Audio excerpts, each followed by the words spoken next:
Okay, I have pushed go live. Okay, me too. Aha, I have that's an invite. sent. There you go. Yes, I have accepted. Hello. Hi, Dak. Hello, hello. Bum, bum, bum, bum, bum, bum, bum, bum, bum. And oh.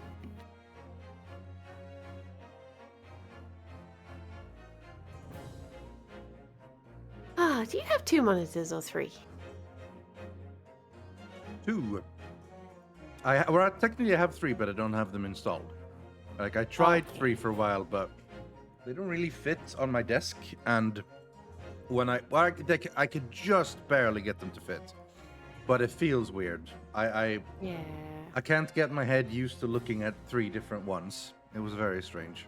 Like, I couldn't quite figure out what to do for a whole third one. Like, I just need like one for the main one, for the game, for the video, for the whatever, right? Yeah. And then one for browser and Discord. That's basically it. So when I had a third, I didn't really know what to do with that one. So it's like, maybe I put browser on that one, but then like, I don't know. Yeah. I never really found much use for it. Maybe in the future, if I get a better desk or something, I might try.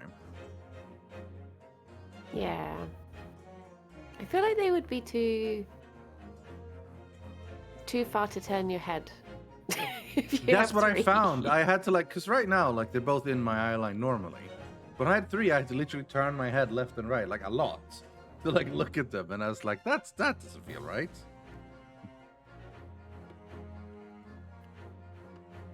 So I don't know. Rossabo, I did a squad stream without you. Rithian's teaching me to be independent. Be independent, yeah.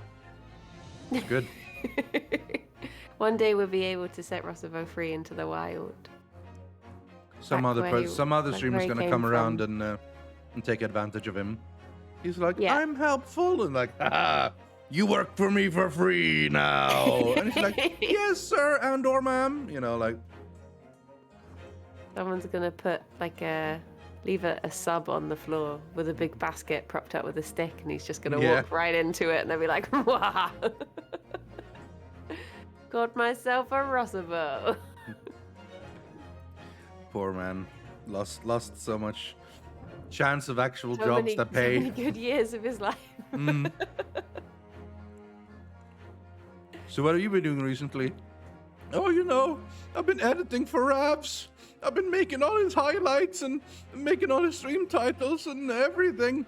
Oh, yeah. What have you been paid? Nothing, sir. I'm dirt poor. Oh, well, there you go.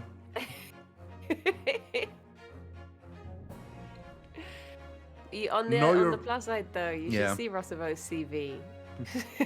Oh, yeah. It looks great. He's worked for exposure, man. Yeah. I should do a tweet about Rossabo. Give him a shout out. Some PR? Yeah. But the problem is, you'll tweet something like, Rossabo has been really nice and worked for me for free. And someone else is going to put, hey, want to work for me for free too? Rossabo, I'll pay you 5p. Well, it's more than nothing. I've seen what the others pay, and I pay. This is like the time I accidentally tipped 25p because I got confused by the machine, and I didn't realize until we'd left, and I looked down at the receipt, and I was like, that's worse than not tipping. Because that says I've assessed how much you're worth, and this is it. The whole tipping thing is weird anyway to me, but yeah, that probably would feel worse. Dear, dear. I'm pretty anti-tipping, but I mean, it's also because it's usually not really. I mean, it is a thing in Sweden, but it's usually more so like you round up to a decent number, right? And they they just get a little bit extra, but it's like in the US or whatever, it's expected. Like you tip, that's how they make a living wage, you know? And often they make a Yeah. good wage because tipping ends up being quite a lot of money. But that's not expected here in Sweden. Like, they get a living wage regardless if they get $0 in tips, you know, or crowns or whatever. Yeah. I think a lot of places here they just add 10%. I was going to say naturally, but that's not the word, is it? Like, it Like by is default? optional, but you'd have to say Oh, you so it want it is taken optional? off. Yeah, but they put it on, but you can ask for it to be taken off, which obviously feels like a bad move if you want to be like, no, I don't want to give you more. But the thing is, it's again this thing where they're guilting you, you know? Yeah. Into it, and they're having you do the social thing of looking someone in the eye and says, "Hi, I'd like to not pay you money," like, and that's obviously going to be too much, and that's a dick move, I think, because it's giving you like the social, they're testing how well you can deal with social awkwardness or like disappointing someone, rather than the restaurant just paying them properly, you know. Yeah. So I don't like that at all. I think, that's not good. If they had an optional thing on the receipt, like suggested tip is, 10% or whatever, and then you can add that if you want when you tell how much you want to pay. Yeah. But it's not. It's like, we have included a tip of 10%. If you do not wish the 10%, please let our server know that you thought they were shit. Like, that's not how it should be. They should have an option on the card machine that says, did you think it was good? And if you say yes, then it adds it. And if you say no, then you eat No, for they free. should have an option. No. They should have an option on the card machine.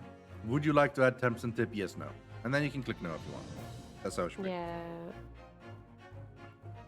But realistically, I think that it's better. It should just full on be no tips accepted. Like, we don't accept you giving people tips here. We pay our staff a living wage, they get a living wage, and we expect them to do service as well as they can without needing to like push for tips on their own, right? They're good. Yeah. They do the job, whatever, and they're being paid well.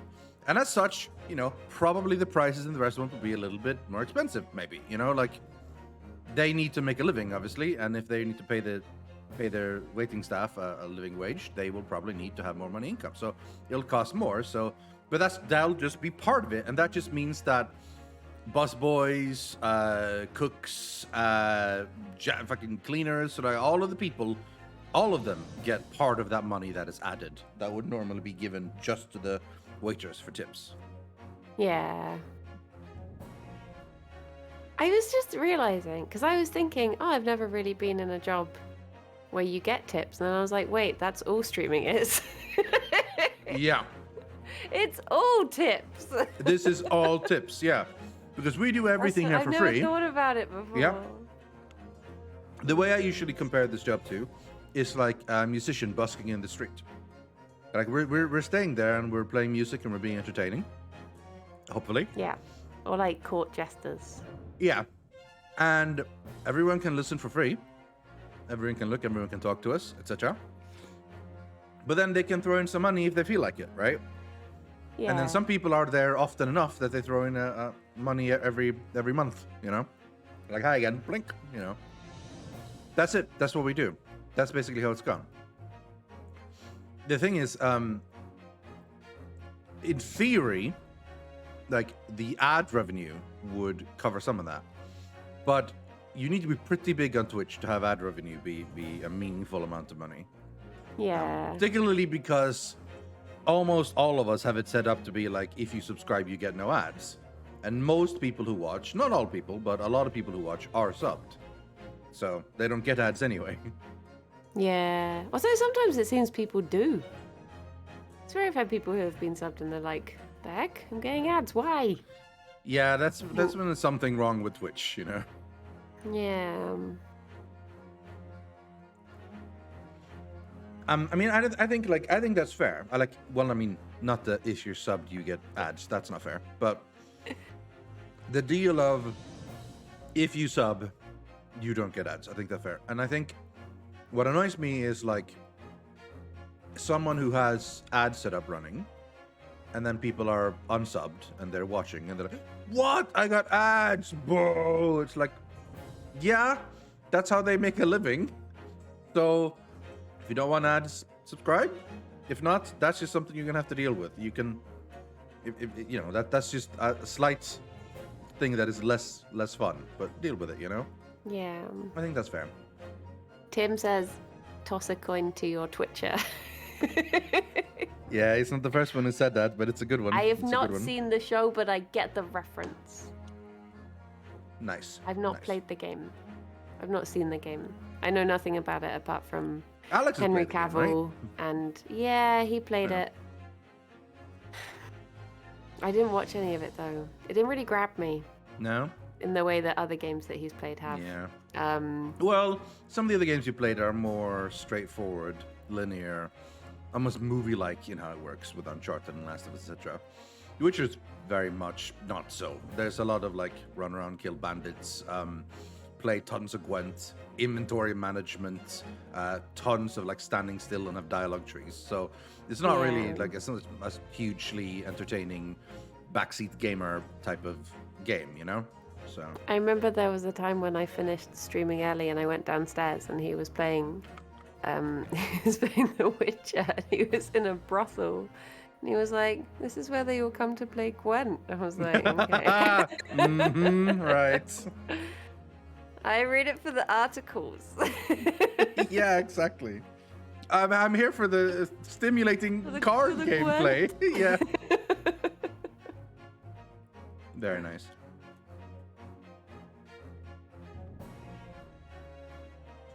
But I always liked, I mean, Witcher 3 is one of my all-time favorite games. I really enjoyed it.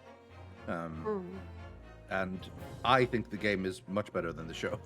Like, the show is fine, but I don't know. I find myself caring a lot less about the people in the show, even though they technically are the same people, right? It's weird. Someone I know is in the newest series of the show. Season 2? Yes.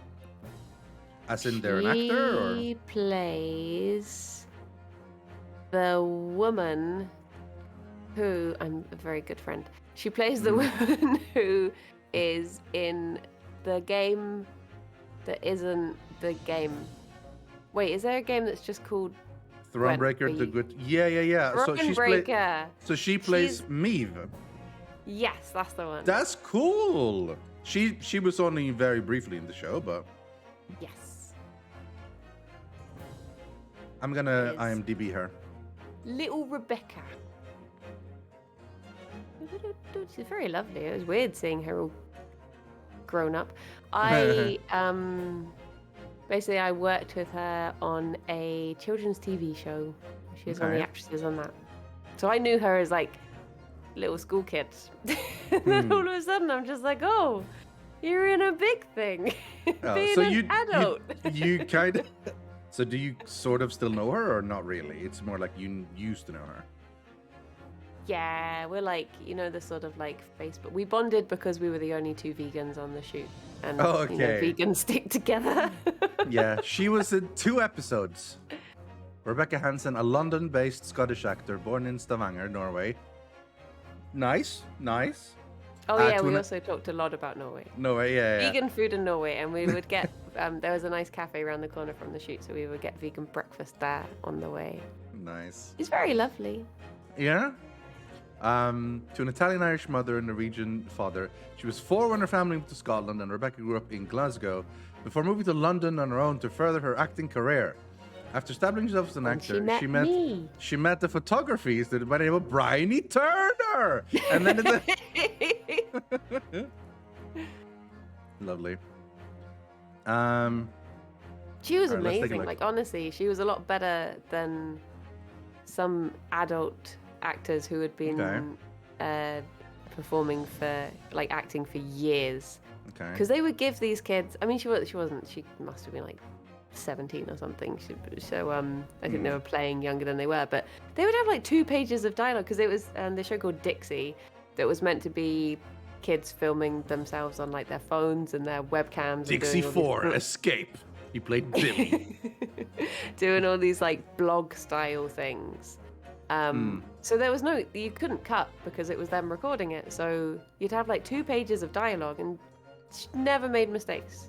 None of them did. Those kids were amazing. The weirdest part of it for me though was when we filmed a bit in a school, and I just remember looking around and being like, oh my gosh, all the teachers are so young. And then I was like, wait, this is how old my teachers were. It's just that I was younger. Yeah. I think about that sometimes. Like, when I was young, when I looked at people, wow, they're old, they're adult. And now I'm like, oh no. Oh my god, she's in Baldur's Gate 3! Oh. That's cool. That's really cool. You know a famous to get person. Her autograph. You know a famous person. Wow. She's got 3rd billing in Baldur's Gate 3. Not bad. Simon Brindley as well, and Lewis Lane. Oh, the people from the Yog cast? Oh, I heard that. Yeah. They're good. Yeah. Met both of that. I can get you an autograph if you want. Well, if you give me one of Rebecca Hansen, I'd be more impressed.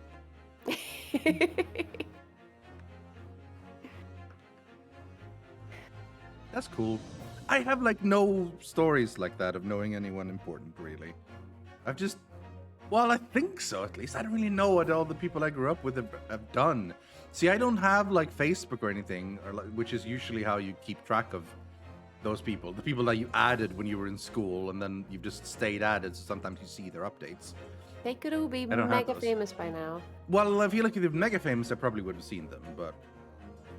Do you remember that kid who was like a few years above you, little Jeffrey Bezos? You'll never guess what he's doing. Wow. No, I don't remember little Jeffrey Bezos. You should call him up. See what he's up to, yeah. Oh yeah, and your neighbor PewDiePie? That guy as well? Yeah, because that was his name. That's his name, PewDiePie. His name is Pew D. Pie. Surname Pew Pie. D. I'm surname Pie. Yeah. His middle name's Daniel. Pew Daniel Pie. Fantastic. I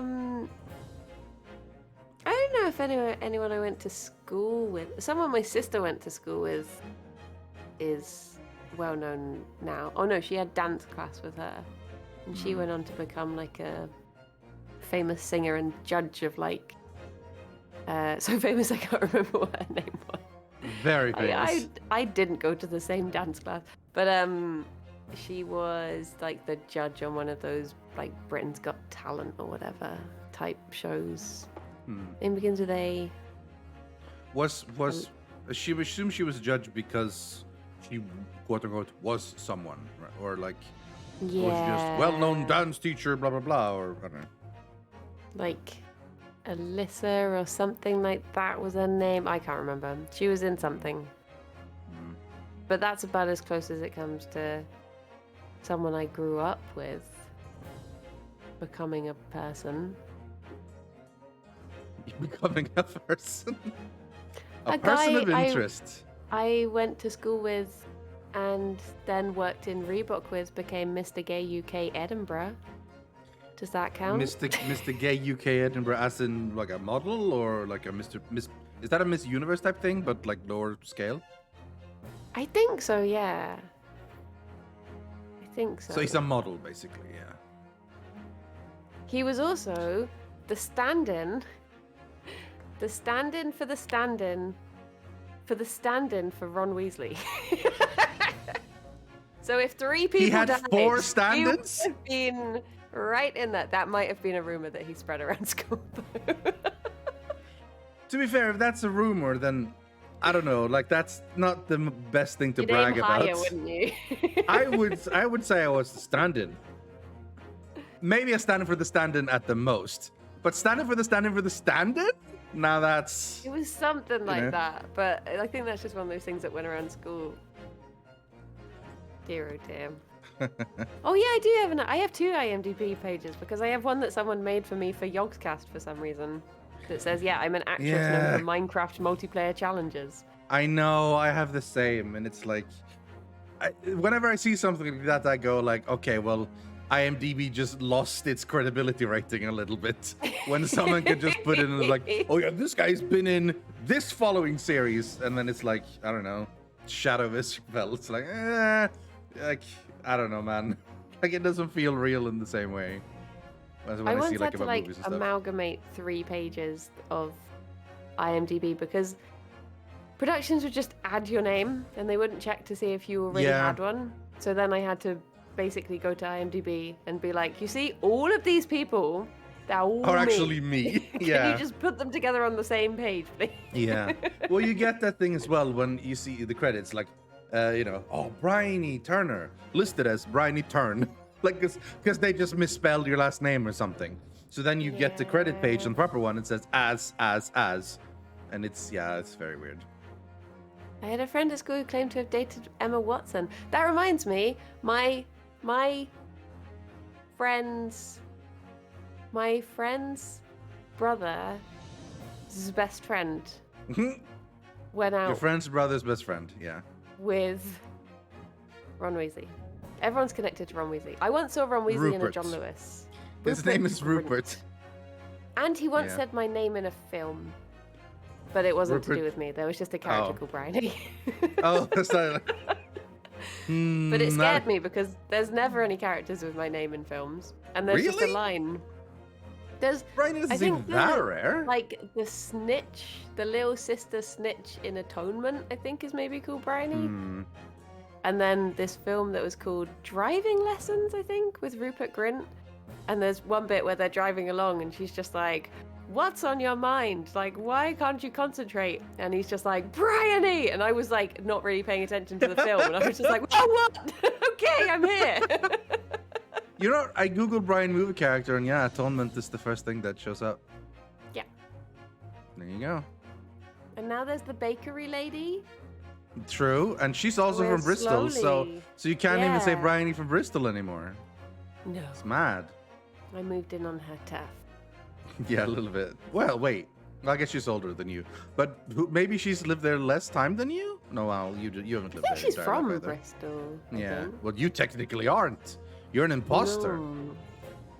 I'm sus. I am real sus. One of them Hertfordshireans. When the imposter like Ed is sus. Sheeran. Oh my god. I'm gonna go get a drink, but I'll be back real quick. There we go. I'm gonna go on Facebook and see who's famous now. Was there anyone else from my school? Ted, of course. Ted is very famous now. I have a common English name, not as a not English person, so I feel called out if somebody random says the name because I'm not used to it. I'm not used to hearing Briony because it's not really, You date the very famous Alex Turner. Alex Turner, who, when we were dating, was impossible to search for because of the other Alex Turner. So I couldn't do any, like... The singer of the Arctic Monkeys is called Alex Turner. Oh, right, yeah. So you know, like, if you fancy someone and you do a cheeky little, like, search. A cheeky little Google, yeah. See what this guy's up to. Ooh, he's in a band. He's in some band, what? Yeah. I was kind of famous, you know.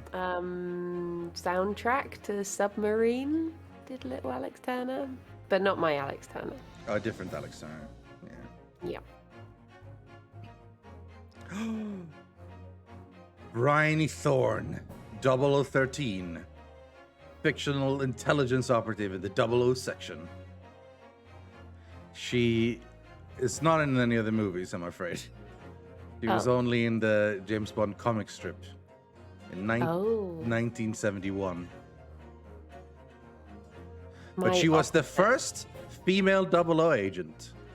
Oh, wait, is it spelled with no, it's spelled like Briony. Nice. Yeah. Oh, of course. James Bond was her former lover. Of course. Of course. Yeah. It is James Bond after all. So. Has Idris Elba been Bond yet? Or do I just keep No. imagining that he has Well, been? everyone Okay. keeps saying he's the next Bond. He should be the next Bond, and it's become like this sort of like a race thing as well. So everyone's like, James Bond could be black. James Bond should be black. You know, it's a big thing, and that's so there's like a lot of movement behind it. You know, because people are really but it's like. I mean, I guess if you want, but I don't think he needs to. Like he's got plenty of stuff on his own. Like if you look at a lot of the people that became Bond, right? When they became Bond, they weren't superstars. Like they were well known, but they were not superstars like Idris Elba or whatever, you know. And that's the thing. A lot of them were mostly TV stars when it happened. I remember I've never heard of Daniel Craig before it happened. Now, personally, I also don't think that he should be Bond, because I think it would be much better served to have him be a kick-ass super spy in a new series. He doesn't need to be James Bond. He can have a cool ass like spy series on his own, without like changing Bond. You know, that's what I think at least. I wouldn't be like upset or anything, but to me, like Bond's always been like this certain style, and he's not like be it color of skin or like build. Like Idris Elba's like beefy. He's like a beefy dude, you know, and most Bonds aren't.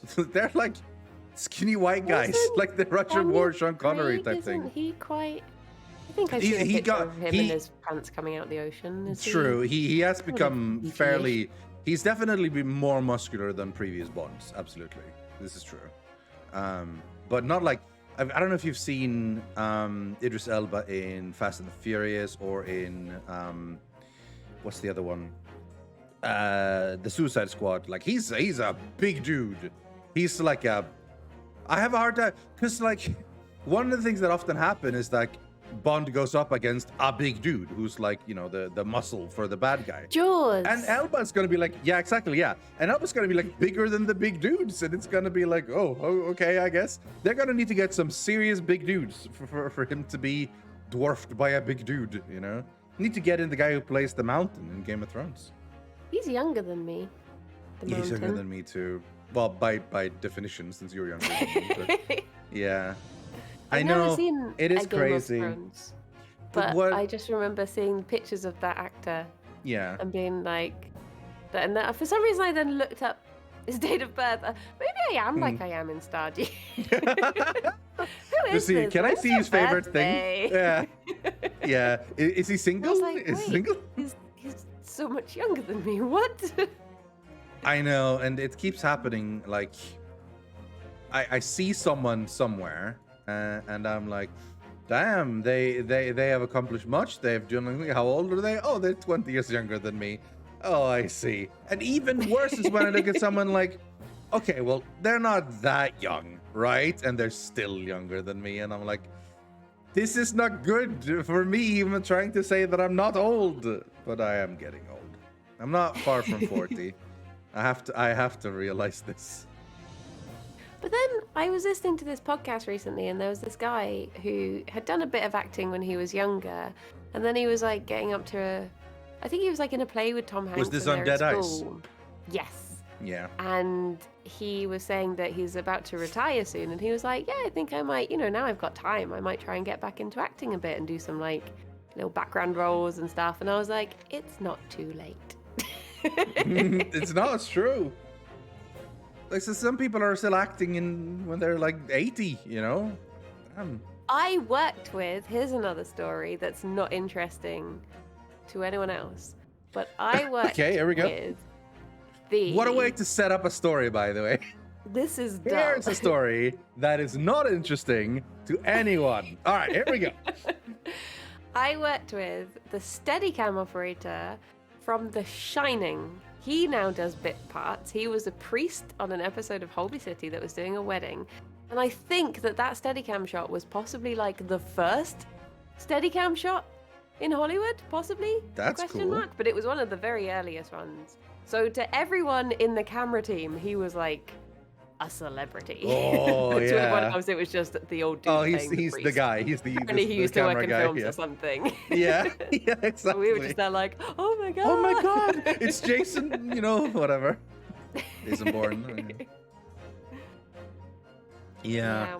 It's weird how that is, right? How there are these micro celebrities in like different spheres, You could walk into a place and there's a bunch of people there, and then some guy walking next to can be like huge in horse riding or something. He could be like massively huge, like one of the best known jockeys of all time or something. One of the and biggest you horses. literally have biggest horse, one of the biggest horses. I think you would recognize him if he was a really big horse. But yeah.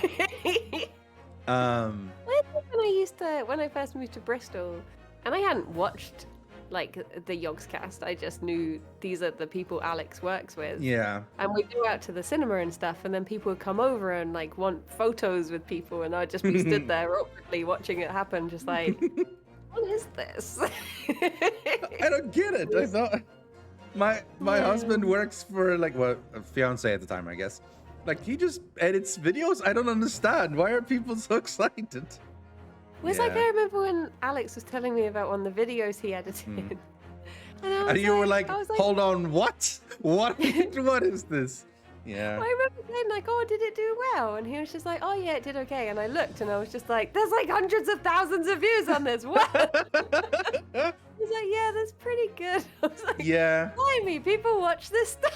Yeah, exactly. Why would they watch this stuff? I don't understand. But then, yeah, they did. They did. Yeah. It's crazy. But that's like, even to this day, obviously I've been doing this for a while, but sometimes I tell like my family or, about things that happened. And there's just elements of this that make no sense to them. Like at all. So they understood it a little bit more when I was playing videos. Except they thought I was doing like guides or walkthroughs, It was like, oh yeah, I've been playing this new game, Call of Duty or whatever. It's like, oh, okay. So you're like giving tips and telling people how to play. And no. Oh, okay. It's like, yeah, I'm just playing it and talking. Oh, huh. That's just like, why would anyone want to watch that? And then like, oh yeah, today I was, streaming and playing, and someone just, donated $20. And someone just get, and they're like, and I just like, I don't want to tell you how much some people get given for doing nothing. This is a weird business we're living in, like. One of my favorite moments was my like ex-boyfriend. I like remember his little nephew when he was really, really young, and we're still really good friends. And his little nephew's all grown up now. And, I used to, like, play with this kid all the time. I thought I was, like, the cool friend sort of thing. And then he sent me a message being like, oh, he started watching Yogs. And I was like, oh, who's his favorite? And he was like, Duncan. I was like, oh. Oh. Okay, let's go. Betrayal. That time meant nothing together. Yeah, I know. It's betrayal. I've multiple times had to basically explain to younger family, family members, like because they have started to like get into YouTube and get into Minecraft, and I'm just sitting there like keeping it quiet that I used to do something big, and then eventually they get it out of me, and like sometimes I have to prove it, like link my YouTube channel, link my episode, and they're like, and the change in their eyes as they look to me then as they used to look at me before. It's like, aww. Whoa. They just think it's crazy that like this random guy, well, not random guy, obviously they know me and hopefully like me, but like, whoa, he used to do that stuff or still does that stuff. That's crazy. Thank you very much, MSW, by the way. Double thumbs up. That's really kind of you. Thank you. So it's just weird. It's really weird But I've always thought this was a very weird business to be in, honestly. Yeah. Like I almost always, in my mind, is seeking for ways to turn this weird business into more normal. Like stuff like, oh, let's make a podcast. Because people understand podcasts. You know, oh, you listen to podcasts, there are ads and people get money. You know, like or like, oh, I make like, hey, maybe I'll work for a game company, like, and do edits for the game company, or like make presentations. I don't know, something. And like, because people understand that. They're like, yeah, that makes sense. But then I go, it's like, well, sometimes I load up this single player game, and then my friend remotes into my computer, and then we play and we just read out the voices. People like it. Like, I'm sorry, what? Yeah, we just read voices when we play a game, and people like it. I see. It's weird. It is weird. It's a very weird business. I'm super thankful I have this business, but it's hella weird. It's like so weird. Yeah.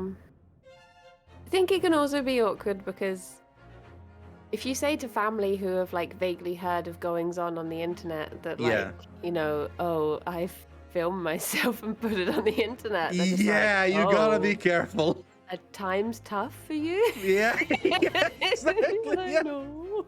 Not really, no. Like if someone asks, like, so what do you do? Oh, I make videos. Yeah, I make videos for the internet. Oh, I see. That's cool. You know, I'm liberal. I never really said no, not those type of videos. Oh, that's silly. Yeah. I play games randomly. So, wait, what? Made more sense when you had a special website for it. You know. It's like wholesome online TV. Yeah, precisely. Yeah. Just like TV. That's I mean, yeah. Basically, the best way I ended up explaining it would be like, oh yeah, I basically make a TV show, and I'm acting kinda. Yeah. But it's not quite true, but you know, it's weird. One of my favorite moments was when I was watching Wimbledon. I think it was Wimbledon last year. And there was like for some reason they got into the subject of like a games tournament. I think there was something going on the BBC for the first time. And they were saying like, oh, it's coming up next.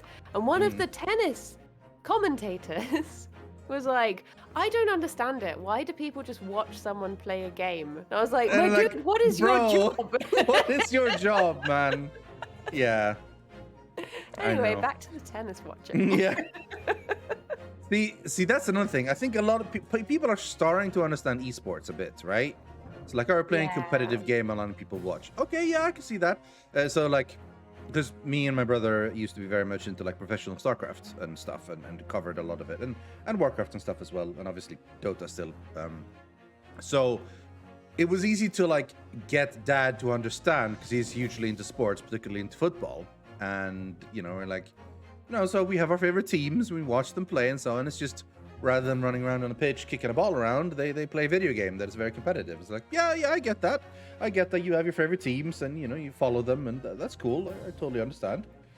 But that's esports. Like people can understand that. So when you then say like, oh yeah, I make videos online, I play games. Oh, are you really good at something? What do you play? Actually, I'm pretty bad. It's mostly single player story games. Like, well, won't people want to play those themselves? Apparently not. People would rather watch me play something talking about it rather than play it themselves. Well, honestly, the secret is what I've found most people, they want to watch you play something they've already played. It lets them relive the game. That's how it is for me. Hollow Knight. Yes. Or me in Final Fantasy. Yeah. Speaking of, so he's about to finish Shadowbringers tomorrow. I am so excited.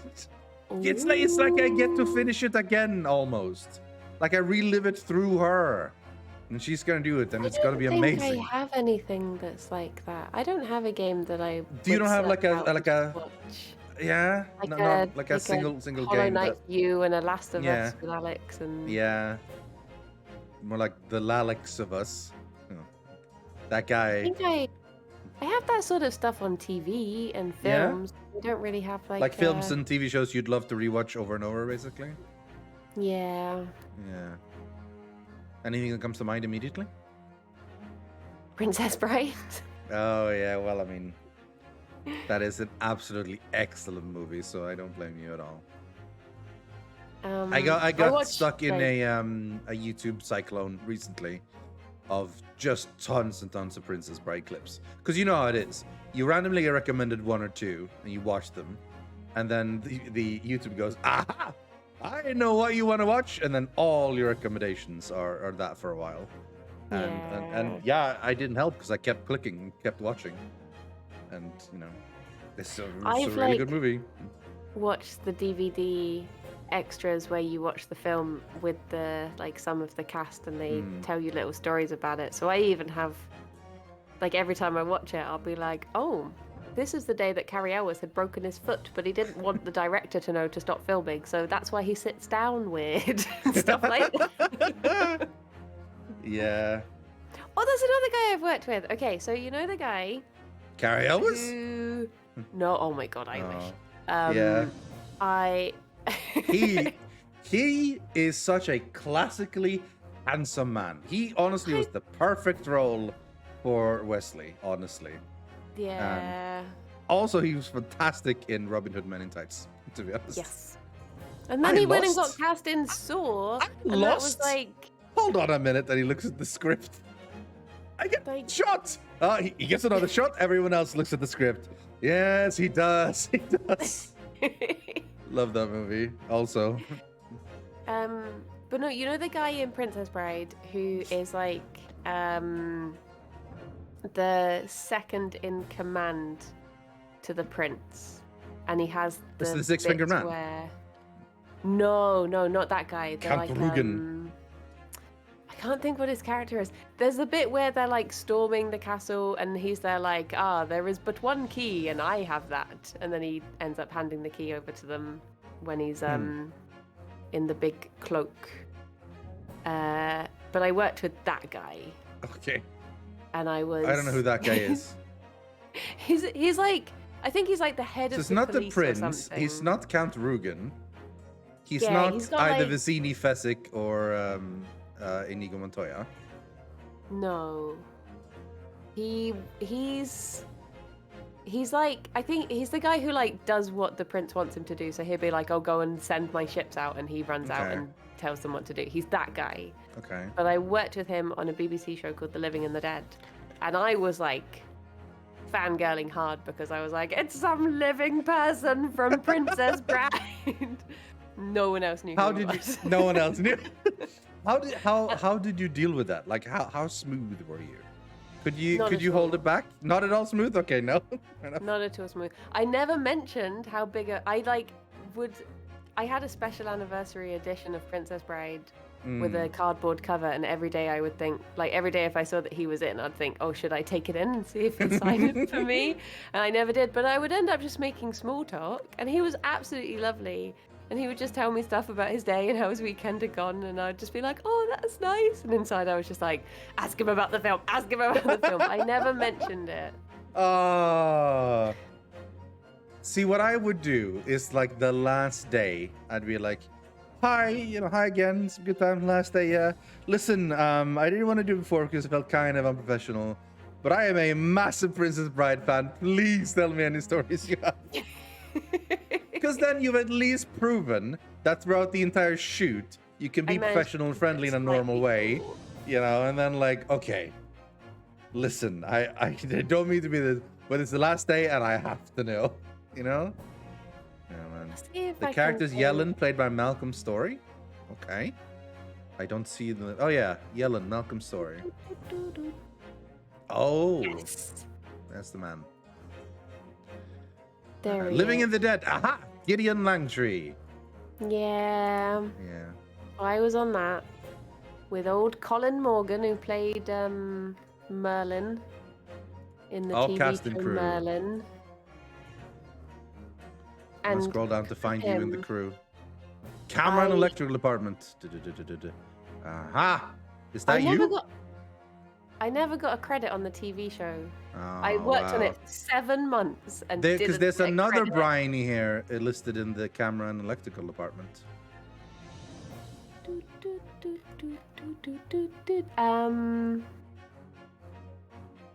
Am I in there? I'm in there. Yeah, that's me. I think that is you. Yeah.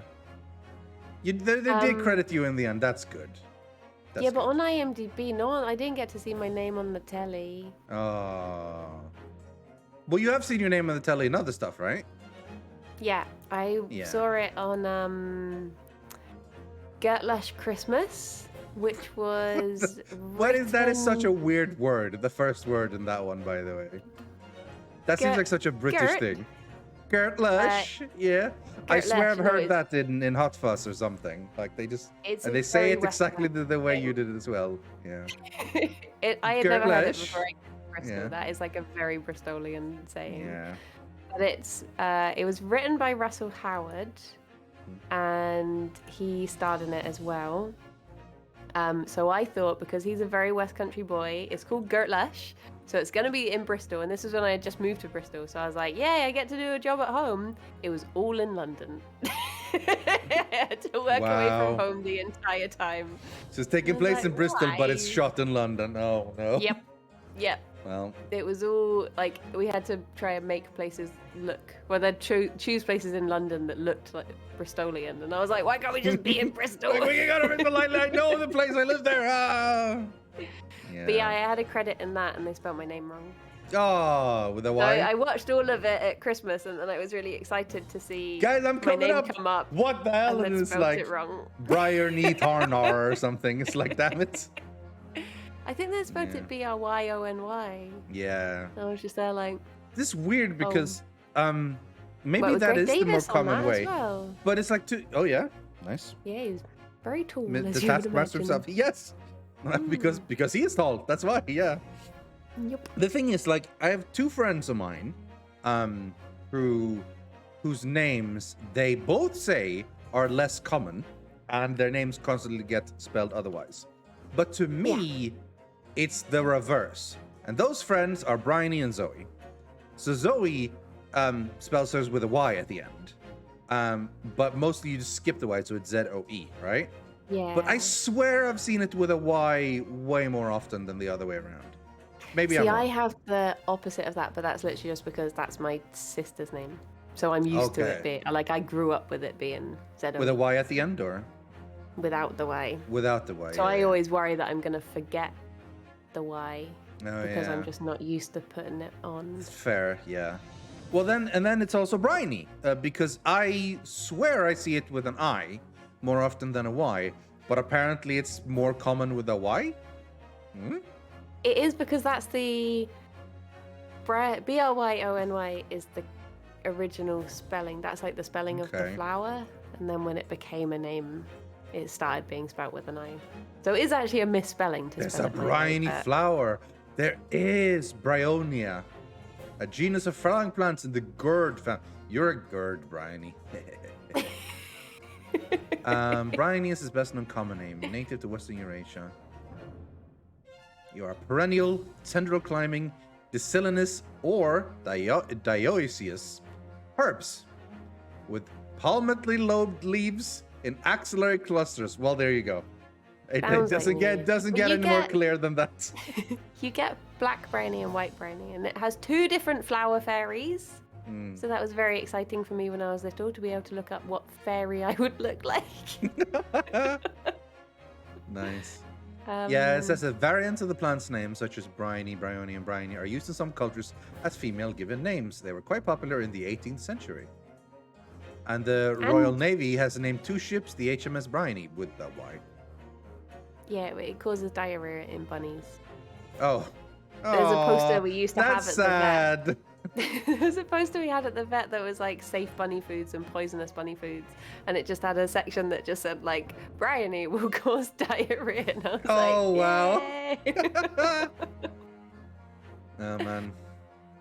So my name is transliteration from Hebrew. There was a king of Judah in the Old Testament called Jehoiakim, and it's been basically redone to that. It means lifted by Jehovah. Thing. But it's basically just Scandinavian and way more Swedish than anything else. There are a few Norwegians and stuff, whatever it is, but it's very, very, very Swedish. Oh shit, I'm on the list. Nice. I googled my name and I'm on the list. Aww. I think my name means like to grow profusely or something, which is probably why I have such long hair. Yeah, it's not that you don't cut it or anything. No. It's just in keeping with the name. I was gonna grow tall with long hair. Yeah, because of the name. Or like to sprout, I think it can also mean. Yeah. Sprout. I think the most famous Joachim, except me, is probably... Phoenix! Well, he's not called Joachim, he's called Joaquin. That is actually... So the thing is, both those words have different roots. They're not actually the same name. It means a lot of things, that there's a Q and an N rather than a K and an M. Obviously, otherwise he would easily win. But there's an American football player called Joachim Noah, who is American, French, Swedish. American, French, Swedish. Yeah. Born in New York City, to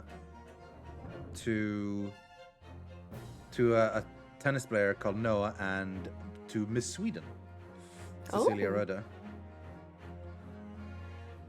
So a French man and a Swedish woman met together, lived in America, and had Joachim Noah. There you go. Yeah, apparently he's very good. Singer he's retired now as well. Oh, well, yeah, I guess so. Sabaton is obviously pretty big as well. I guess the most famous Briony probably is just the baking lady. I don't think there's really any others. There's this camera operator I know about. She's on Holby City, Living Dead. Actually, I have the IMDb right here. I can just list it off. Yeah. It's not super accurate. I never really added stuff to it. Yeah, I've never. I mean, yeah. Like a bunch of daily things as well. So I'd do like a day here and there on things. Does that count? Like, does that give you credit? In terms of like, no, it doesn't. Okay. No. But I guess IMDb isn't real credit, right? Like, this is just a crowd-funded database, really. It doesn't give you like what SAG credits or I don't know what like the official thing is, you know. I once did this show. I can't remember what it was. I think Greg Davis was on that as well, but Anthony Head was on it. Oh, Giles from Buffy. Yeah. So I worked with.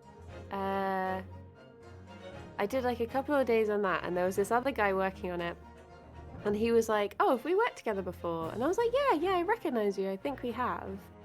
And then I realized as I walked away that I'd been watching a TV show with him in recently.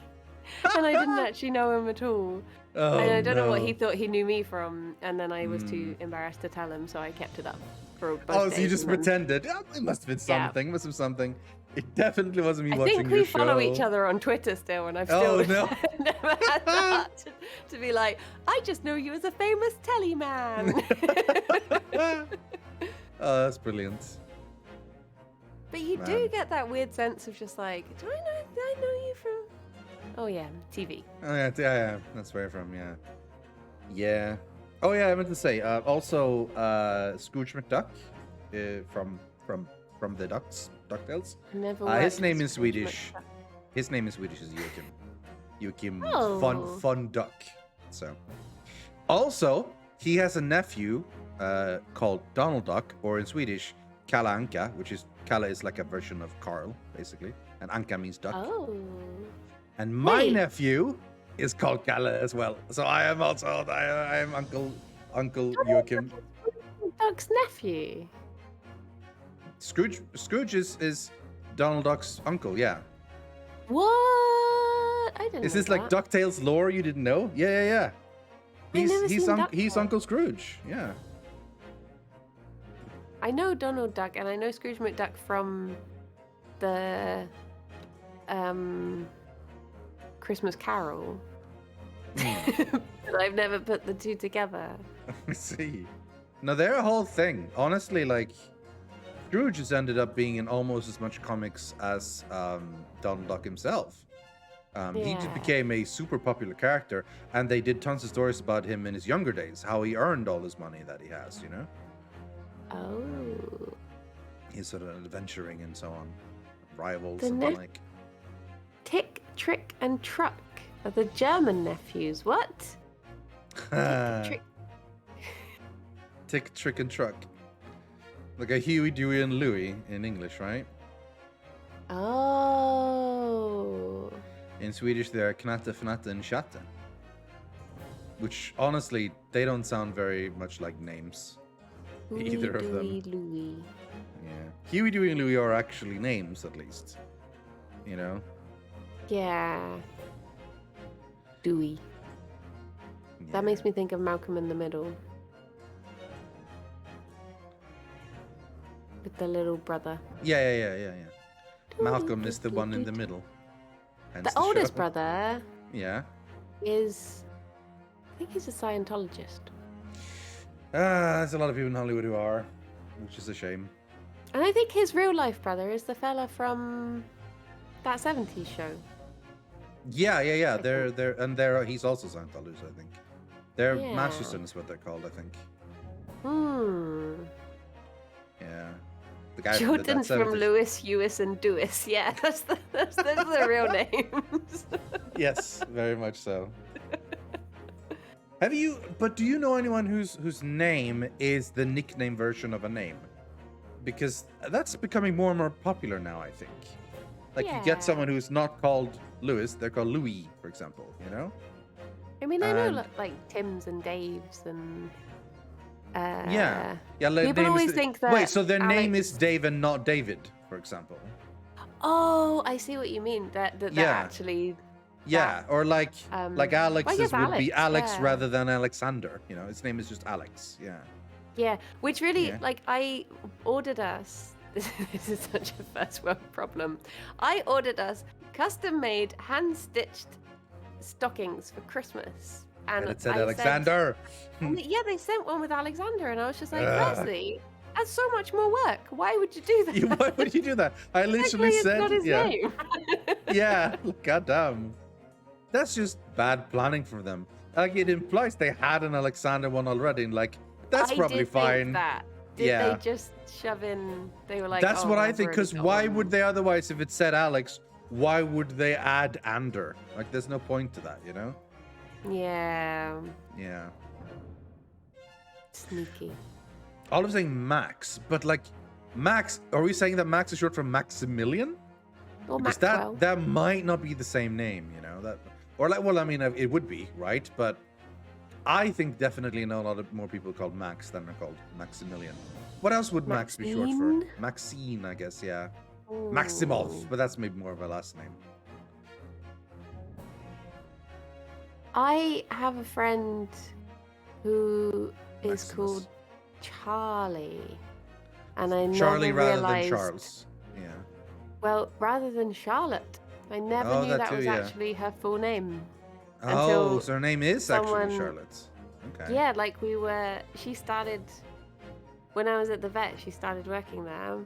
And they were, someone came up to me and they were like, "Oh, I didn't know that you already knew Charlotte." And I was like, "Who is Charlotte?" And they were like, "Charlie." I was like, "That's her name, okay." Because it's like I had a friend who was called Bridge, and I never questioned it. And it turns out, funnily enough, his name isn't actually Bridge. It's not Bridge, yeah. But he introduced himself as Bridge, and I didn't question it. And then, like 3 years later, I found out it wasn't his name. His name was actually Bob all this time. Yeah. But it's just weird when, like, I think because when you have like online friends as well, like you learn people's names and you don't question them. You don't question you're like, what's wait, that's not your name. Your name. Particularly if someone's name doesn't sound that outlandish. Like you know, like fair enough. Silas Someone sounds says, like a name. see, I was gonna mention that as the exact opposite. Like I can figure out that something like Rythian and Silas, probably not real names, but Because Silas is a name. So Silas and Silas, that's not too far. Well, you mean with Silas, I guess, yeah. Yeah. But like, I would 100% assume. Rick sounds made up. Yeah, I would 100% assume that Niles' real name would be Niles. Like I absolutely 100%, if I didn't know any better, would assume that Niles. Niles. Yeah, his name is Niles, but it isn't. Wait. You know. I genuinely can't think what his name is. Oh no. Well, I've turned into Doubters. Shut up, Lauren. But see, that's the opposite. To me, Briony is a name, right? So you being Lauren, I could, that's weirder to me. But to be honest, that's kind of the same as someone finding out that Niles' real name isn't Niles, It's another weird thing, I suppose. It's just completely left me. Can't think what it is whatsoever. I mean, I could tell you if you want. No, I'm determined to remember. Yeah, fair enough. This is the thing as well, because you just associate the people with that name, so you never question it. This is something that you think about recently. Like the first time you hear like a name suggestion or like, oh, name for the... You think about it as the name and you judge it as the name. Like 2-3 days later, that is just an identifier for the person. Like I don't think of, yes, the name Silas. I just, oh yeah, Silas. I don't think of the word Silas and the name Silas. I think of Silas the person and who he is as a person.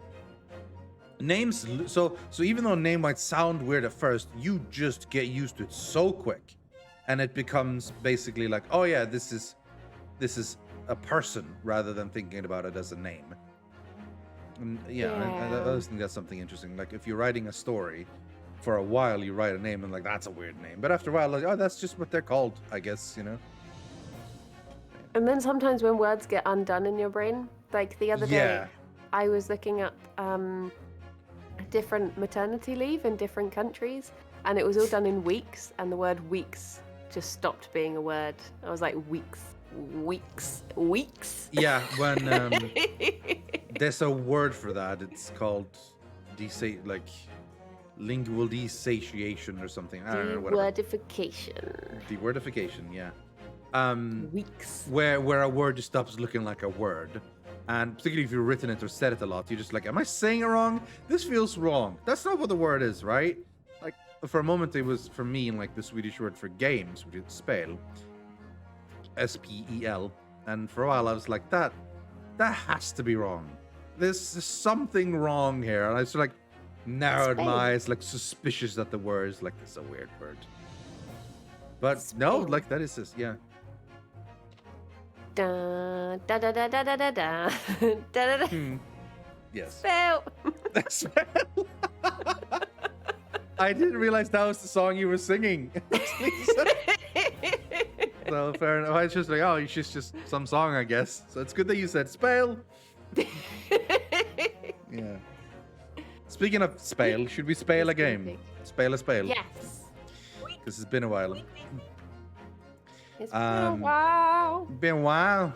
Sang that. Since I got closer than and again. then they did a song. They did it with Fred Durst, and he's like, "I'm feeling those ladders, y'all." Stained. That was the one. Stained. It's been a while. Okay, we can play the game now. Yeah. Excellent. Right. Can you move mouse and type things? Yes. Yes, you can. Good. Bam. Bam. Do you remember anything that was happening? Oh, this person. Speaking of spell, Wow, we saved it. We literally saved in the middle of here. Damn. I think we got distracted by something, and I can't remember what. We must have, yeah. This sound like something we would do. Sometimes they drop in for just a short time on their way back from the pub. I welcome them all. Right, we need a recap because it's been a while. Yes, he was definitely French. We need a little bit of a recap for this, I think, because it's Been a while. Um, so there was an So experiment, there and was an Professor science Harebrain. exhibition. Professor Harebrain tried to teleport someone with this machine in the science exhibition, and then they died. And then turns out that the person, was an evil person, something that gave a loan or something, someone like a Yeah. mafia loan thing or whatever. Well, I think we Um, found out he was bad, and then we found yeah. out he was funding it, and then we found Yes. out that he was Harebrain is friends with Harebrain grew sexy up with. McLawyer face. What's That's his not name? his name, and yeah. Van Seeks. Yes, Van Seeks. Yeah. So yeah, and he says he's actually quite nice. Was that he Not was nice, and then something happened to change bum, him. bum, bum. Yeah, that's probably when he started hating all Japanese people or something. I don't know. And he has a portrait that looks like him in his Yes. house. Yeah, in his office. So yeah, there was something. Right, and then We came So here. we are investigating on behalf of Professor Harebrain at the science station, and we did blah blah blah. And by we, I mean Runosuke and Iris, because Susato is still in Japan. And we came here for Iris wanted to bring us here, and Herlock was like moonlighting as a statue here randomly, and then we met Madame He's Tussauds. investigating something, isn't he? Yeah. And then, does Van Seek's portrait go older while he remains the same? Maybe. That's a literary reference. Yeah, and then we met Madame Tussauds, and she, like Herlock, assumed that she had sold a statue or something, and as always, his ideas were completely wrong, and we fixed them.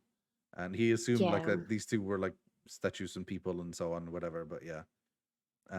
And then we're talking. But one of them is the policeman is someone. They're alive, aren't they? Yeah, and the other one isn't. You know, the other one is the arm a statue. ripped off. Yes, exactly. And should it hit the intruder with the arm or something? Yes, something like that. Yeah. Okay. Oh yeah, and Van Seeks had an apprentice, some spooky guy in a mask who never said a word. Yes. And they got attacked on the street and defended themselves or something. It was very strange, actually. Yeah. Okay, we'll find out more as we go, but yeah, that was about it. Okay. But if anyone tries to damage my exhibits, I do not take it lightly. Anyway.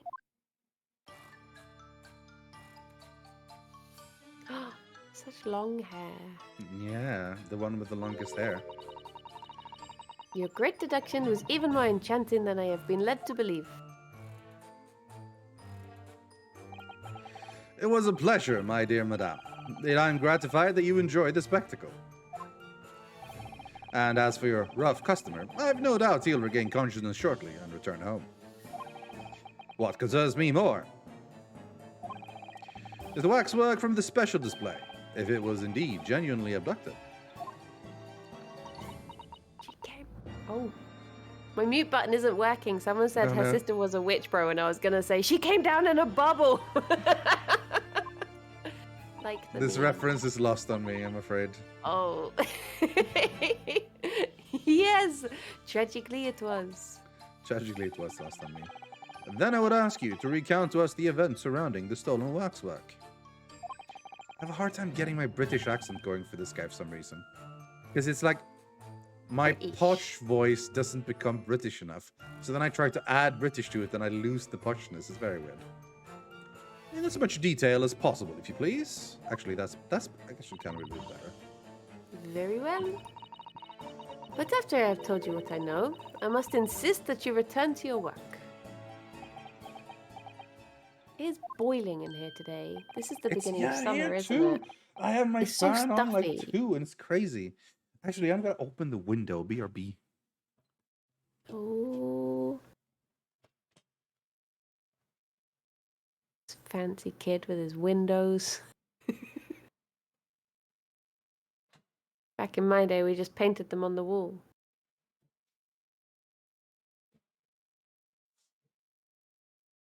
I don't have a fan. I do, I can see it, but it's loud. Bree gave it to us, and it literally just sounds like. I don't even know if that's gonna help, but I open it now anyway. The talents of a great detective could be put to better use, I feel, but as you wish. All right, let's converse. The stolen waxwork.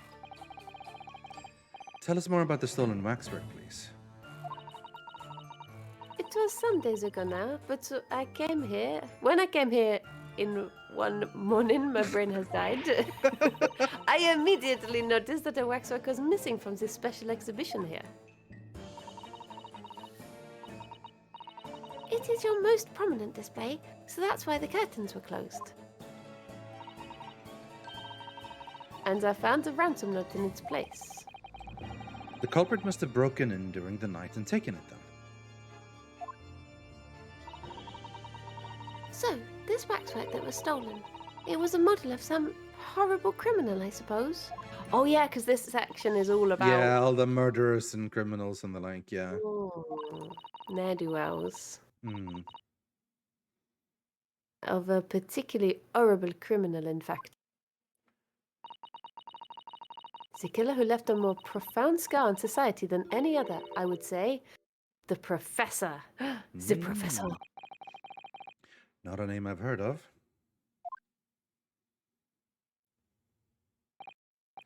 So, Mr. Naruhodo, it seems the circle is complete. Sorry? The Professor case happened at around the time I was born, didn't it? Indeed it did, Iris. 10 years ago, a series of murders that rocked the capital. 10 years ago? Yes, exactly the time that Barak Van Sieks graduated from university, in fact. What a coincidence. What? Surely he's not saying Van Sieks is the professor.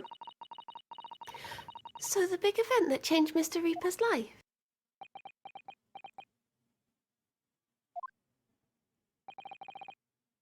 As you surmised, it was the professor case. Who was this professor then? The professor. The Professor.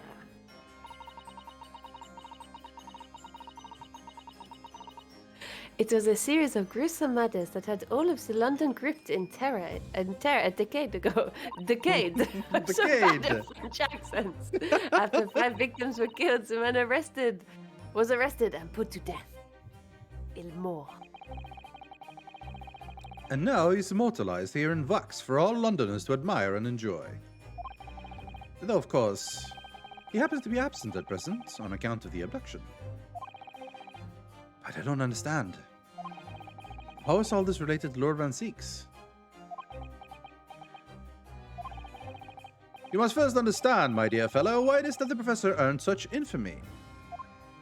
Infamy, infamy. They've all got it in for me. Nice. It was due to the victims he chose, some of Whitehall's finest. That's a carry-on reference. Of all the things to quote, I'm pretty sure it's from a carry-on film. I don't even know what carry-on is. Like, this is just so much British references thrown at me. I'm just dodging them like a pro, having no clue what they are. Carry On is basically, they were films that were very popular, I want to say in the 70s, and it's exactly what you would expect from that era of humor. It's all just like, oh, matron and stuff like that. And Yeah. it's all innuendo and that sort of stuff, yeah. Very much. Yeah. What do you mean, Hurley? I'm going to start throwing in a bunch of obscure Swedish references. It's coming next. And those murdered by the professor were some of the highest members of British aristocracy. Members of the nobility, even royalty. It sent shockwaves through the country's administration. Members of the... Ah, wait, of course. What Professor Harebrain said. Lord Van Six is from a family with noble blood. Oh, gosh.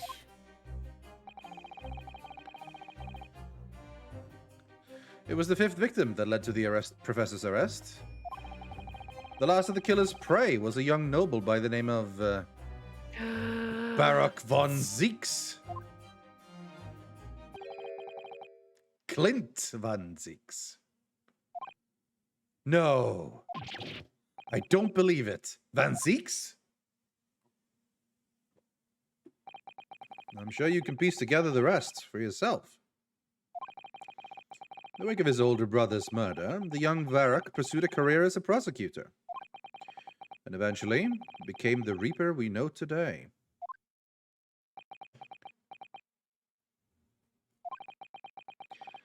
I had no idea Lord Van Zieks has such a tragic past. Well, I'm afraid that's all I can say on the matter, for the time being at least. After all, I have work to do.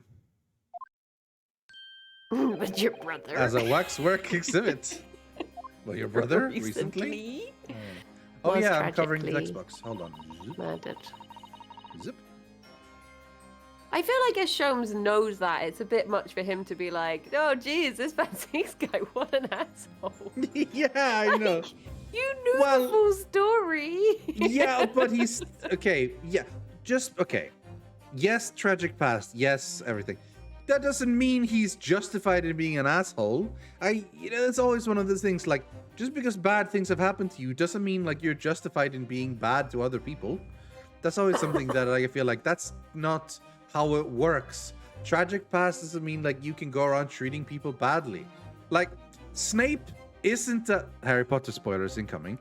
Snape isn't suddenly a good guy and nice just because he was in love with Harry's mom at one point.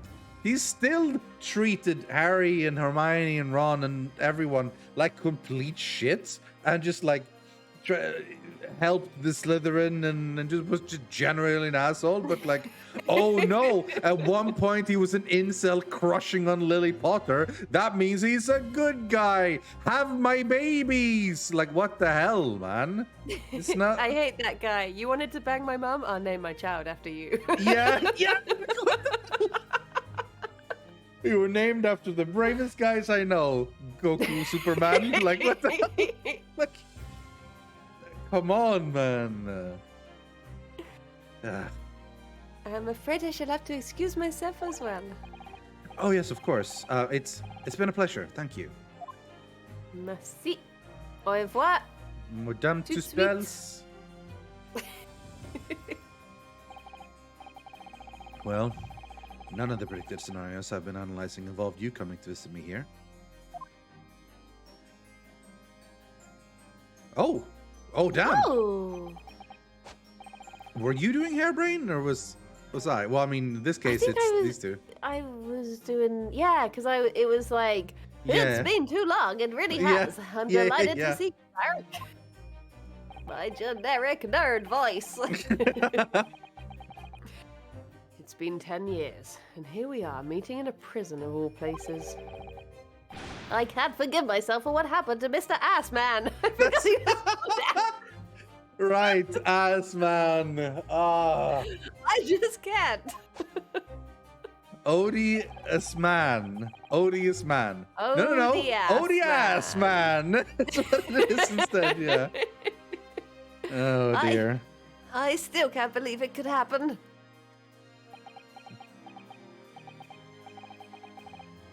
Tomorrow, the court will decide. Yes. Look what, if I move my camera, look what's underneath me. What is underneath you? I'm in the bottom left corner, so it looks... So you mean his sword? Yeah. Sword. Yeah? His hilt. His sword! I have a young Eastern man acting for my defense. He seems reliable enough, though. Oh, have you kicked me out of the game? Yes, because I tapped to see what you were blocking. Go ahead, sorry.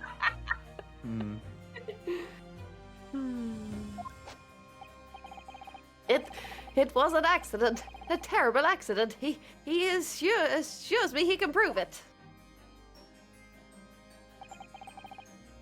I must warn you. He's won every case so far, so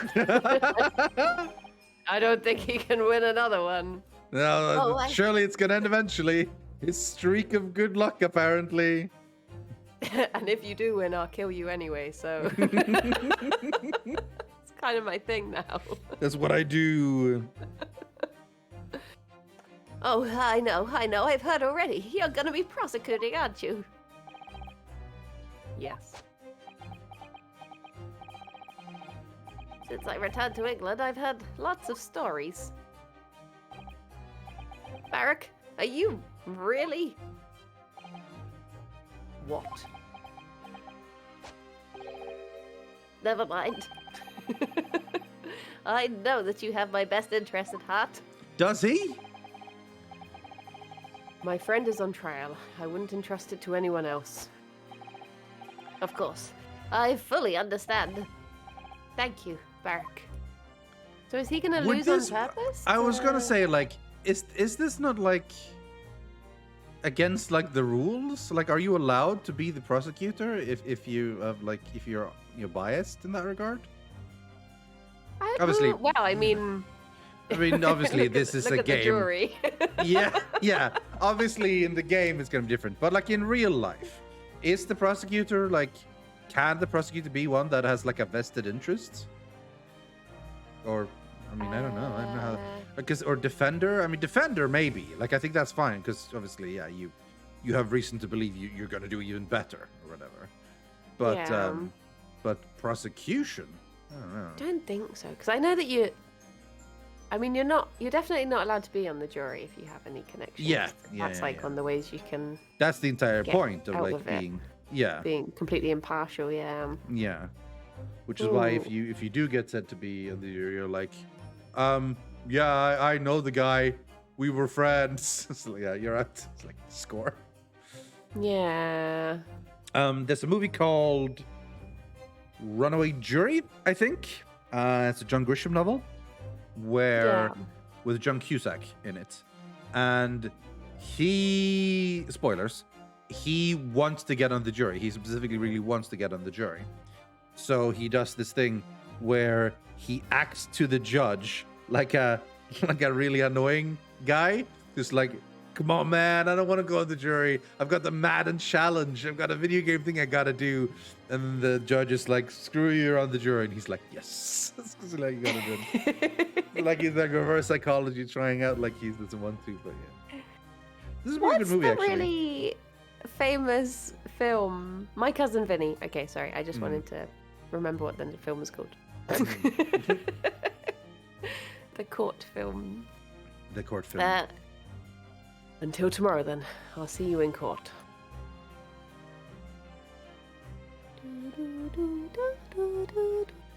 To be continued. We could have stopped here last time. We really could have. Oh, we didn't. Well, that's the stream, everyone. Thank you for coming. 1 hour, 5 minutes of talk. 10 minutes of this. Bloop, bloop, bloop, bloop.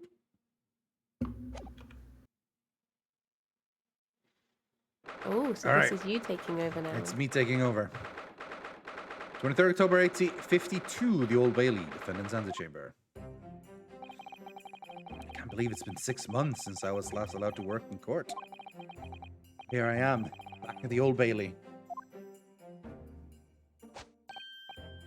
Ah, Mr. Naruhodo. Good morning, Professor Hairbrain. I don't understand. It doesn't make any sense. The atmospheric pressure in here is off the charts. I never felt anything like it. It's crushing me. I feel it every time I'm here. That's gravity. Well, this is Britain's highest court. But are you telling me it's fitted with some kind of device that can actually control air pressure?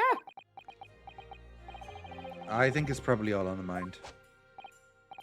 Oh, yes. Well, you won't let me down, will you, Mr. Naruhodo? I'm counting on you in today's trial to save my life. To save the secrets of my super high voltage instantaneous kinesis machine from being made public. Yes, I understand. I know what I have to do.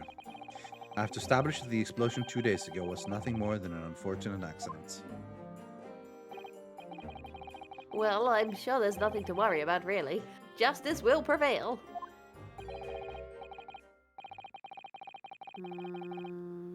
My commiserations, Mr. Naruhodo. You appear to have been lumbered with the most tiresome case here. Ah! Oh. Mr. Sholmes, I didn't expect to see you here. That was very mean, Runo, leaving me alone at home with Hurley. It took me at least an hour to wake him. Ah! Oh! Sorry, I was taking my socks off because my feet are too hot. Are you Sherlock Sholmes? Indeed, sir. I am he.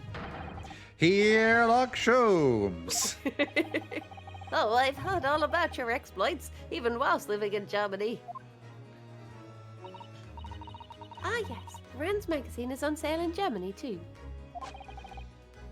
This month's summer was sublime. Your deduction in the adventures of the Silver Blaze was wonderful. Wait, that's not one. Ah, yes. A memorable case indeed.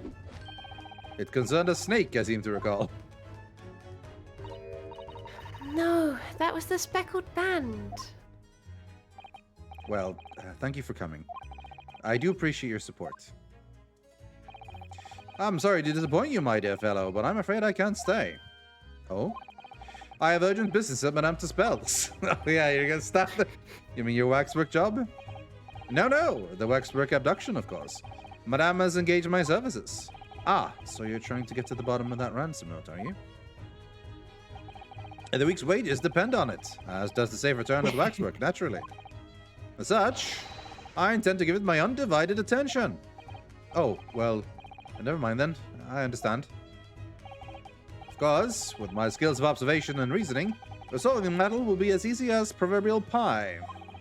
I shall return forthwith.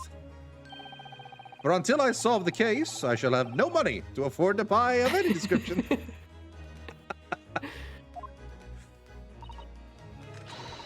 Oh, then you must absolutely give it your full attention, Hurley.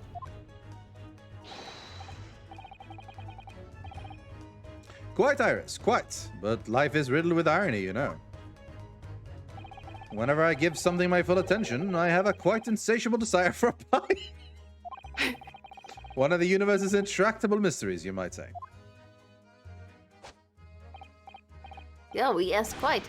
Definitely, absolutely. I totally understand. Is someone a little starstruck? I wish you the very best of luck, Professor Habrain. Why, thank you. Before I depart, Mr. Naruhodo, a word in your ear, if you please. What's this about? As you have remarkably little grounding in science, I feel I ought to inform you. As compelling as this super high voltage instantaneous kinesis hypothesis may be, a practical implementation, such as was attempted by the professor at the Great Exhibition, is quite impossible. But the professor said the demonstration was a success. Yes, it would appear that he fervently believes it was. I've read Professor Bunnybrain's paper about it too, Runo, and I have to say, I'm sure it can't be done. It could barely be done theoretically, let alone practically. So he's completely barking up the wrong tree. But how can an experiment that had no possibility of succeeding, in fact, succeed? That's contradictory. And it's that contradiction that will be at the heart of the trial, I've no doubt. What's that supposed to mean? Now, I must hurry along. I wish you the best of luck, my dear fellow. See you later, Hurley. Imagine getting a hat that you can fit over your giant buns. And then, so you could just put it... How does she put that on? Does she gather up... I guess she gathers up her hair and buns first, And then when she puts it on, she just sort of shapes it in so that it will like eventually coffers fit or into the... something. Yeah, I guess. Unless the hat can be, like, opened on the other hand. Maybe it can be cut in half and then, like, zip back up. So then you could just put... Well, I don't know. Ah, nice. Well, it looks like you're on your own today, Bruno. But chin up, you can do it. Oh, what about you, Iris? Oh no, I'm afraid I can't help. I have something I need to do. I see. It's going to be a big surprise for you when you find out what it is. It's going to be a big surprise for you. Ah, that sounds ominous. Counsel for the defense and Gregson? the defendant. It's Gregson. Tobias Gregson. Court is about to be in session. Make your way into the courtroom at once. We're on our way.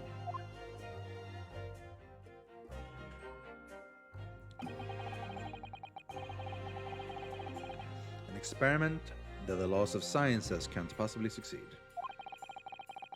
And a scientist who's convinced that it did. That's the riddle you have to unlock here, Inosuke. That's the key to this case.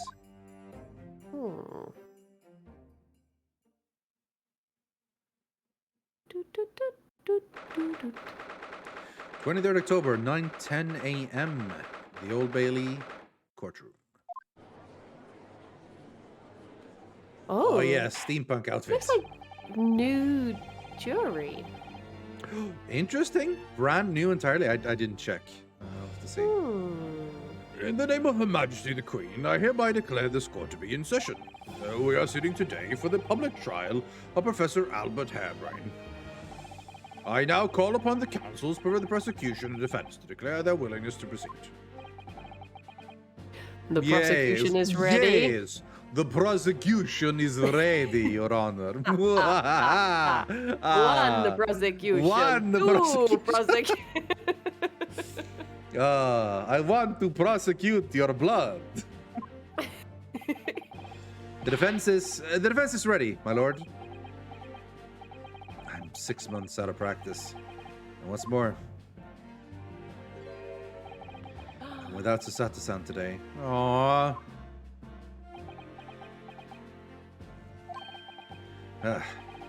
Is it just my imagination, or does the air in here feel even more oppressive than usual? Aww. So, I must say I recollect the victim of this case all too well. Mr. Odie Assman. Mr. Assman was well known as a financier, though that was merely a front for his diverse criminal activities. It was only a month ago that the man appeared in court prosecuted by you, Lord Van Zeeks, but the jury unanimously found him not guilty. Yes, every member of the jury had been bribed by the sound of it. These powerful London criminals are prepared to go extreme lengths to keep their freedom. But 2 days ago, on the 21st of October, Mr. Osman met his end. The work of the Reaper, was it? No, I didn't. I mean, nothing. If that is how your lordship would describe divine retribution. But the fact remains that Mr. Asman's death was a direct result of the actions of the accused, Professor Harebrain. Very well done. Now, ladies and gentlemen of the jury, you have been selected at quote-unquote random to represent the will of the people. Are the 6 of you ready to fulfill your societal duty? Here we go. Oh, blimey. All right. I'm most gratified. Yeah. I'm most gratified to have been selected to carry out this important civic duty, my lord. I've decided that. Even from he's from London, that's how he's sounding. Oh, blimey. Oh, wow.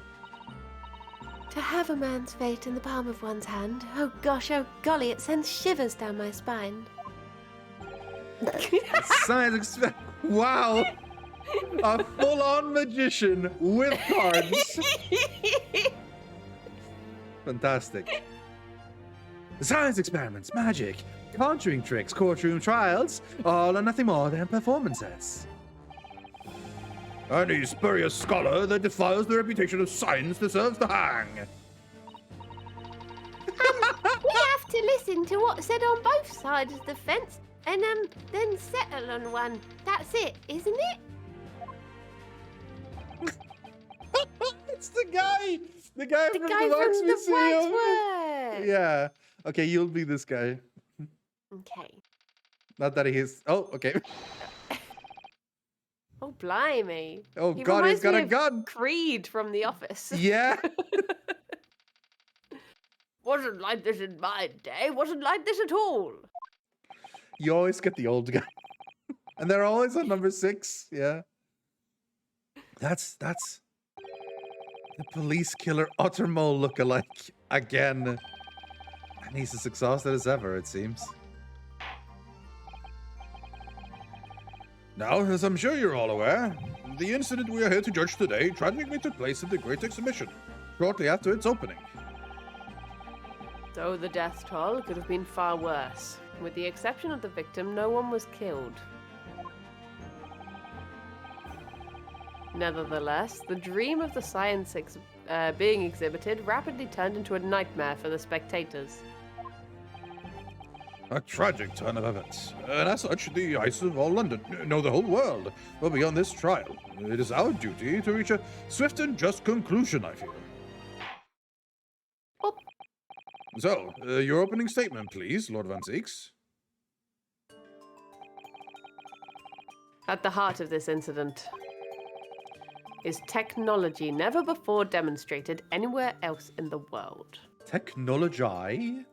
Yeah. Technology.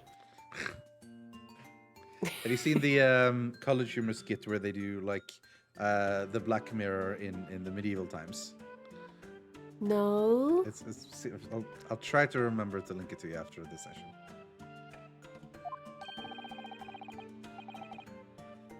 One of science's latest developments, I take it. The government is keen to capitalize on the Great Exhibition to improve Britain's technological adventures and technological advantage. The technology being demonstrated by the accused was described as super high voltage instantaneous kinesis. Good lord. It's designed to disassemble human subjects using extremely high voltage electricity and beam them instantly to another location where they are subsequently reassembled. Is such a thing even within the realms of possibility? Well, I don't believe it, that's for sure. Disassembling people with electricity? My goodness, how shocking. Huh, the whole idea is absurd. The hypothesis would never stand up to scrutiny. Sir, I believe you are a fellow of the Royal Society, are you not? An expert in your field? I am, and my word on the matter can be considered final. Instantaneous kinesis is poppycock. So this expert and Mr. Sholmes are in agreement. It's impossible. What is the prosecution's view on the matter? I put the emphasis there should be on what is the prosecution's view on the matter. The prosecution would assert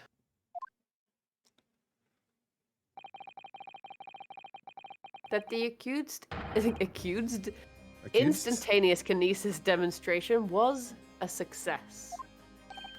What? What rot? Something exploded in sound. Ora! Ora! The professor's hypothesis is currently under investigation by the British government. If it is deemed to have merit, a substantial research grant would be made available.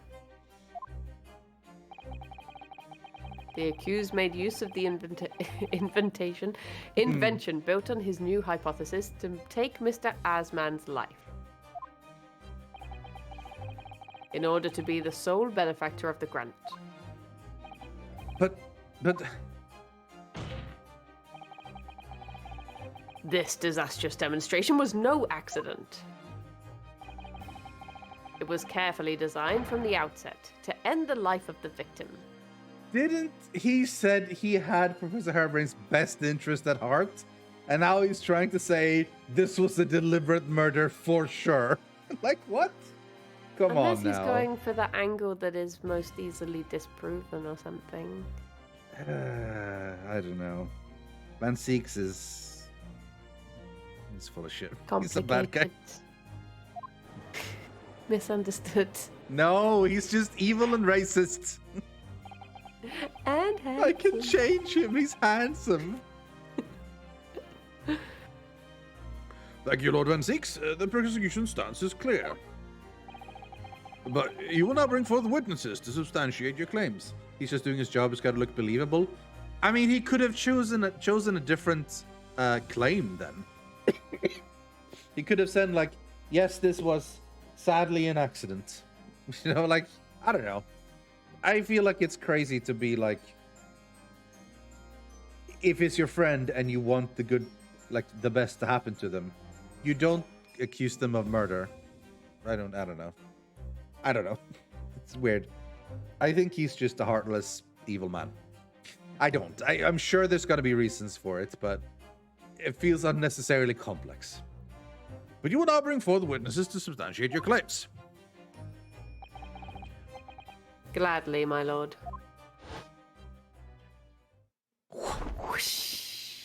No more cloak for me! Bailiff, show the first witness to the stand. Witnesses. Witnesses. Witnesses, state your names and occupations for the court. Yes, sir. Tobias Gregson, Detective Inspector at Scotland Yard's Homicide Division. Homicide. We don't pronounce H's over here. Not when they're Cockney. No. Cockneys don't say H's. They say hospital. Hospital. Hertford, Hereford, and Hampshire. Home. Hello. I was on duty at the demonstration the day in question and in charge of the following investigation.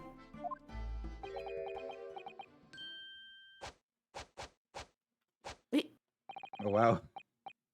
Albert Harebrain is a scientist. You were born in England but have been carrying out research in Germany in recent years, correct? Yes, that's right.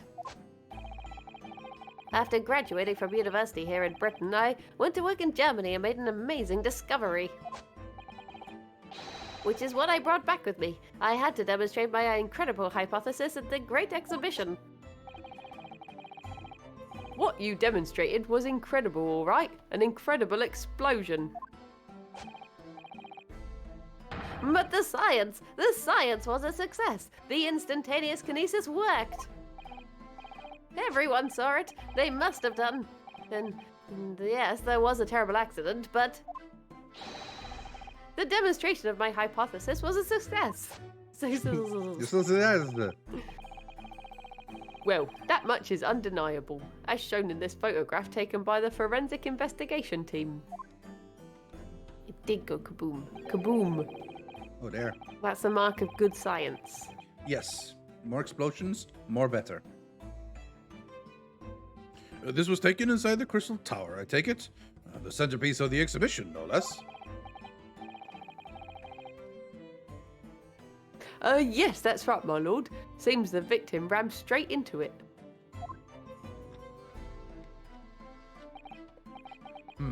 I see.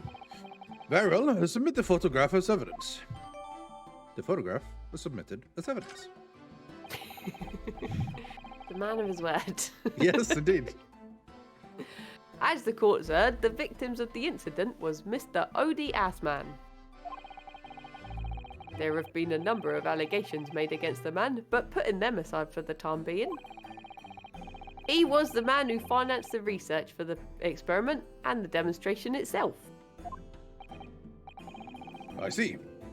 So to summarize the situation, the defendant is accused of taking the life of a man who funded his work. Would that be correct? Exactly. But couldn't it be that the explosion was caused by some malfunction in the apparatus used for the demonstration? That's right. That must be it. My splendid machine. My poor splendid machine. You saw it yesterday, didn't you? We can't even examine the wreckage thanks to the Special Dispensation for Scientific Equipment Act. Ah, yes. Yeah. What? The wreckage? The wreckage? But that being the case, how can the facts be established? How can it possibly be determined whether this was an accident or deliberate and malicious act? Extremely simply, my lord. I beg your pardon? Isn't that right, witness?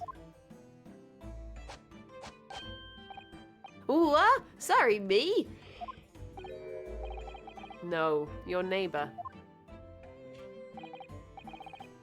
Yes, sir, it was murder, plain and simple. Anyone could state that with complete certainty. Well, anyone could, yeah. That doesn't mean they're right. What? Can you possibly think that? Thank you, Inspector. I think we had better proceed to the formal testimony. You will explain to the court on what grounds you claim this experiment to have been a front for murder.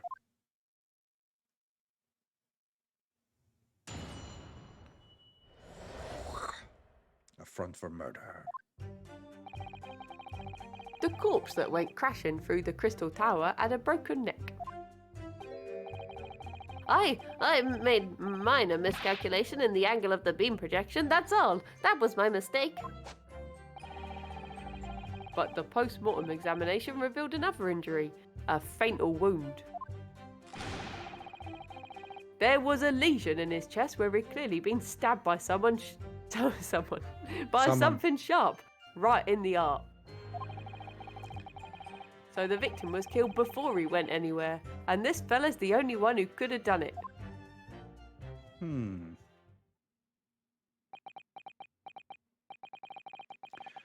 extraordinary business. In addition to suffering a broken neck, the victim was stabbed in the heart? He's having quite a bad day, wasn't he? Yeah, really.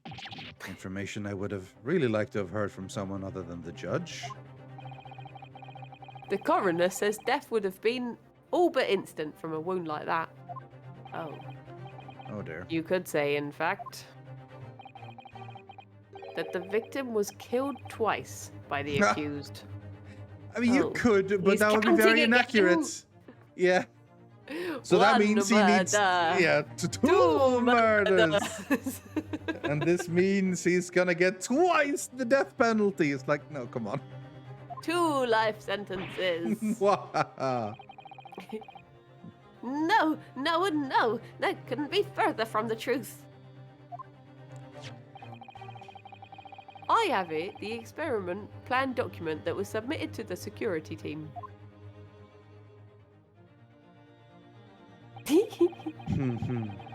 The victim stood himself inside something called the birdcage, ready to be beamed up instantly.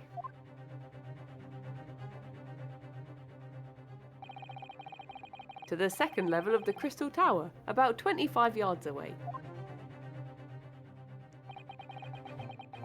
The experiment did not go according to plan, however.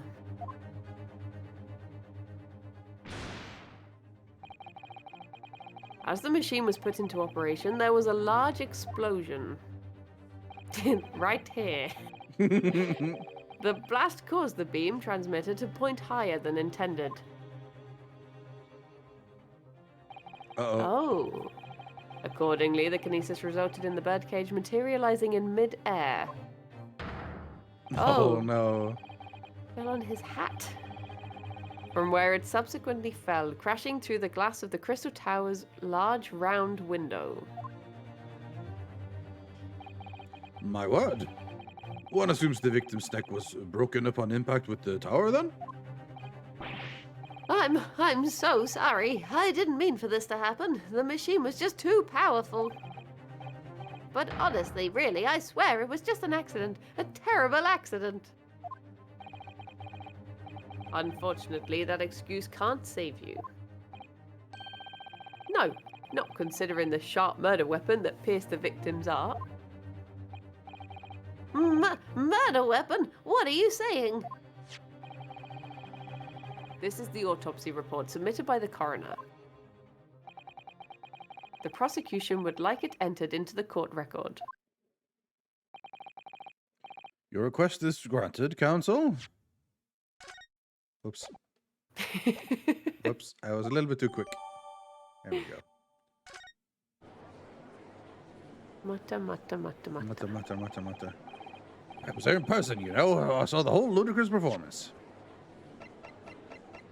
So we have the print. Does show a stab wound. Yeah, I mean, this would be here. And he was stabbed after he was strapped into the thing, because there's blood splash on the strap. Yeah. Odious man. What is on British time of death? Around 2:20, 21st October. Courtney Scythe, coroner? This is the first time we've seen the name of a coroner. Is she going to be a character? Maybe. Cause of the hemorrhage of a wound to the chest appears to heart, inflicted by sharp implement. Additional observations of broken vertebra, most likely from an impact of a sudden fall from a considerable height. Okay. The only other person on the stage with Mr. Asman was that disgraceful excuse for a scientist.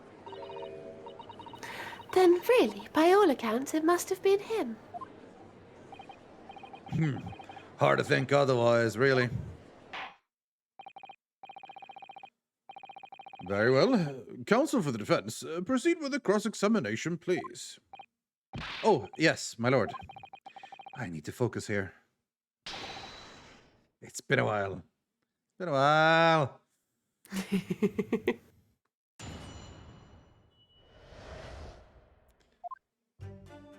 All right, let us start pressing. Hold it! Are you suggesting that because he's fell from a considerable height? Exactly. Which highlights something else about this old rum business. What's that? The fact that the instantaneous kinesis itself was a success. Ah. After the explosion, the cage with the fella inside suddenly appeared out of nowhere in midair. So, although the experiment ended in disaster, the so-called instantaneous kinesis did actually occur. Remind us, Professor, what was the cause of the fatal disaster?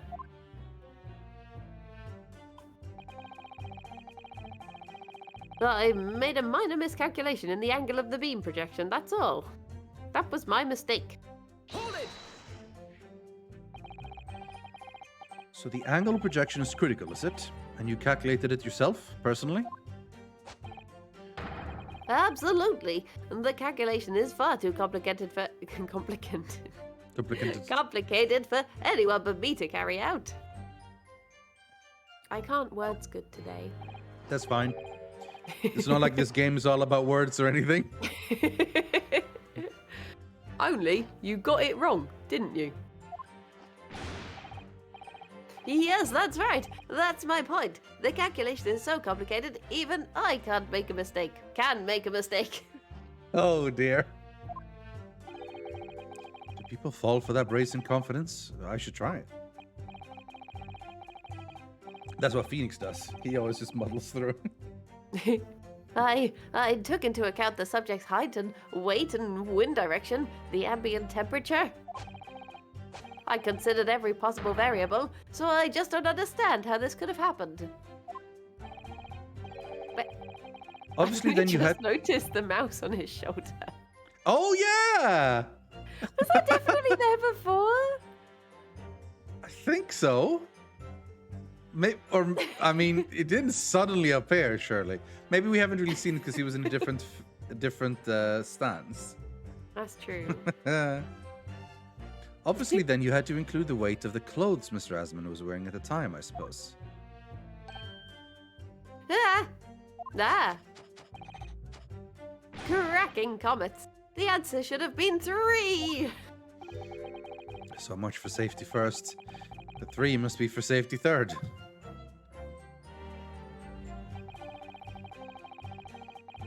But the post-mortem examination revealed Yes. Yeah, I skipped because you've already read that out. So another fatal injury, say? That doesn't make any sense. Because he banged the hand. I didn't think I'd have to spell this out, but here we go. Just because there were 2 fatal wounds, don't mean I'm saying the victim had 2 lives to lose, does it? Well, Seek said he was killed twice. Done a double murder. Yeah, 2 right. Obviously, at first we thought the bloke had died due to his spine snapping in half as well.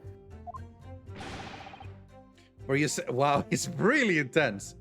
But you're saying that's not the case? You'll get your answer once I've finished my fish and chips, if you don't keep butting in every few seconds. You never finish. They're replenish. infinite. They're infinite fish and chips. Yeah, see? Well, we all know that's a bottomless bag. It's true. The victim plummeted 30 feet into a glass tower. It would be reasonable to assume that as the cause of death. Right, that's what we all thought. But it was a red herring, wasn't it? Is that why you're eating in your fish and chips? A red herring?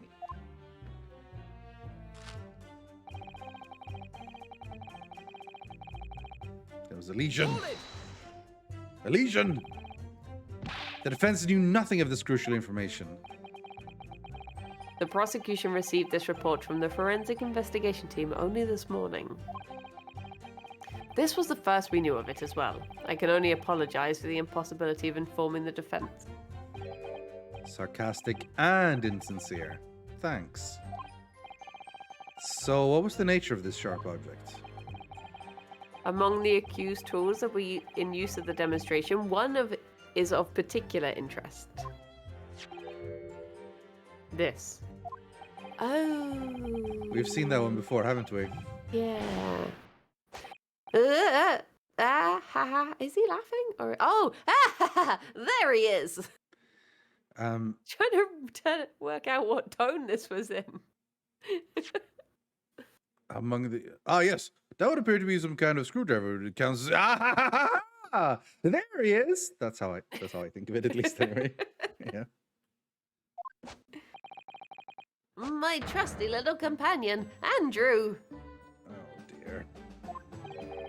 Andrew, of course. Ah, do you know each other already? He's one of my dear friends, like all my tools. This is a bad look, Professor Bunnybrain. I've named them all, you know. We're one big happy family. And unscrew. Andrew is my flat-headed screwdriver, of course. His brother, Michael, is a crosshead. Well, it would appear that your beloved Andrew has a red stain on his shank. Ah, that isn't. It's blood, beyond all reasonable doubt. No. And that's not all. The long, sharp shape of this Andrew fellow was completely consistent with the victim's wound.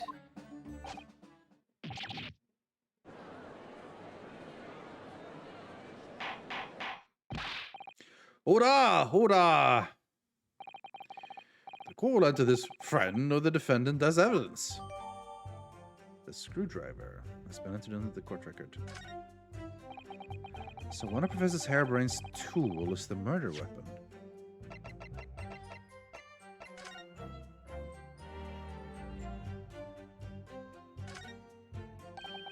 This is blood, Mr. Asmus, no doubt. This is the problem with looking at murder weapons. What? What? Why is that a problem? Is he just waiting for another person to respond, but there's no one here? Aww. I've seen this unusually sharp handle before. It's the same screwdriver that was lodged in the grill on the floor of the kinesis machine. Which could be important information, so I should definitely make a note of it.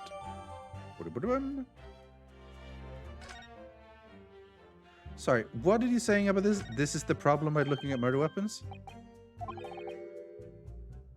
Oh, isn't it because he hates blood? Oh, maybe. So he's just like, oh, this is why I don't like this part of the job, because Eat icky. Oh, yeah. Well, we're solo now. Great.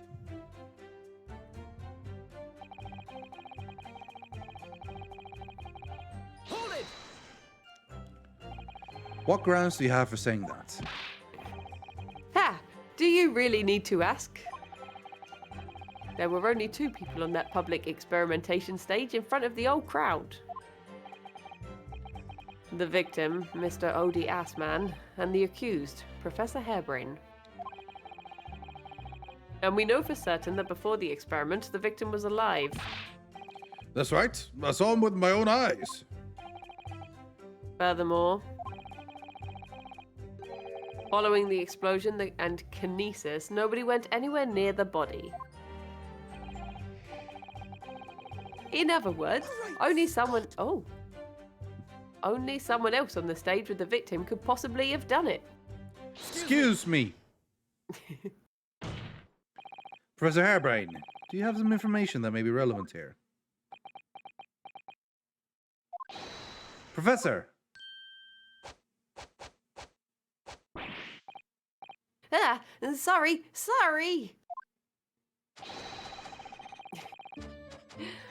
I was just calculating the optimum coefficient of electrolysis to separate molecules in the human body. And the witness stand is the best place for that? Okay, it is weird that he's trying to move his armband, but there isn't an armband on this outfit. Yeah. That is weird. It seems as though you might have something to say about Inspector Gregson's last remark.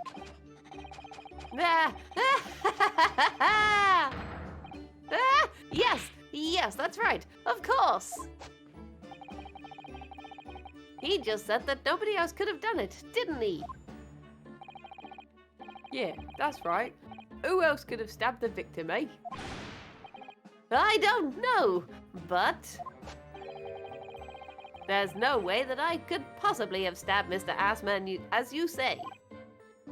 Eh? Explain, please, Professor. Of course, this cold-hearted policeman may not be aware, I suppose. But humans are warm-blooded mammals with warm blood running continuously through their veins. I had heard. Then surely you see. If I'd plunged something the size of Andrew into the man's chest, the whole stage would have been a bloodbath. No, a blood swimming pool. Ah. But thousands of Londoners were watching me at the time. And yet not one of them claims to have seen a swimming pool of blood. Well, no, I suppose not. You see, not one. True, I didn't see anything like that, and now I'm just gonna pour this liquid back and forth a lot, changing its color a bit with exposure to the elements, making it yellow, and then I'll put it up here a little bit, and it's now bright again. And now we're gonna make it dark by doing this, and I pull it, and I shake it a little bit, and it's gonna be dark blue. Yes, here we go. Now I've seen the full loop, and we're gonna do it again. Jesus, this is just he's doing. Why do they all get to bring stuff with them to the jury bench? Like, it's weird. Well done, Professor. That's a great counter argument. Mutter, mutter, mutter. Hoorah! Hoorah! Oh, This is his liquid first of choice. bevy of the day. Yeah. Pray, forgive the discourtesy if I savor a drop from my hallowed chalice to accompany my old friend's adducing? Never seen that word before. I've never seen that word, adducing. What context? Time to Google. To accompany my old friend's adducing. Is it like deducting or something? Yes, Because he worked out something? So adducing is to offer as example, reason, or proof in discussion or analysis. It's like evidence in support of a theory. So, yeah. It's like I guess it's close to like deduce, but it's like adduce. Like no one was charged. There was no motive that was adduced. You know. Yeah. Evidence was adduced. So it's like adding it like yeah. Offer example, reason, or proof in discussion. Oh, so I guess like deducing is working it out, whereas adducing is Suggesting. explaining it? Yeah, explaining or suggesting it as a thing. Like as a reason Just its own. add juice. Yeah. So I mean, it has a similar thing to like introduce or induce or deduce, I guess. Like it's connected to those words, probably.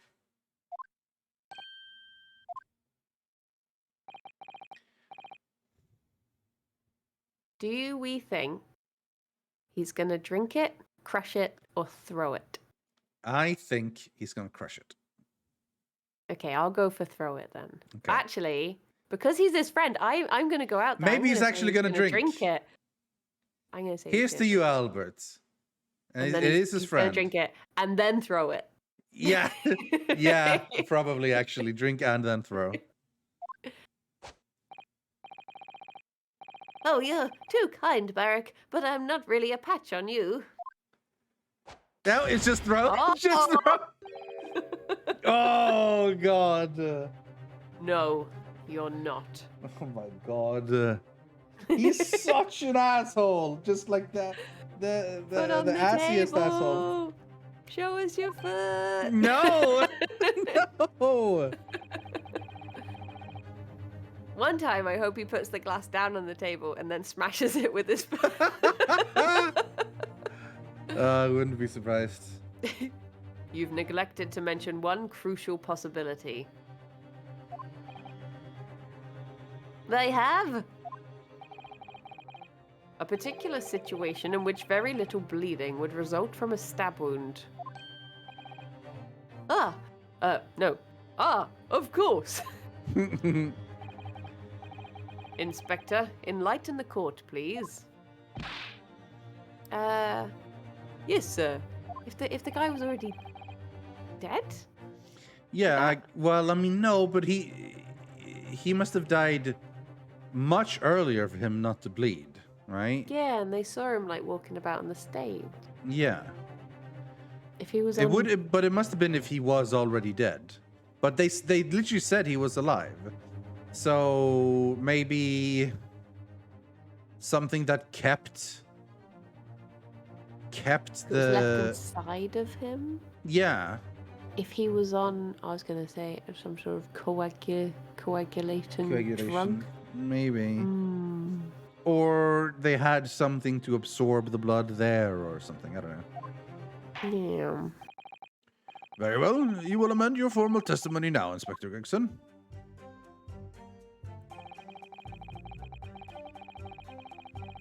The weapon the victim was stabbed with must have been left in his body whilst he was beamed through the air. Hold it! Why would you think that, Inspector? With any wound, it's only when you pull out the weapon that profuse bleeding occurs.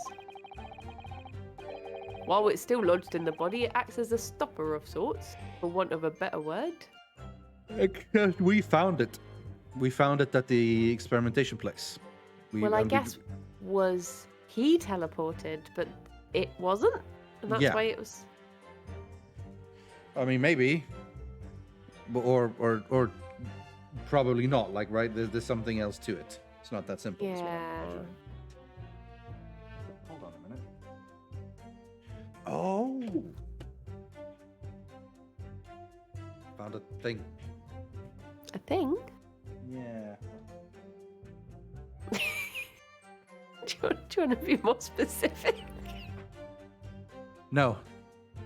No. It was a USB wire thing from a thing. Okay. Yeah, very, very specific. But again.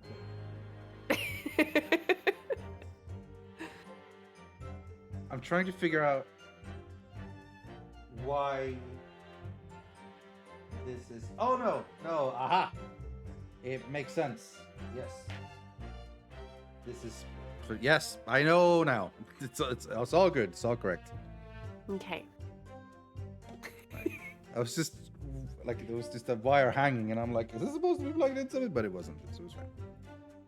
Sorry. Do you ever get partway through a stream and think, wait, am I live? I do that sometimes. I have to just look across and check. Yeah, well, I mean, would you... But you remember having talked to chat like a couple of minutes ago, surely. But if you're wondering, like, oh, what if I've disconnected? What if they have just been talking amongst themselves and it happened to line up? Well, sometimes they do talk among themselves, you know? And then I'm like, if I go offline now, will they notice? You know?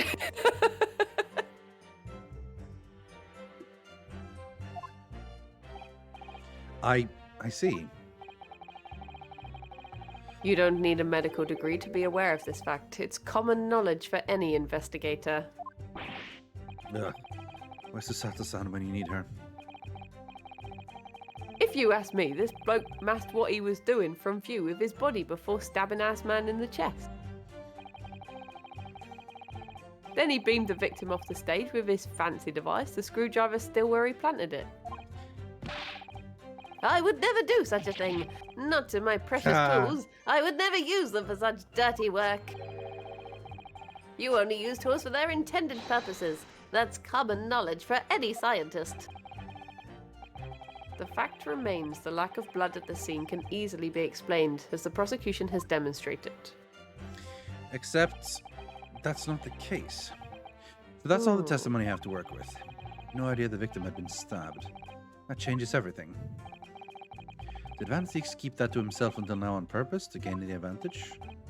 Well, I suppose all I can do is press these witnesses for as much information as possible.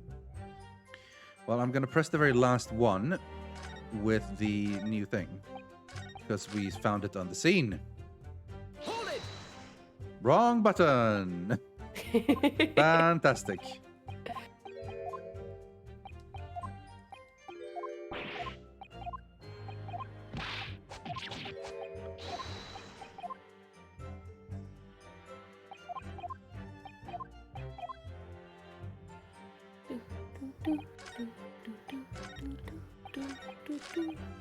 So you're going to show him the yes, because it says, because if you remember, we said like, oh, we found it in a place, distinctive handle, etc. Objection. You say that while the weapon remains in the body, there's very little bleeding. Is that unequivocal?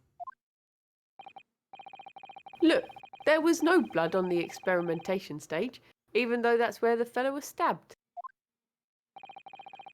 The only explanation for that is that if the screwdriver itself was still in his body, stopping any heavy bleeding. It's common medical knowledge, my learned friend, even on your side of the world. Yes, but about this screwdriver. The thing is, we actually saw it at the scene ourselves, on the experimentation stage. What? It was on the floor by the wreckage of the machine, poking through a metal grill. I went to pick it up, but the detective here stopped me. Isn't that right, Inspector Gregson? Well, now you've come to mention it, yes. Inspector, are we to understand that you permitted the Defense Counsel to investigate? That you contravened the Special Dispensation for Scientific Equipment Act? Hey, no, not at all. I wouldn't do that. I just let him look, nothing more. I was very clear he weren't to go touching things. Yes, that's true. This screwdriver was in plain sight, on the stage. But it shouldn't have been, should it? What are you getting at? If this tool has still been in the victim's body when the victim was beamed away by the machine, then it shouldn't have still been on the stage. Ah. That's right. It should have been beamed across to the Crystal Tower along with Mr. Asman. And been found still lodged in the victim's chest. Look at my mouse. My mouse tells you it's true. Little cute little mouse. Ora! Ora! How do you explain this, Inspector? I don't.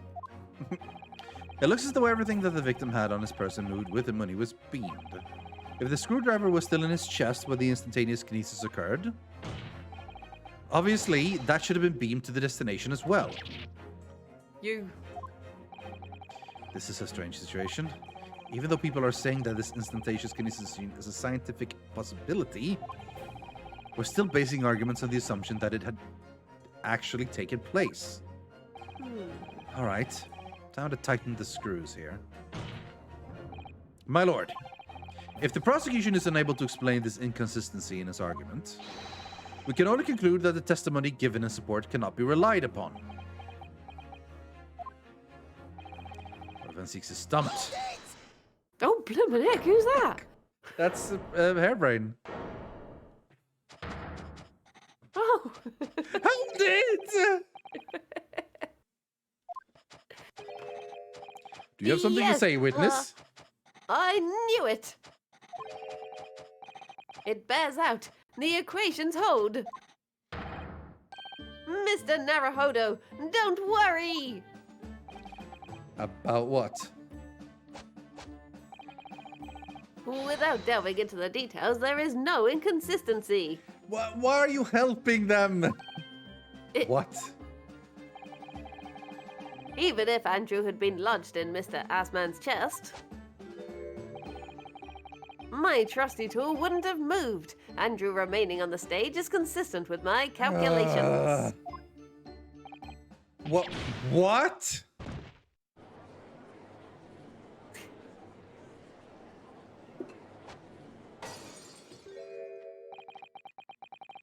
It would seem your illusions have been shattered. Okay, you don't need to waste wine bottles to make puns. Clearly, we should hear the accused's explanation. Or should I say, this brilliant scientist's explanation? Oh, no.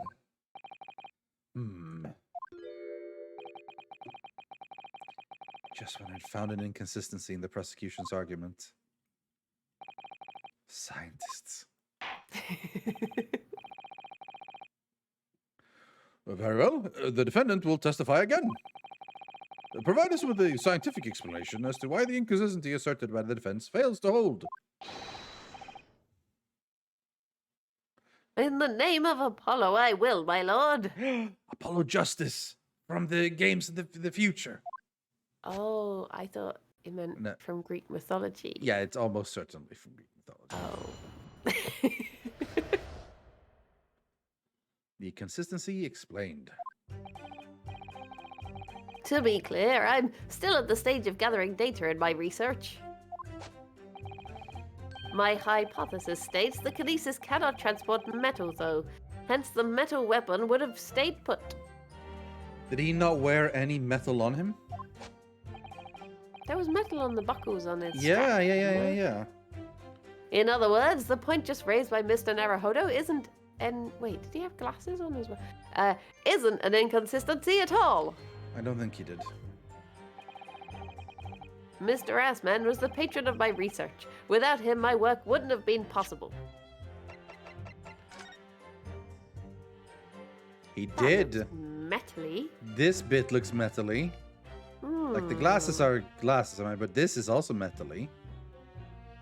That absolutely then would have came with him. He's got his glasses.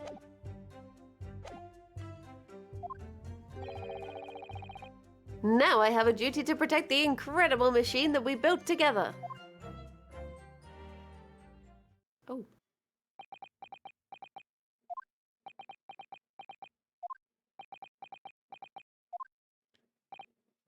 So, the trust of your testimony, Professor, is... That based upon his hypothesis, metal objects cannot be moved by this method of instantaneous kinesis. In other words... In other words, since the screwdriver is made of metal, even if it remained lodged in the victim's chest, its subsequent discovery on the stage, despite the victim being found elsewhere, is not an inconsistency. And therefore... And therefore, Professor Albert Hairbrain could still have been the killer. My great hypothesis holds. You see? We had to make the cage used to contain the subject from wood for that very reason. I was not addressing you, witness. Professor Hairbrain. Yes. Whose side are you on here? I don't take sides, Mr. Naruhodo. No, no, no. My only interest lies in upholding my hypothesis. I'm a scientist, after all. Oh, God.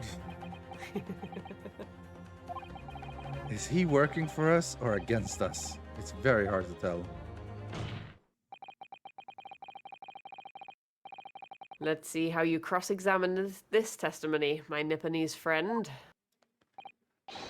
Yes, fire away, Mr. Naruhodo. Oh, no.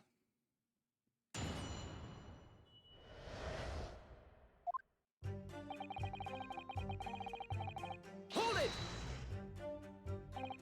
And yet your retort to my argument wasn't lacking confidence in any way. No scientist can find the truth without first finding self-belief. Those are the words of a certain scientist I hold in the very highest esteem. But you realize that disproving my argument puts you in a very precarious position, don't you? No scientist should strive to protect himself more than he strives to protect the truth. More words of the same great scientist, you know. Words that are causing me a lot of trouble. Who is this scientist?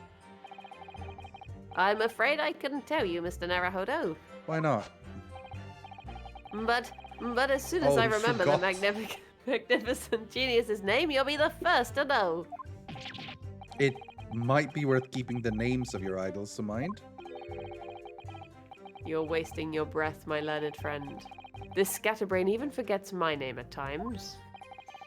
So Lord Van Zeeks really did have a friend once. I didn't notice hell freezing over. No! No! No sympathies for him! Poor baby! No! No! He's evil. We don't sympathize. But we stand. We don't stand. Hold it! Your hypothesis states it, so this isn't proven then. No, of course not. It's merely a hypothesis, but a good one, based upon thousands of calculations. But it is widely known that metals cannot be decomposed by electrolysis. Yes, of course. So I am right. My hypothesis is clearly correct.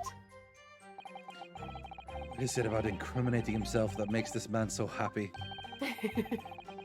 It's the whole reason that the birdcage is made of wood, you see.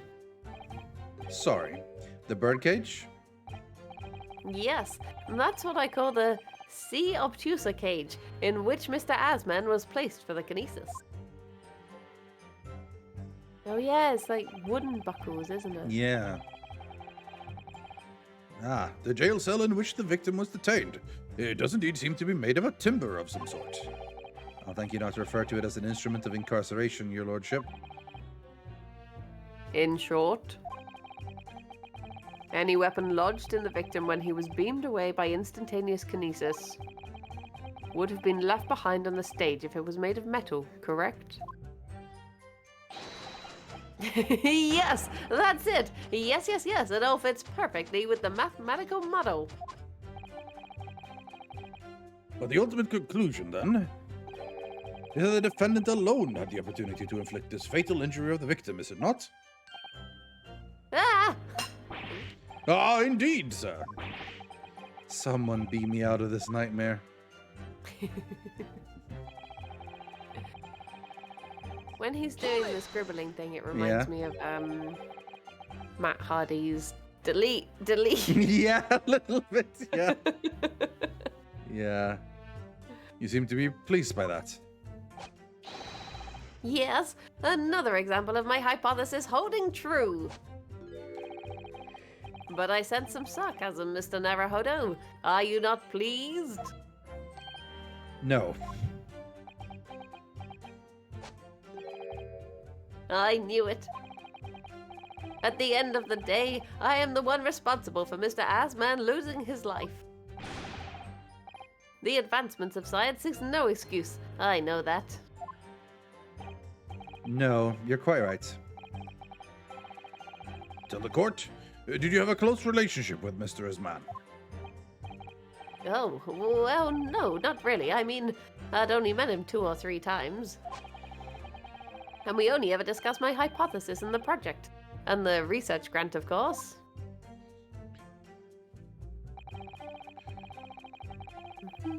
Hold it!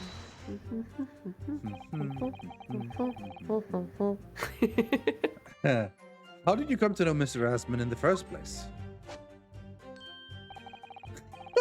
A year ago now, a small provincial science journal published a little paper about my work. You're not kidding with a small paper and a little paper.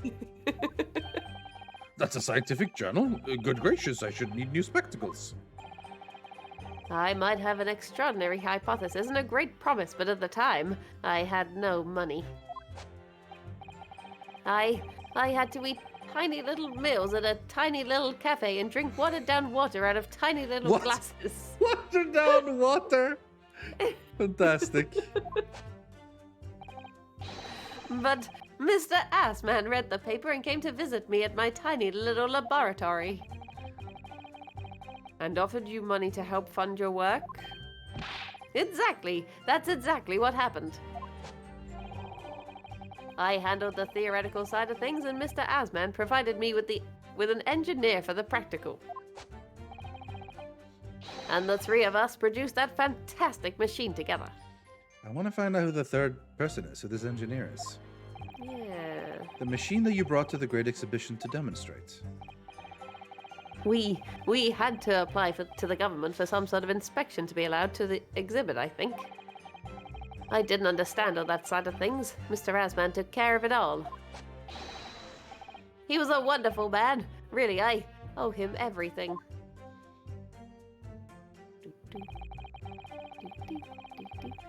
Hold it! When you say that you built the machine together, does that mean that you were involved in its construction? Yes. Well, not exactly. I'm not good with the practical side of machines myself, so the physical construction was done by an engineer. Little remains of your creation now, though, following the explosion. Repair will no doubt be impossible.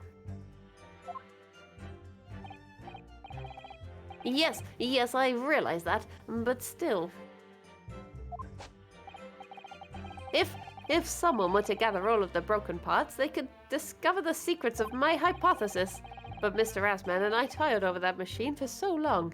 We put our hearts and souls into it. I have to protect our work. So what's left of the machine must be kept safe. That's only fair, because what happened was an accident.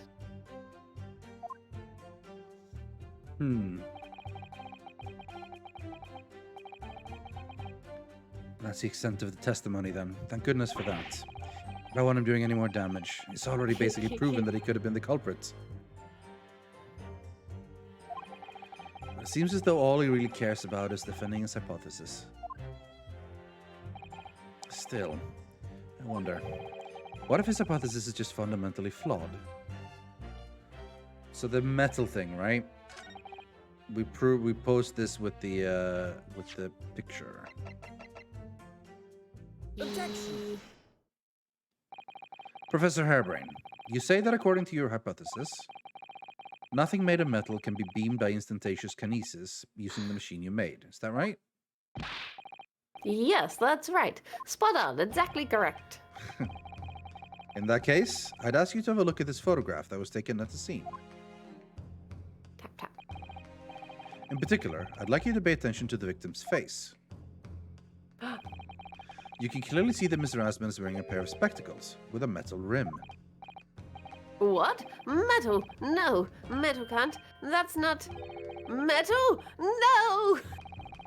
We've already established that the proposed murder weapon, the screwdriver, was found on the stage.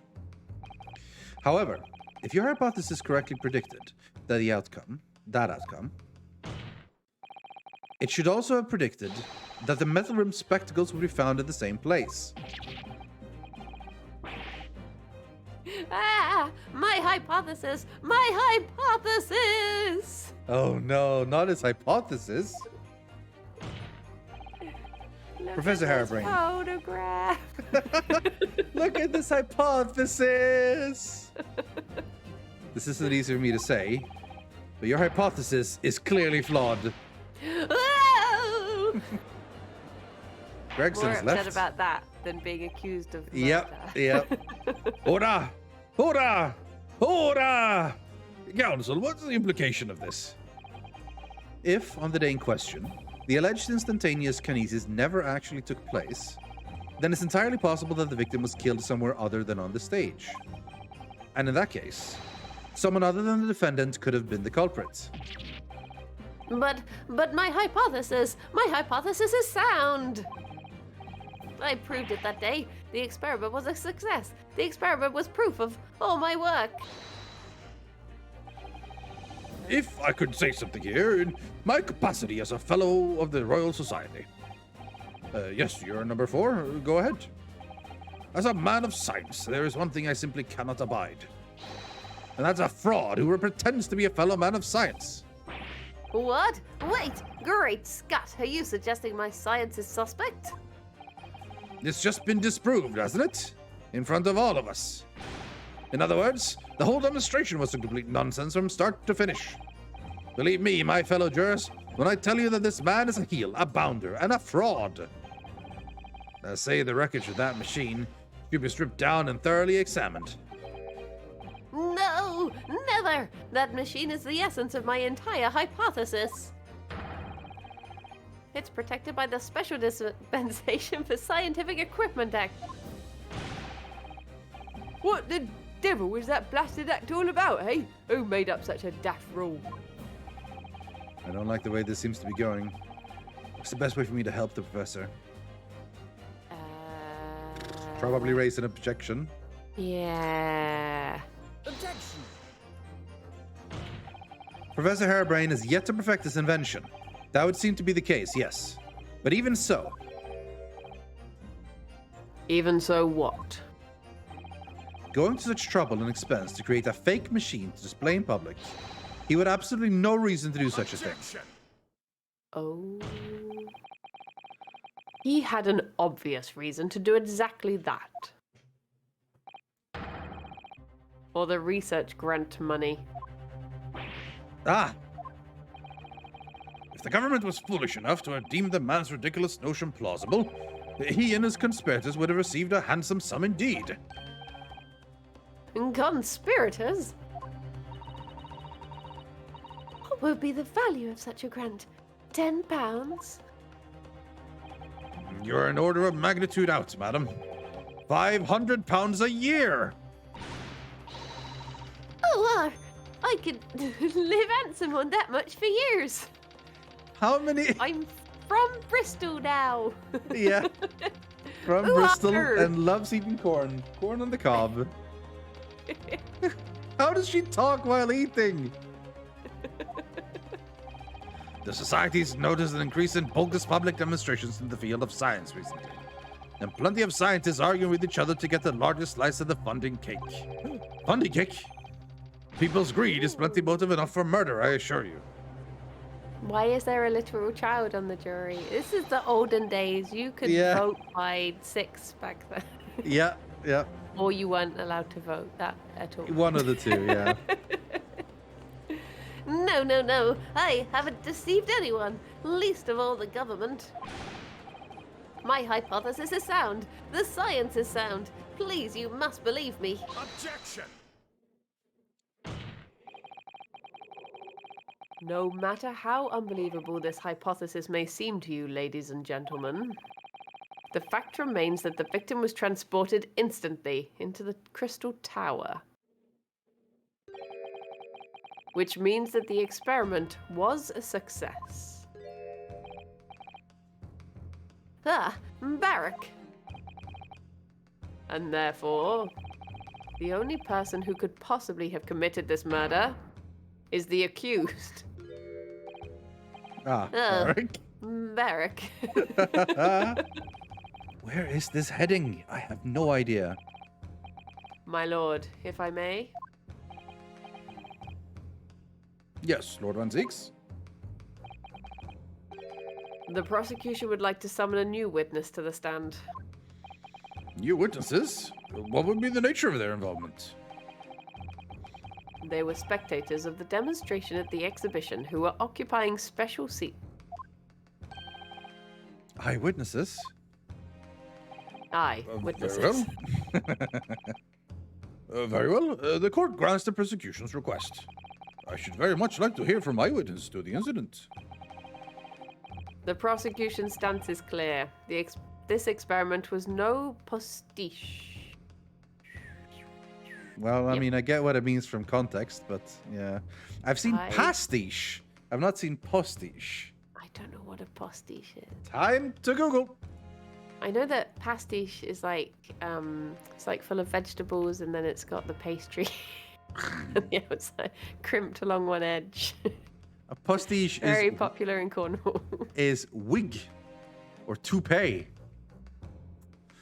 Right? So is it like he's saying it's no Pastiche. fake? It's Pastiche. the real deal? Or something? Pastiche. Pastiche. Pastiche. I guess, yeah. I mean, that is basically it. Like, oh yeah, this wasn't a fake. This was the real deal. It was not a toupee. It was not a wig. It was the real deal. Yeah. But it literally doesn't mention anything else except wig or toupee. There you go. Pastiche. Postiche. Pastiche.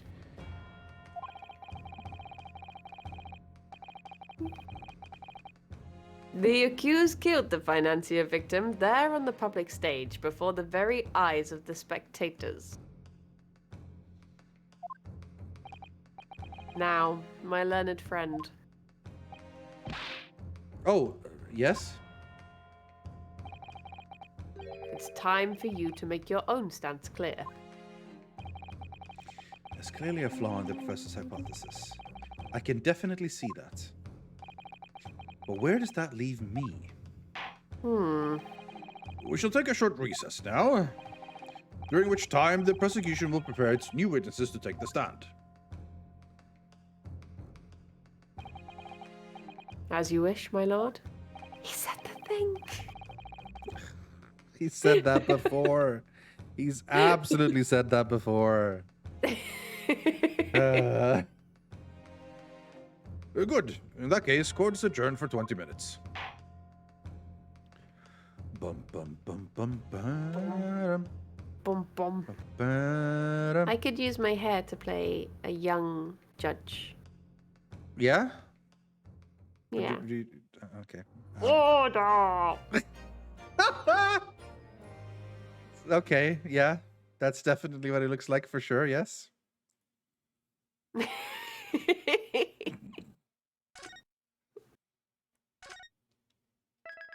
Right. I gotta BRB real quick, but Okay. we can still go for a while, right? Yeah. Yeah. Cool. Jerry's little ears. Judge was never young. It's so stuffy in this room. Is it meant to didn't know you have dwarven descent. I can actually genuinely make quite a good dwarven beard with my hair. If given enough.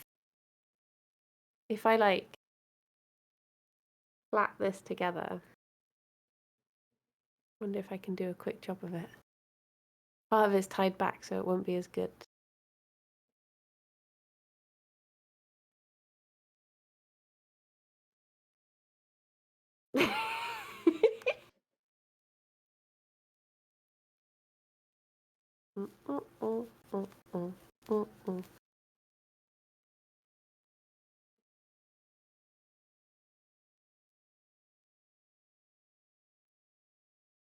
There you go.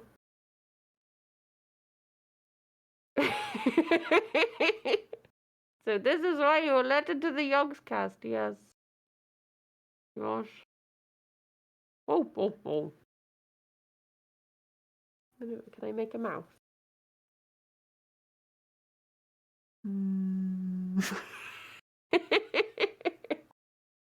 Hello, Soty Mobs, how's it going? And my axe. Don't be too greedy with my delving. I'm going to go too deep. Too greedy. Ha ha ha. There you go. I think I could do pretty good. And this isn't even all of the hair. There's still like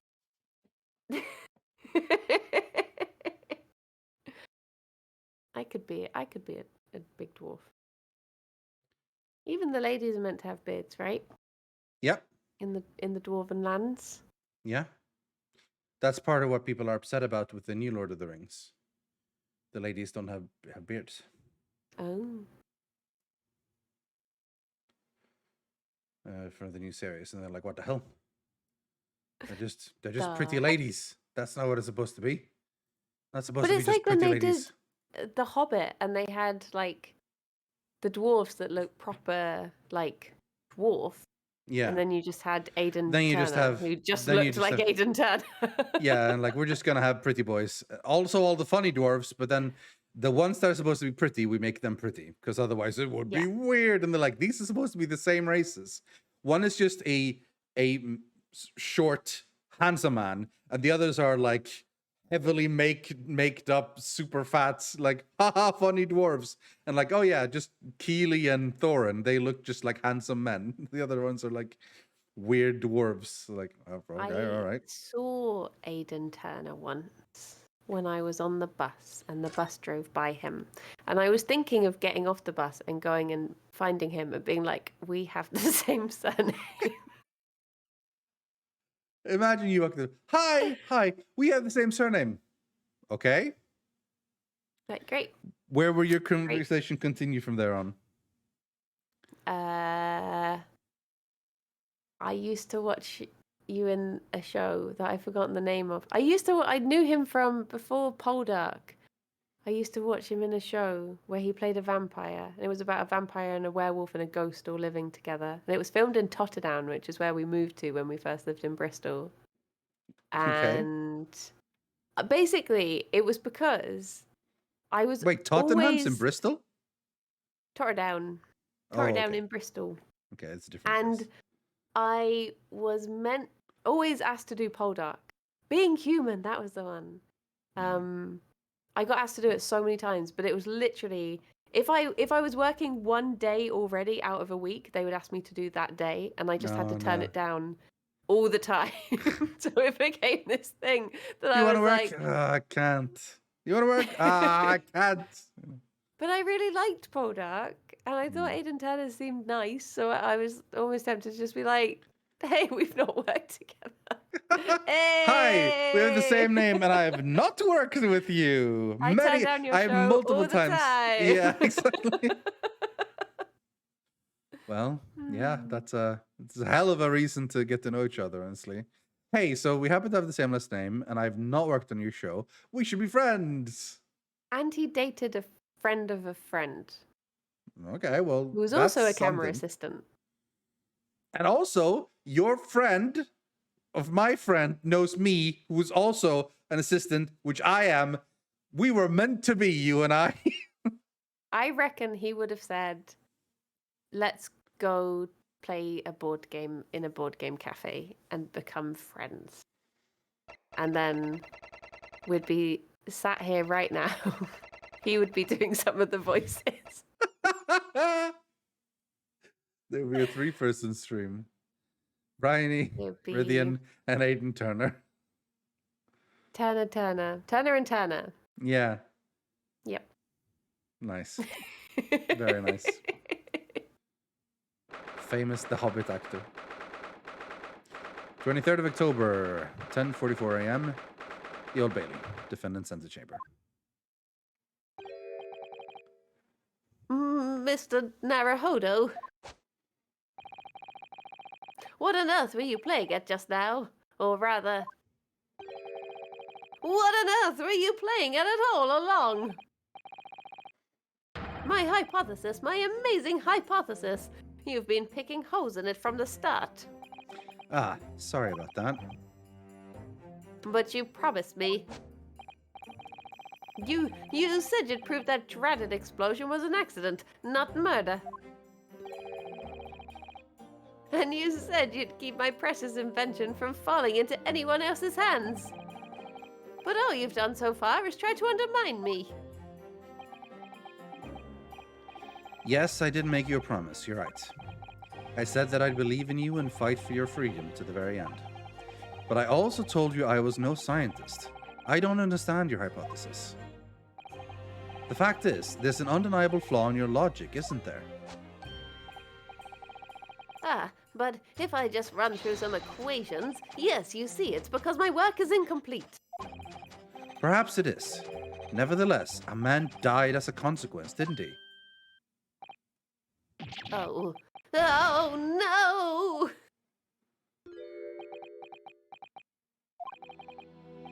You're right. You're so right. It's all my fault. And I have no right to blame you for my failures.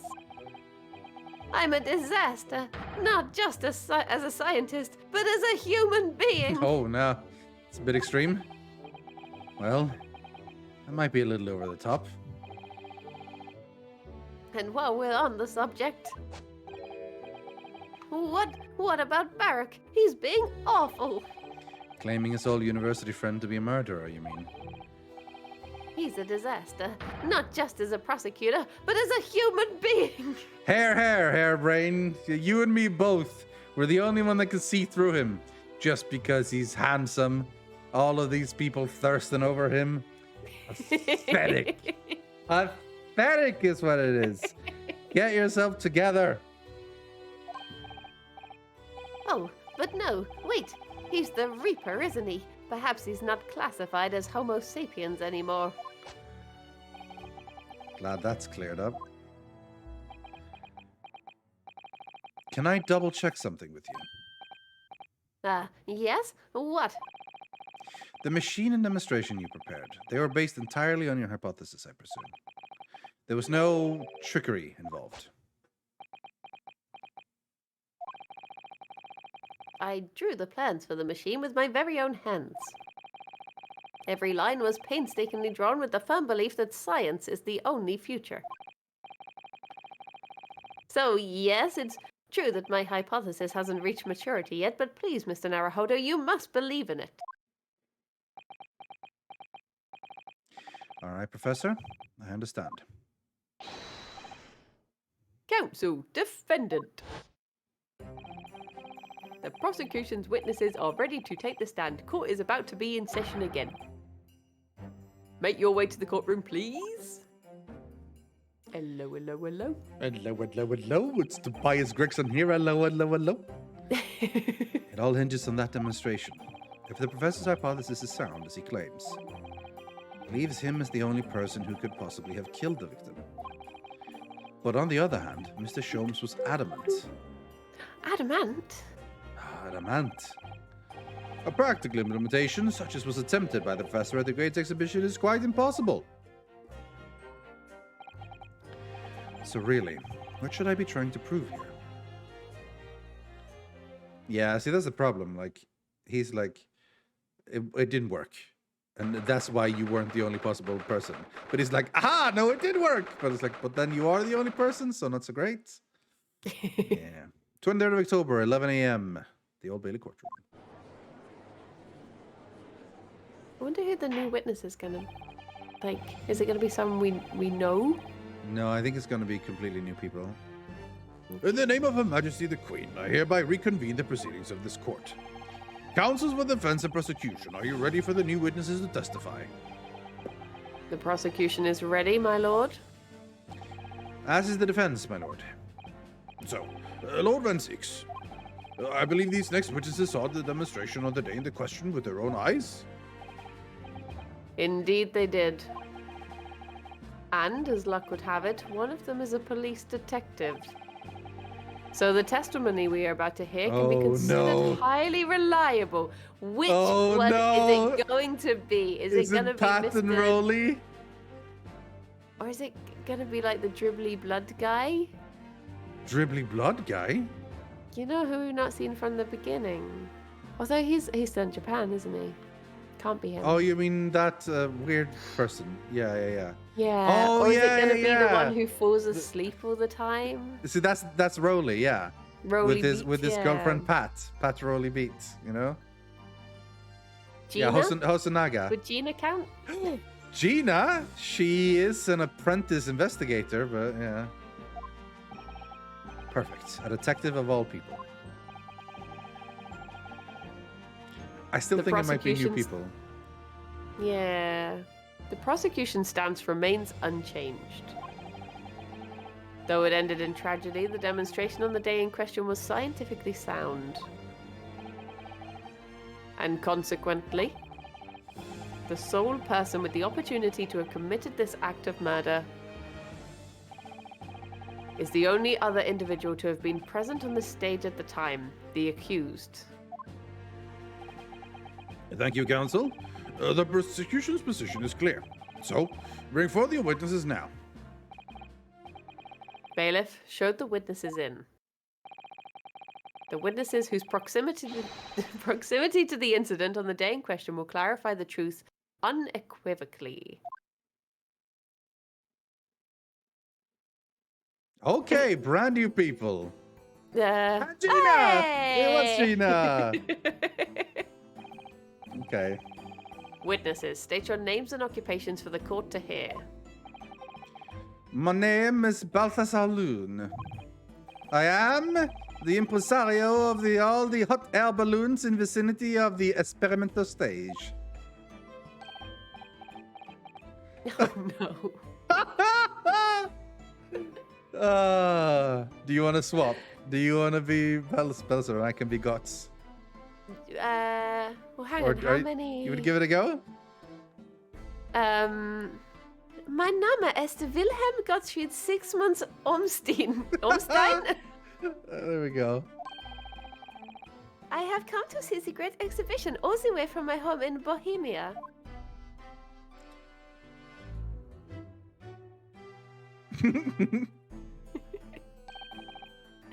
I am very rich. As you can tell by the fact that I bought one balloon. Inspector Gina Lestrade, Scotland Yard. I'm a great detective. Even Sherlock Holmes agrees.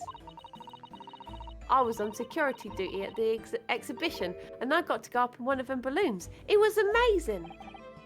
Gina, again. But she did mention that she's seen the disaster from up in a balloon, actually, didn't she? And she clearly loved every minute of it. There were 3 balloons flying near the public exhibition stage when the incident occurred. 2 of these witnesses were in one such a balloon at the time and saw events unfold from the skies above. You make it sound like they were in the clouds. It was only an altitude of circa 60 feet, very low. Well, you can't see nothing if you fly too high, can you? 60 feet, about 18 meters then. Thank you for your introductions. Now, you will give your formal testimony for the court. Kindly describe exactly what you witnessed, especially those of you who had a vantage point above the stage.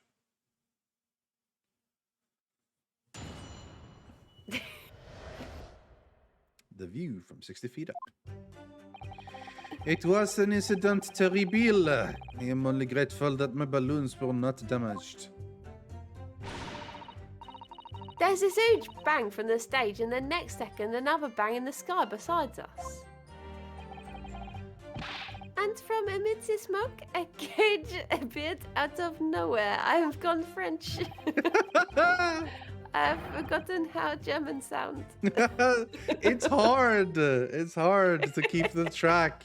I mentioned this before, but in my D&D campaign, in one town, they're supposed to sound like German, and they just inevitably become French every time. The cage, it fell from the sky like a stone and crashed into the crystal tower. I didn't get a good look inside the cage, but no one went near it after it crashed into the tower. Doot, doot, doot, doot, doot, doot, doot. A most extraordinary collective account, I must say. Could I just clarify something? There's a detail in the witness's testimony that I've not heard any mention of until now. Specifically, that there were 2 explosions. More precisely, 2 explosions in 2 separate places. Yes.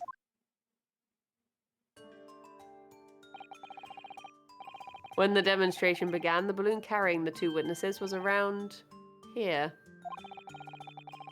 There were other balloons in the air nearby at the time, carrying other passengers as well, to be clear. Bam! Then, as power was supplied to the machine for the demonstration, the first explosion occurred. The so-called birdcage that contained the victim disappeared from the stage, and a moment later... the second explosion occurred directly adjacent to the balloon carrying the witnesses. The birdcage appeared at the site of the explosion, subsequently to plummet down into the crystal tower.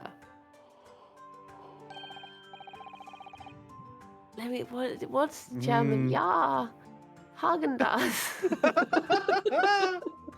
Yeah. Hi, Hagen. Yeah. I was very surprised. Suddenly, a cage appeared before my eyes with a person inside. There we go. Not bad. The blast was so hot, but I didn't want to miss a thing, so I kept my eyes wide.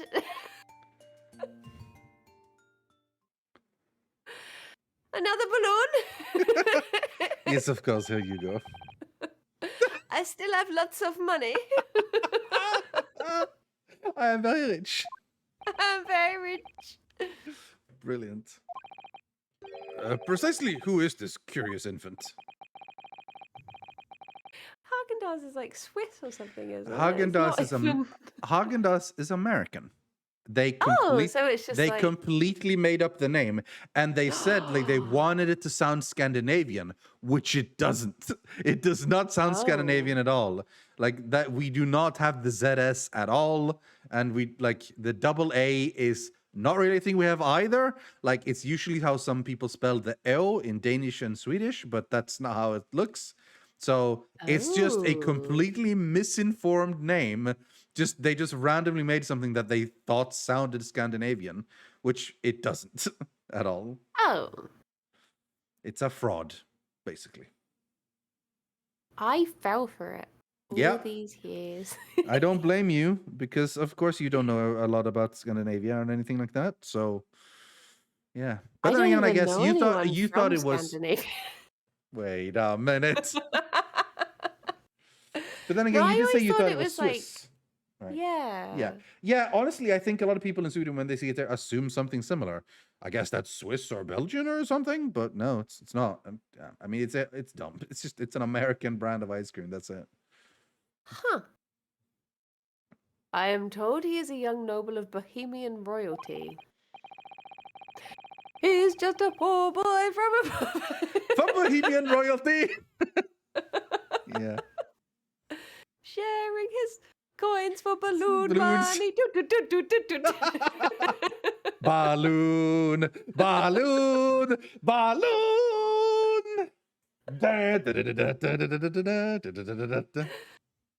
Apparently, he disguised himself in order to steal unnoticed into the Great Exhibition. Yeah, I am here in London on a sightseeing trip with my elementary school. How old is this child? Oh my god. We will have the benefit of a child's point of view in the testimony. Ah, yes, the benefit. That's That's something we often want. Notoriously accurate. Totally children's point useful of and view. accurate children's point of view, yes. I benefit from that, Mr. Lord Van Bad. Got him. Do we really need that? Then I remove my mask. This is what I look like. I'm very Wow, rich. it was him all along. Wait, what? Ah, yes, I see. Delightful face, I'm sure. Yeah, everybody says so. Oh my god. This Because is I pay them to. I am very rich, yeah. I have lots of money. This guy is the murderer, for sure. Great disguise, then. The point is, the testimony of these witnesses further substantiates the facts for the court. Namely, that despite ending in an explosion, instantaneous kinesis was successfully demonstrated. And furthermore, that until the arrival of the police, no one approached the crystal tower where the victim fell. Therefore, only the accused who was with Mr. Assman on the stage could possibly have committed the murder. What if someone in the other balloon killed him? Stabbed him. Yeah, well, a Pushed him out. long-range stab, like a throwing knife or something. Throwing screwdriver. But then how Well, would it get back to the stage? It was teleported through super high voltage instantaneous kinesis. Got him! Got him! Science! Science! My hypothesis! I'm wondering Yeah. if there's some sort of I don't want to spoil the prestige for anyone. But if you get what I'm saying, wink. Yeah, I also get what you're saying. Yeah. I had that theory earlier, right? That from out of the balloon, you know? Like someone jumped or fell in that regard. The engineer was his twin brother. Yeah. Yeah, who is the engineer?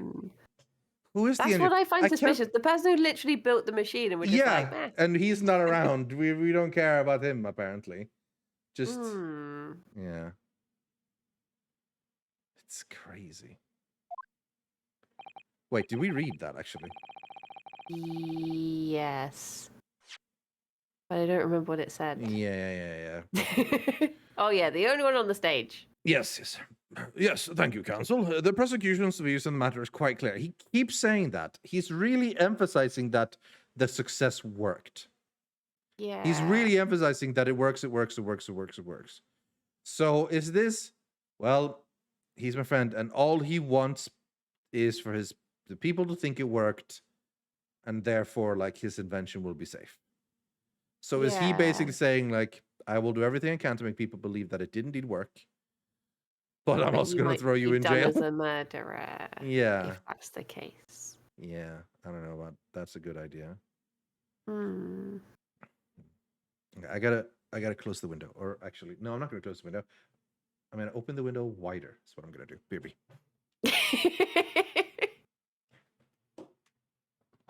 That was a turn of the tables.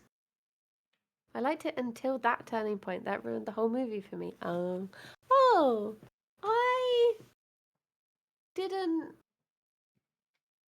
liked it. I like the Prestige. The only thing that I don't like about the Prestige is where the heck David Bowie is meant to be from. It's still a mystery to me.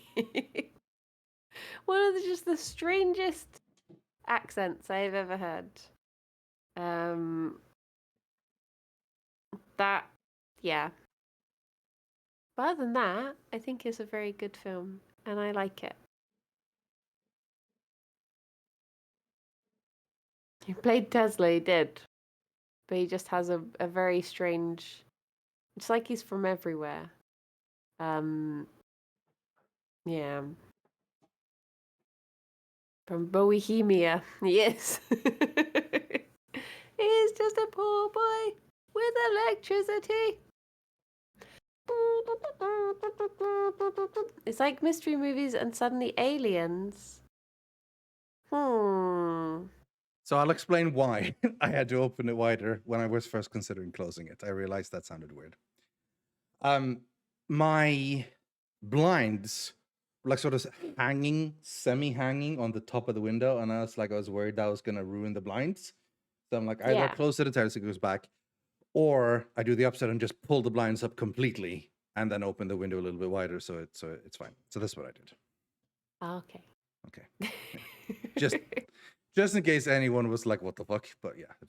I was just like, it's like you went, I'm too cold. No. Actually, I'm too boiling. Hot. Yeah. No, the temperature was fine. It was for the sake of my poor blinds that I needed to fix it. Okay. Okay. So, the defense's cross-examination now, please. Yes, my lord. Okay. Interesting. Man, the guy on the left hasn't said much. It was an incident terrible. I am only grateful that my balloons were not damaged. I forgot to press. I'm supposed to press him. Oh, can you? Hold it! There were 3 balloons flying above the experimentation stage at the time, I understand. Oh, he's Spanish.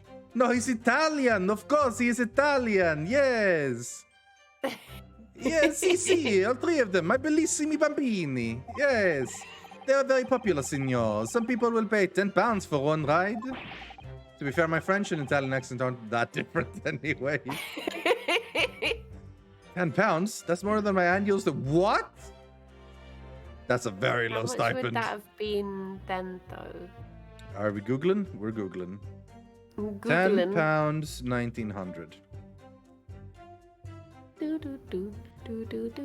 Have you ever been in a hot air balloon? No. Would you like to go? Yeah, absolutely. That would have been £1,309. Jesus, that's a huge difference. Yeah. Ooh. That is actually quite a lot, I guess. Damn.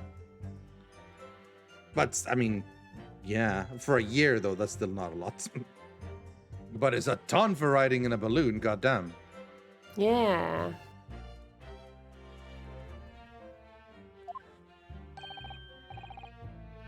£20 a month. That is my pocket money.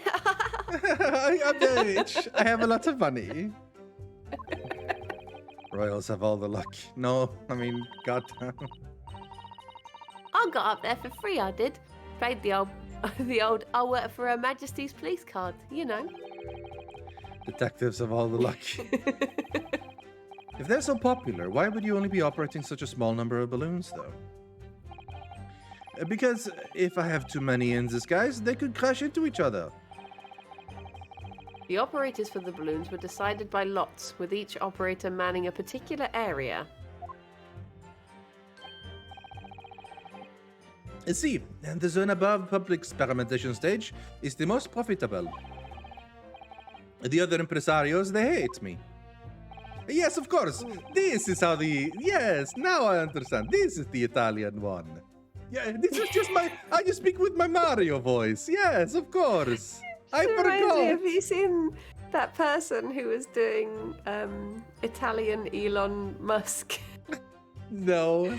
There was this... They made their Twitter account into Italian Elon Musk, and it was just all things like... There was a story about one of the cars like bursting into flames, and he just retweeted it with "no refundo." It's just like, I sent the rockets into space. Oh. I sent the rockets, no refundo. Wow. Thank you, witness.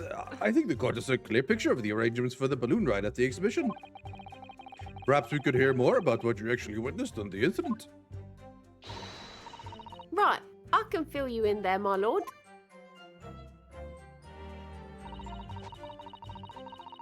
Huge bang, another huge bang. Hold it! Hold it! So you actually saw the accident happen from up in the air? Yep. Isn't it amazing what a detective gets up to, eh? I'm telling you, Odo, being a lawyer's a mug's game. You should join the force and we can go flying together. You know me so well. Yes, well, anyway, could you tell us exactly what you saw, do you think? Everything. We saw everything because we were up above it all. That dodgy cove climbing into that cage and that dodgy professor pulling all them levers. And that's when it happened. That's when there was that massive bang and the cage disappeared, just like that. You are describing the moment the subject's body was decomposed by the electricity, I believe. I didn't know what to make of it. But then there was another bang right in my ear. I looked round and there was an huge, great fireball right next to us in the sky. And there was nothing there before. We missed the sound he made. He made a sound. I want to hear his voice. Excuse me. Excuse me.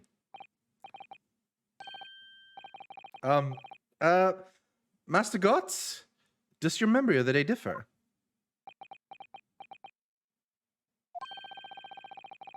My teacher at elementary school said that when you meet someone for the first time,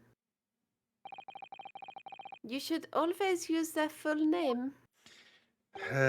Yes, mein Gotthard Wilhelm August Sigismund Freuzen Gestapo del Klasowski Friedrich Wontenheimen Gestflenten Krasinski? number 4. Hey, I got Sigismund and Wilhelm, and well, sort of Gots. Wilhelm Gottfried Sigismund Ormstein. Is it Stein or Steen? I never know. Or is it just down to personal preference? Just the 4 names then. The point is, do you have something to say? Something to add in response to Detective Gina Lestrade's last remark, perhaps? Oi, get it right, Odo. It's Inspector Lestrade. Why does everyone have a problem with how I dress them at the moment? That is not what I saw. Oh? Yeah, there was a second explosion and it was right beside our balloon. That is true. But I'm sure... Which is what I said, innit? 1 minute there was nothing there, the next a massive explosion. My teacher at elementary school said that when someone else is speaking, if you are rude enough to interrupt, you will have the most awful laugh imaginable. Okay, he's gonna get another balloon and then he's gonna say something about being very rich.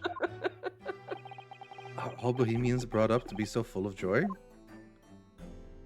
You there? Balloon? Yes, of course. Have a balloon. I could buy No, he your didn't whole mention family. being rich. Oh, man. Just before the second explosion happened, next to our balloon, I clearly witnessed a green balloon flying in the sky. A hot air balloon or a rubbery balloon? A green balloon? Eh? You what? I never saw nothing like that. Well, I did. I saw it. And you can say I didn't. I will complain to the council. I will cry and I will scream. Oh, my God. Oh. Yes, well, thank you, Van Zieks, for the benefit of a child's point of view. Thank you.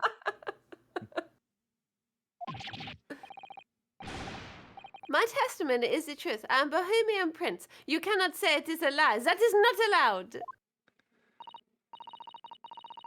Playing the bleeding royalty card, are you? Typical. So, IE is E, so Steen, IE. Steen. EI is Ein, so Stein. So in this case, it was Stein, so it's Stein. Stein. So it's Stein, yeah. Says the orphan who likes to remind people she works for Her Majesty's Police.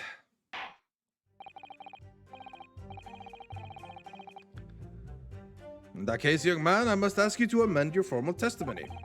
In the interest of cordial national national relations between Great Britain and Bohemia. It was not the sky that exploded. It was a green balloon that was next to us at the time. Okay, our twin theory is getting more and more accurate. Because it exploded, and while it exploded, the guy in the wooden cage just left or whatever. Meanwhile, from the balloon, someone fell over. And that would have made it seem like the hypothesis was correct and, oh my god, it did work. And they would have gotten the research grant. Yeah. So that was the motive. Like, we'll make it seem like it works by making sure there's someone in the green balloon who can like jump down to or fall onto where it's supposed to be, right? When it's supposed to happen. So they planned the wooden cage or something in a way so that they can hide themselves, and then the twin appears there. I reckon so. Yeah, I think it's solid.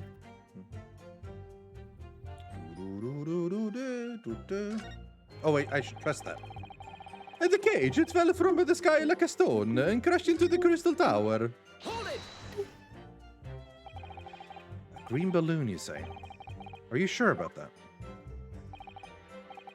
Of course I am sure. I am a proud Bohemian prince. All these questions are making me boring. Making you boring indeed. I think you mean bored. English is very annoying.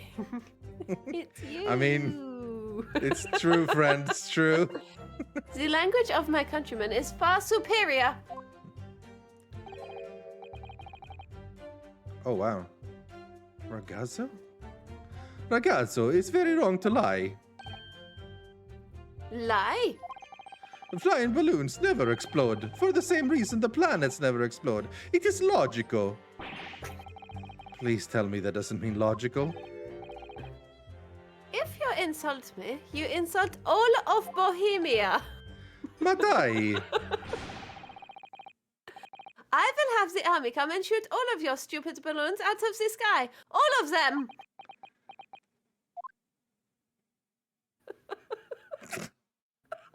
Yes, of course. Hey, you can have another balloon. Here you are, Your Highness. If only all international incidents were so easily resolved. Jesus. Now that peaceful relations have been restored here in the courtroom, perhaps we could return to the testimony. Did you also see the moment that the cage materialized, Mr. Loon? No, I did not see the esplosione myself. What? I sent a calzone into space. I avoided the taxes. No refund, though.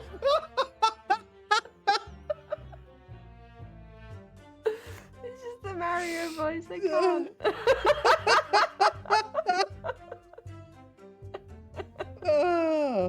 Avoided the taxes.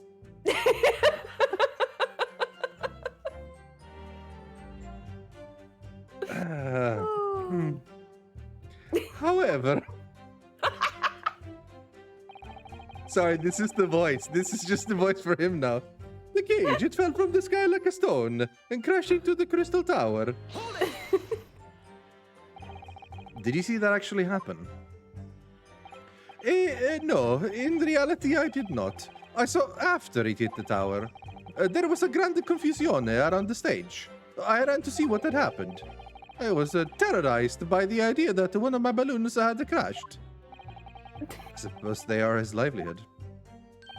But when I looked up into the sky, all my precious balloons were still there. I saw it, foe. I saw it slam into the tower. After all, I'm a detective now. Then tell us what you saw, Inspector Lestrade. That's what I like to hear.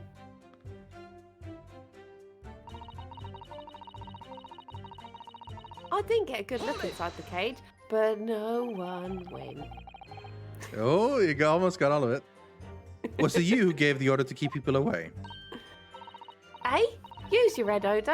How could it have been me? I was up in a balloon, weren't I? Right.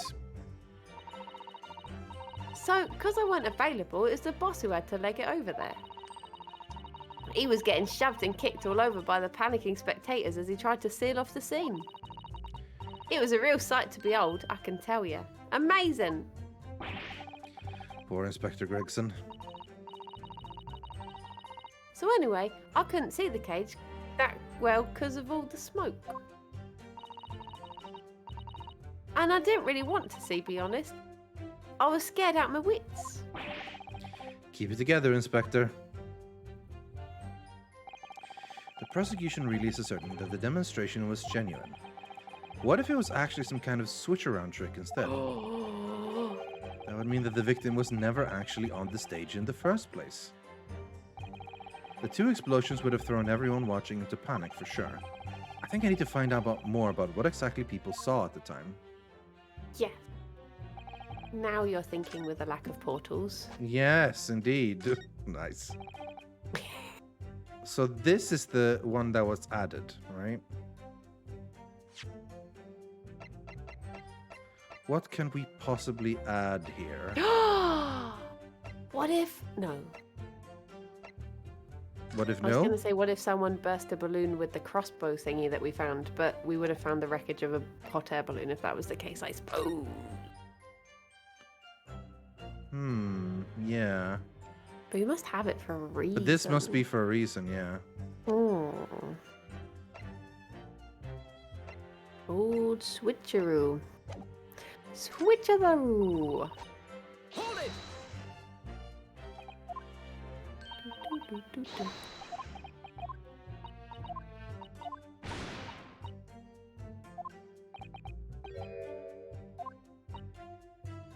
Have we pressed We haven't everything? we have actually not seen this before, but didn't stop automatically. Because it was around that's when it happened. There was a massive ban and the kid disappeared. That's when he interrupted the little kid. You are describing the moment the subject's body was decomposed by electricity, I believe. I didn't know what to make of it, but then there was another bang right in my ear. I looked round, and there was a huge grey fireball right next to us in the sky, and there was nothing there before. And what appears out of the flames? The cage, that's what. And that description sounds like the moment after the man was beamed instantaneously through space. It's mind-blowing, isn't it? But that's the 20th century for you, I reckon. So the people who actually saw the demonstration with their own eyes really believe they saw something miraculous taking place. It was not the sky. It was a green balloon. Huh. A green balloon. Yes, green balloon. It has to be this one we present something for, but what though? Oh, from the green balloon. Maybe? Aha. Uh-oh, music didn't stop. Uh-oh. Surely something about that last statement seems odd, doesn't it? Would you care to mull over precisely what you find out about it on your return journey to Japan? Wow. I wouldn't be back to give the court an answer for about 4 months, though. Misstep and Rest you're assured. sent back home. Being exiled from the country. Rest assured, we would be happy to carry proceedings forward in your absence, counsel. He sounds serious. Why is he so mean? The judge has no chill. We've literally won every case, and now he's just like, right, that's it, you're out. Yeah, we're like, that last statement, you're going back to Japan. Oh, Lisa's.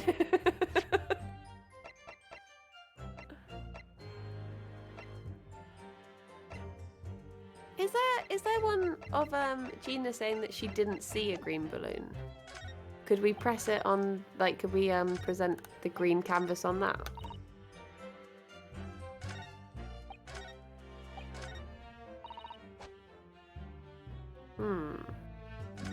No. And balloons weren't damaged. They were damaged? Maybe, yeah. Objection!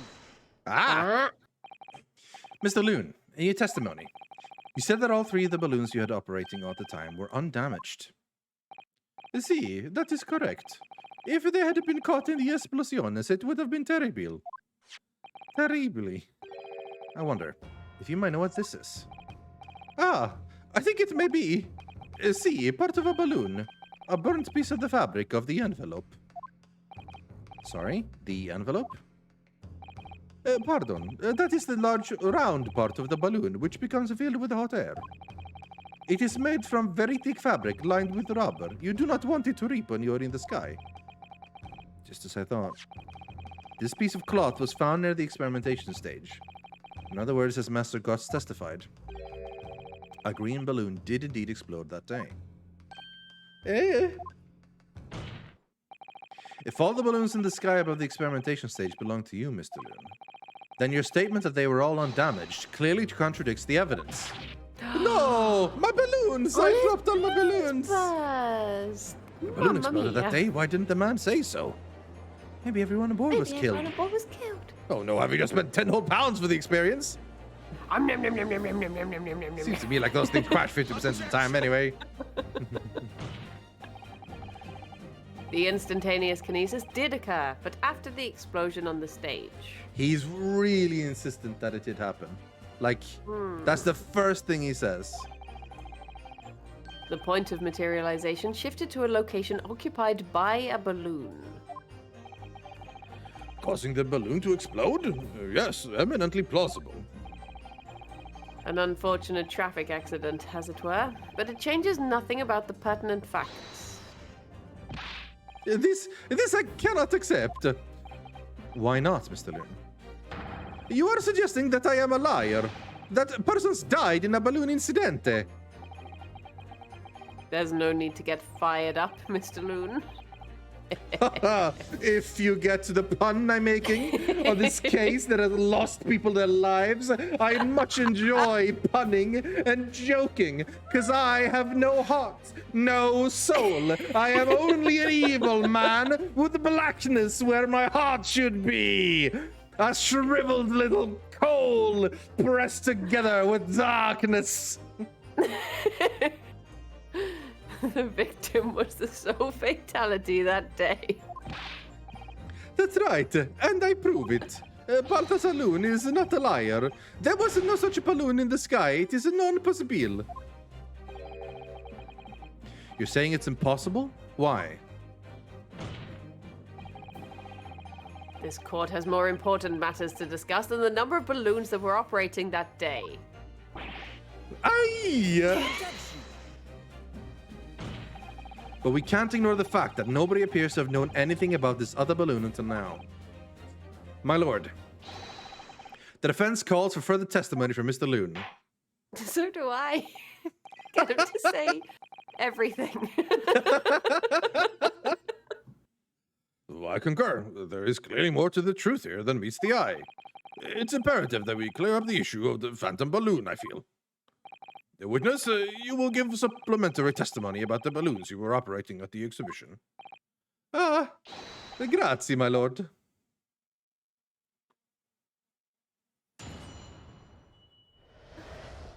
Why is it focused on the little guy? Balloons.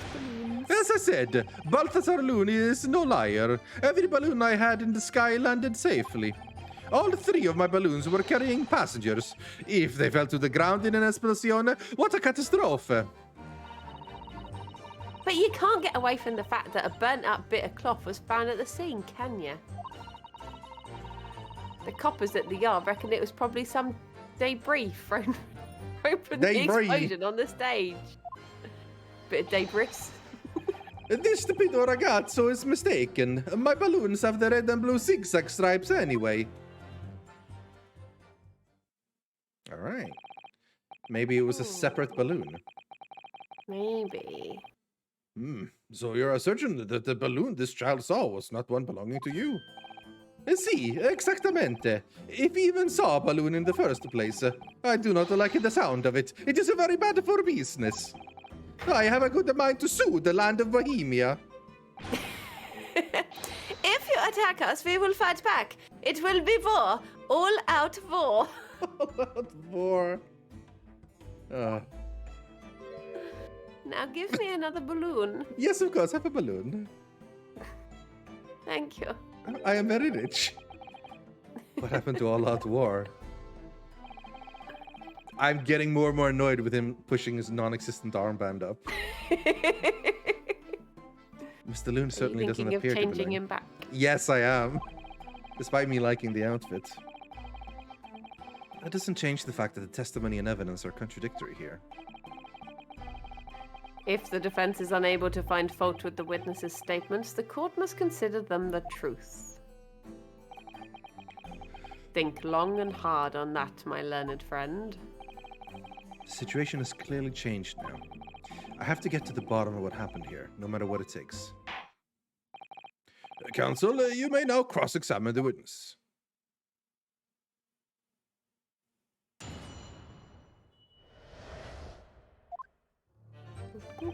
Oh, I just got his name. Balthazar Loon. Balloon. Balloon. Balloon. His name is Balloon. Yeah. As I said, Balthazar... Shut up. You couldn't just have forgotten one, maybe? Senor, I might not notice if I was given 100 lentils and what was missing. But we are talking about the 3 enormous balloons. Do you believe I could make a mistake about something so grand and expensive? I took the liberty of having Inspector Gregson check this gentleman's warehouse. I have the report here. It clearly says a total of 3 balloons. And 99 lentils. 99 lentils. It would appear no mistake has been made then. Surely Mr. Strahd could have been sent for such a menial task. What? Me? I'll tell you what I told the boss. East End kids like me can only count up to 2. Obviously that ain't true, but the boss bought it and said he'd have to go himself in that case. Ha. All 3 of my balloons. Catastrophe. Hold it! It would be quite a catastrophe if they fell to the ground for any reason, I think. On that note, Mr. Loon, tell me, what is it that keeps these balloons in the sky? Are you an idiota? Sorry? That is like asking, why does a candle burn bright? It burns bright because it burns bright. And the balloon flies because it flies. What else? Ah, that must be Italian for I don't know. There are 2 types of flying balloons, hot air balloons and gas balloons. They tried to invent a cold air balloon, but it never took off. Hot air balloons work on the principle of hot air being less dense than cold air. Whereas gas balloons derive their lift by using a gas that is lighter than air. See, and my balloons are filled with the magic gas, I believe. Hydrogen, lighter than air but highly explosive. Oh, good lord. I do not permit smoking of the cigarettes in any of my balloons. The magic gas does not like fire. Even a small spark of static electricity could cause the entire balloon to explode. Okay, that seems very unsafe. If you can't have static electricity. What is the matter with you, senor? All that comes out of your mouth is esplosione. Esplosione. I tell you, my balloons are perfectly safe. They have to be, or I cannot eat. And none of my balloons exploded that day. I am completely sure. My balloons are gone. Oh my god, I just saw his hat. He's got a hot air balloon hat with literal gas being pumped. How? He's a hothead. Oh yeah, he really is. But if you still say what has happened, you must show me the proof. Alright, so Mr. Loon had 3 balloons in the air that day. If none of them were damaged, then what was the one that exploded? I find it weird when he looks across like that. Hold it!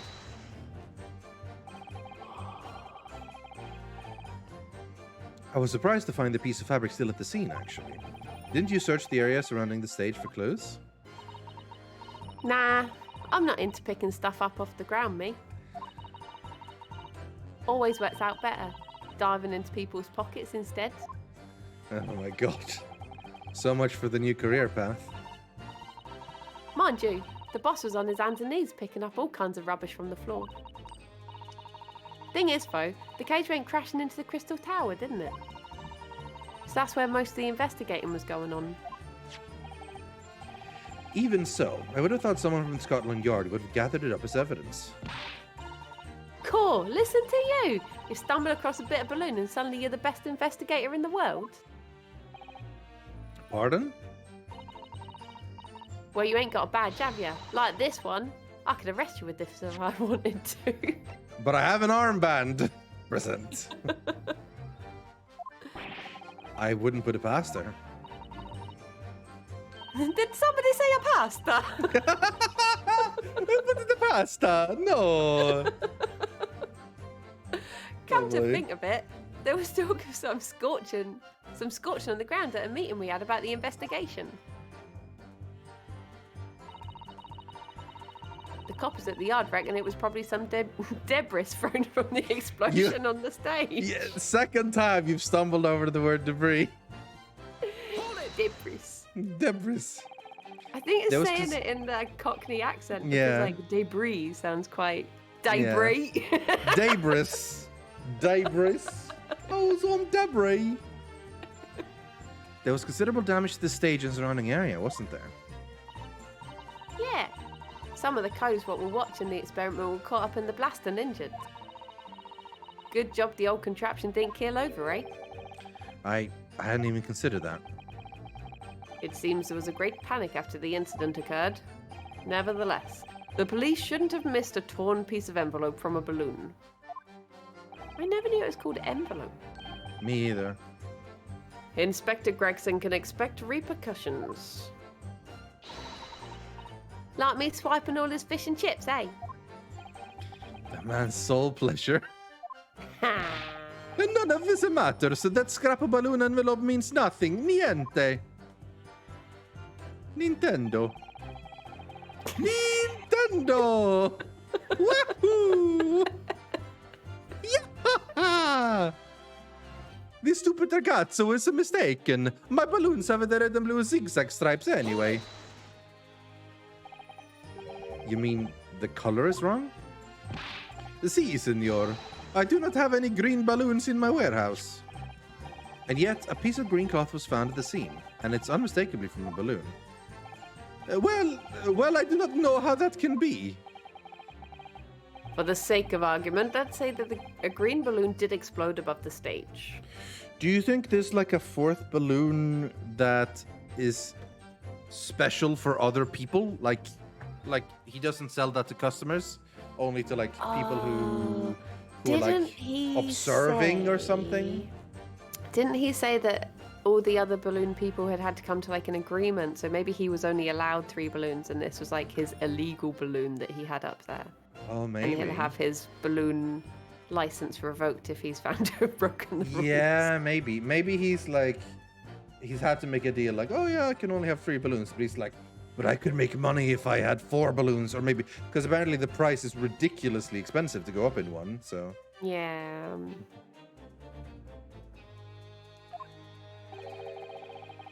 You couldn't therefore conclude that it happened on the day in question. why not? There have been recreational balloon flights over Hyde Park operating from before the Great Exhibition. One could have exploded on some earlier date. Unfortunate, as I'm sure you'd agree. You believe it may have been from some earlier balloon accident that predates the exhibition? Si, exactamente. As the signor says, it's not from one of my balloons. Clearly, this little ragazzo from Bohemia is mistaken. He's not happy about that. No, he really isn't. Excuse me. That's the point. If his balloon blew up, it would be bad for business. So maybe he just wants Is something to deny wrong it. with Mr. Gotts? It's Master Wilhelm Gottfried Sigismund Ormstein. Stein. Gottsreich. Stein. Ormstein. Stein. It was on the tip of my tongue. Yeah, something is very wrong. I know what I saw. There was a green balloon there. I swear it. I swear on all over Bohemia.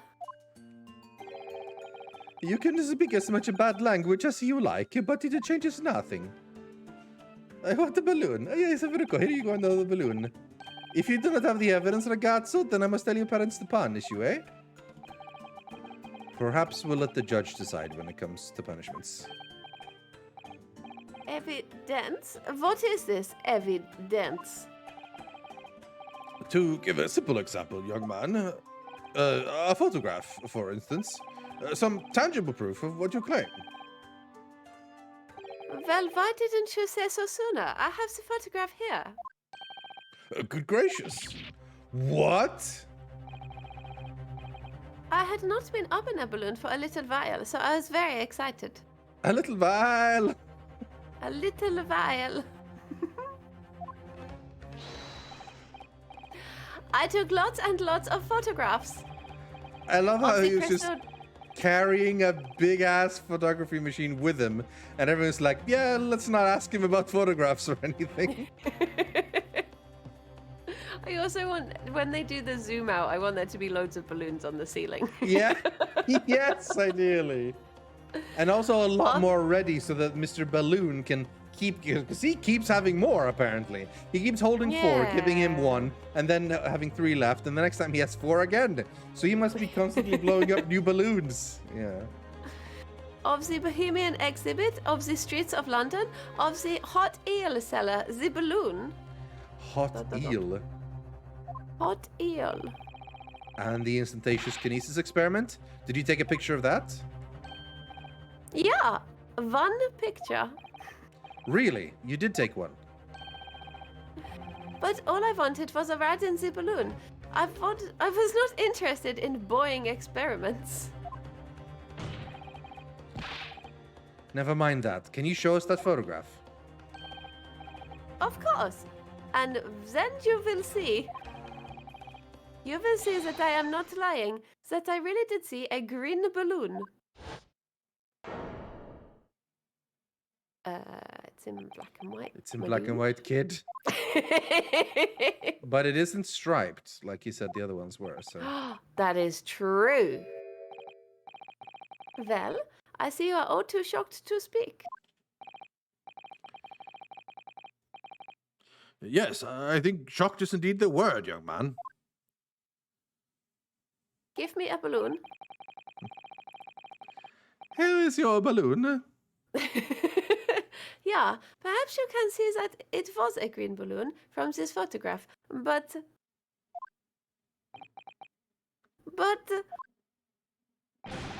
You just bought that balloon! But that is not my fault!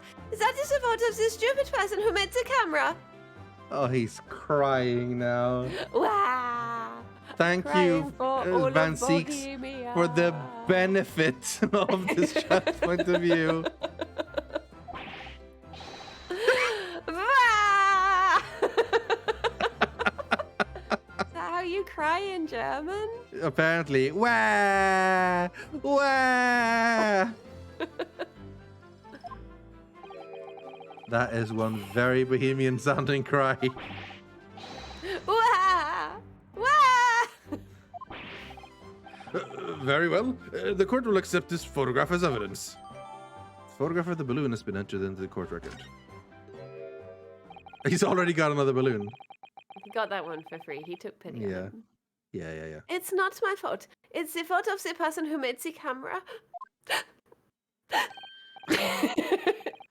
Well, never mind. I'm sure you have plenty of wonderful sepia memories to take home with you. In any case, when exactly did you take that photograph? Well, it was on the day of the big explosion. You don't say. When I pressed the shutter, release, there was this very loud bang. And a hot wind rushed over my face. That means this photograph was taken a split second before the explosion occurred. Oh my god, was the photograph the reason it exploded? Explosive but no, surely not, right? I mean, well, I don't know. I don't know exactly what cameras like that was made of necessarily. And it didn't explode the Okay, it didn't explode the balloon he was in. It had a flash. It didn't explode the camera balloon he was in, so surely it didn't explode one further away. Well, if you ask me, this a black and white photograph changes nothing. I could not give it a flying shit, a fig. Lovely language you picked up. Oh, sorry. I'm really sorry, Yunosuke. I didn't mean to swear. My bad. He caught on to me. As I thought, Mr. Loon's testimony just doesn't quite add up. The young Bohemian boy claims to have seen another fourth balloon. But Mr. Loon vehemently denies the possibility. And it is hard to imagine the man in charge could be mistaken about the number that were in the air. Still, this inconsistency must tell us something, I'm sure. Okay, we have a picture of a fourth one now. Yeah. Should we have a look at the photo? Yeah. 3 balloons. Flying in the summer sky.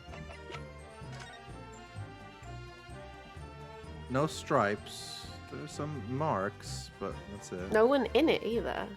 In it, No. as Gina would say. In it. There's no one in the balloon, in it. Yeah. Also, what could be maybe someone firing the crossbow at it? Could that be the crossbow bolt like flying up towards it? Oh, I didn't even notice that. Yeah, that's aimed right at the balloon and it's not from here. It's from below. Wow, I didn't even notice that. Look, there's Hairbrain. Also, yeah. There's Oh, does he Aslan. have something in his chest there? No, Is I that don't meant think to so. be? I don't think so. What is that then? What is what? Like So you see, like, aim with the mouse at what you wanna. like, oh, like there. That's just Sticking out of the. That's him. just the. I think that's just the the Oh, strap. he's a different angle to what I. Oh, okay, that's his arm. That's his arm. Yeah, no. Oh, yeah, you ignore me. thought he was in a different. Yeah, I yeah. thought he was like facing that way, and that was sticking into his chest. Oh no. But that makes more sense. Yeah. But I honestly completely blanked this until you mentioned it.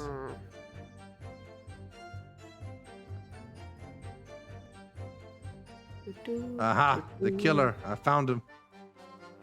I think it's this child running away. Yeah, they knew. They know What what have they you got did. to run from? Yeah. Okay, so that is.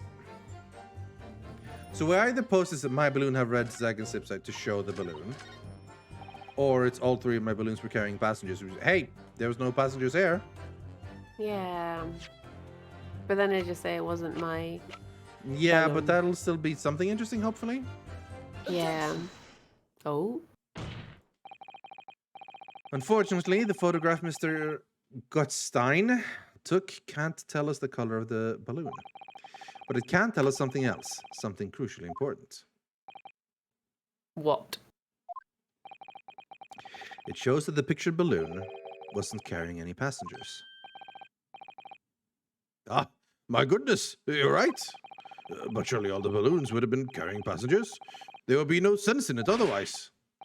See, they are for pleasure, for seeing the view. My balloons only fly with the passengers. Then why are you sweating, sir? Is it because you have hot gas at the top of your head, perhaps? Which tells us that the picture balloon isn't one of them. So when the incident occurred that day, there was a 4th balloon in the skies above the experimentation stage. The mysterious green balloon.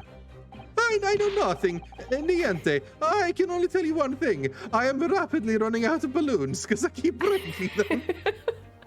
I know nothing. If it is a balloon, it was not carrying passengers. Then it was not one of mine.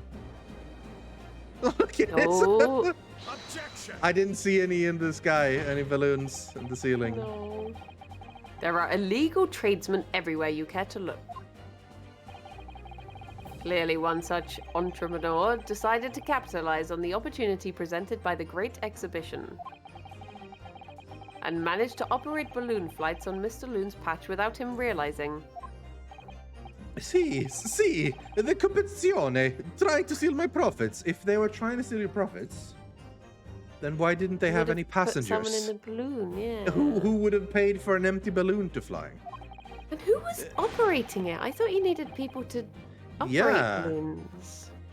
Unless they just literally set it loose and then immediately plan to shoot it down. which is why we see the crossbow and the little beam of. Yeah, true. They didn't need operating because they just like, okay, let it go high up and bam, you know. Yeah. I didn't notice because of the experimento that went wrong on the stage. This fourth balloon exploded at the very same moment Mr. Asman was beamed from the stage show. Right. So them scraps that fell to the ground after and left them scorch marks. They didn't come from the stage at all. It was bits of balloon raining down. Because no one was in it, it didn't get no attention. A mysterious fourth balloon carrying no passengers silently floating over the experimentation stage. Objection! This photograph shows us nothing more. A stray balloon carrying no one and operated by some rogue trader. Clearly it has nothing to do with the case. Its relevance does elude me, I must say. The court has seen sufficient evidence and heard ample testimony already. The prosecution calls for this trial to be concluded. Oh? I like how that child's gimmick is, my gimmick is, I eat corn. Okay. Really? We really got to the truth yet? No, I can't let this opportunity slip away. The jurors' minds are made up, and not in our favor. What else could this photograph tell us? Is there nothing more we can learn from it? Are they all blind? there's more. Literally in the middle of the thing. Ladies and gentlemen of the jury, wait. Please don't give your decisions yet. The photograph from Master Guts may well be hiding one more vital clue. What's that? A vital clue? Objection! Brilliant, We're please, well you didn't past the notice it point. yourself? I definitely did. I was just pretending I didn't so that Briony could feel unique and special. That's all. Yeah. Thank you. Yeah. I appreciate I'm it. a very kind co-streamer. We're well past the point of mere possibilities. It's time for definitives now, so tell the court. What exactly does this alleged clue in the photograph prove? The cause of the explosion. We can reasonably assume that the picture balloon was destroyed in the searing heat of the explosion. Yeah, that's right. Yeah, it was not my fault. Wait, were we blaming the child? or No, something? we really weren't, no. Evidently, because the birdcage from the kinesis machine materialized in the sky where it had been flying. And the balloon being filled with flammable hydrogen instantly and explosively ignited. Objection! No, that's not what happened. What? It would appear this photograph requires closer examination. Counsel for the defense, you will highlight the location of this alleged clue in the photograph for the court. Of course, my lord. If you look closely, it's plain enough to see. And what's shown is linked to another piece of evidence we have. In a way, that leads to an unbelievable conclusion. The clue that heavily suggests the real reason for the balloon exploded is... the bag! It's the bag that exploded! No, sorry, that's silly of me. It was... this man! You can see he's got something sticking out of his... oh, no. Take that! The timing of this photograph can only be described as miraculous. If you look, you'll notice there's a bright white line that appears to point directly at the balloon. Most likely a ray of light caused incidentally on the film. I'm afraid I can see nothing of the sort. If you look with a magnifying glass, my lord, it becomes clear what the nature of this bright line really is.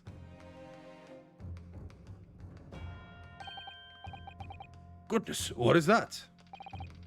Undeniably some flash of light, yes. Meanwhile, that guy's just throwing cards around, and she's just eating corn. All right, I guess. Oh, golly. Do you think it might be lightning? But it couldn't have been finer day. I believe we may be looking at fire. A bolt of fire, heading straight for the balloon, like an arrow. Indeed, even to my aging eyes, it would appear to be a flame of some sort. My word, are you suggesting this flame struck the hydrogen gas that filled the balloon? Objection! That's absurd. The balloon would have been 60 feet above the ground at the time. No flame could possibly have reached such a height. Objection! Actually, it's my opinion that a particular piece of evidence found at the scene reveals how that is exactly what did happen. What evidence? My armband. Yes. If such evidence exists, Council, then for goodness sakes present it, man. Which evidence explains this mysterious streak of flame that appears to be headed directly for the balloon? The crossbow. Take that! This was found hidden at the foot of a small ornamental tree near the scene. Good lord, is that a crossbow? An arrow dipped in oil and set alight could have been shot from this weapon, sending a flaming arrow straight into the hydrogen-filled balloon. Are you suggesting a crossbow was used to deliberately... Blimey, you're right. That streak of light in the photo looks just like an arrow, doesn't it? And then, the explosion of the balloon, it was very likely a result of a flaming arrow from this crossbow, igniting the hydrogen gas inside it. Ha-ha! To your heart, you black-hearted cur! Ora! Ora! Council, this is an extraordinary supposition. If the aim was to cause the balloon to explode, the shooter could have used a gun, of course. However, there's an obvious reason why that would have been out of the question. The noise of the discharge, of course. That's right. By using a crossbow, the projectile could be fired at the balloon silently. Well, yeah. If someone had shot a gun off in the exhibition grounds, it would have caused a real panic. But with the big explosion, there was a very big panic anyway, no? I don't like this. I should be pleased to have found a plausible new explanation for all this, but something feels wrong. Objection! Do you understand the implications of what you are saying, my Nipponese friend? If a flaming arrow did indeed hit the balloon, then obviously it would have exploded. And if the birdcage appeared from the cloud of smoke that ensued... What? Wait a minute. What are you really saying here? I don't get it. What, was the birdcage beamed up into the sky after all? Or what? My goodness me! Now I understand. That's what that sinking feeling is about. I think there's a good chance that the birdcage was actually concealed inside the balloon all along. Oh my god! They put the birdcage inside the green balloon, so then you shoot the green balloon and the birdcage falls out. That is roughly... Wouldn't you be able to see it at the bottom, though? Well, see, that's the thing. But so that's what I was confused at. When we saw the picture, I was like, okay, well, where's the birdcage? Because I was like, and then they just put the birdcage in the balloon. But now they're saying it was concealed inside the balloon. Like, yeah. At the I guess very actually like, bottom of the baskets bag. are A basket. quite But is it big, that yeah. big?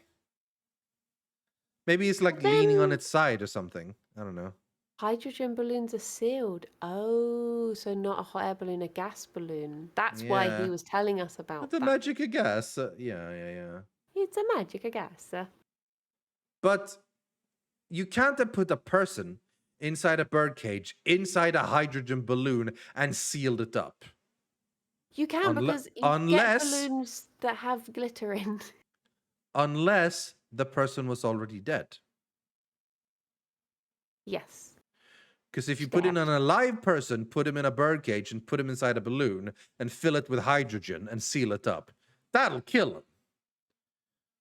But if you put in dead person, they're already dead. Yeah. What? Did I just hear that correctly, Council? There's no going back now. The horse has bolted. It was a horse that used the crossbow? Yeah.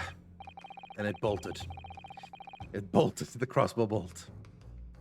Let's assume, as I said, that the birdcage was hidden inside the green balloon from the start. On stage, when the experiment was started, the birdcage in the instantaneous kinesis machine disappeared in a cloud of smoke. At that moment, the flaming arrow was fired from the ground, causing the green balloon to explode and drawing the attention of the spectators to the sky above their heads. From amid the smoke, the hidden birdcage then appeared, to fall down and crash into the crystal tower.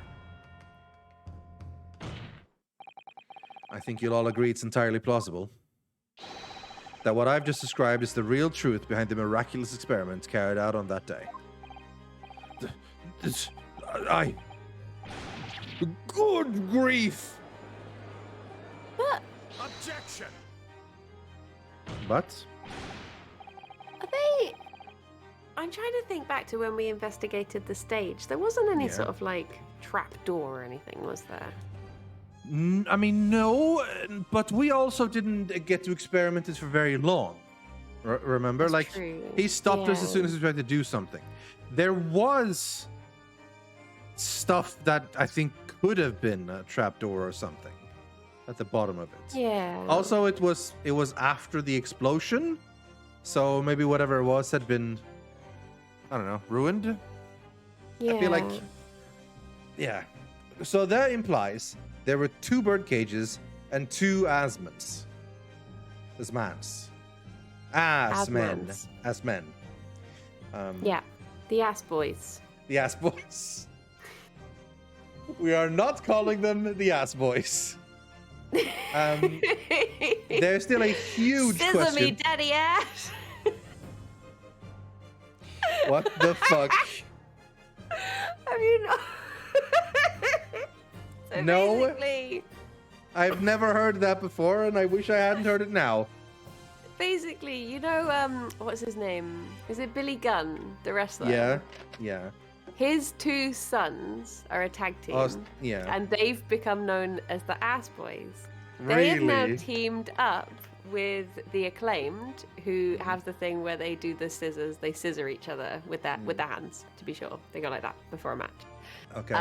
So now because Anthony Bowens he's injured at the moment, so Billy Gunn wheels him in a wheelchair, and instead of him scissoring Max, he always shouts, "Scissor me, daddy ass," before every match that they're in. And I thought you'd get the reference, and then I suddenly realised after I said it that you've not been watching AEW, so you would. You I just appreciate shouted that out "Scissor of me." context. Yeah. It is a strange thing to come out with. You do. Yeah. You just shouted "Scissor me, daddy ass" randomly. Oh, honestly, their storyline is so great at the moment. Yeah. So, because Billy Gunn used to be the Ass Man back in 1990s wrestling, because that was just, Yeah. and also called Mr. Ass sometimes, because that was, I guess, that made sense back in 90s wrestling, along with many other things that make 0 sense. So it's not entirely weird that his kids are jokingly called the Ass Boys, maybe. They've sort of they tried to fight it for ages, but the joke is that he always encourages it, so he literally comes out in a t-shirt. I think his t-shirt is meant to say "Sons of a Gun," but it's crossed out and just says "Ass Boys." So he's leaning into it, and then they have the thing where all the crowd will be like ass boys," and they'll be there getting all angry at it and stuff. Yeah. Okay. But yeah. Because Sons of a Gun is a good thing, but yeah, of course the crowd is gonna reject that and shout "ass boys" instead. In favor Like, of of course. Yeah. Oh, they're really funny at the moment. All of their behind the scenes stuff is top notch.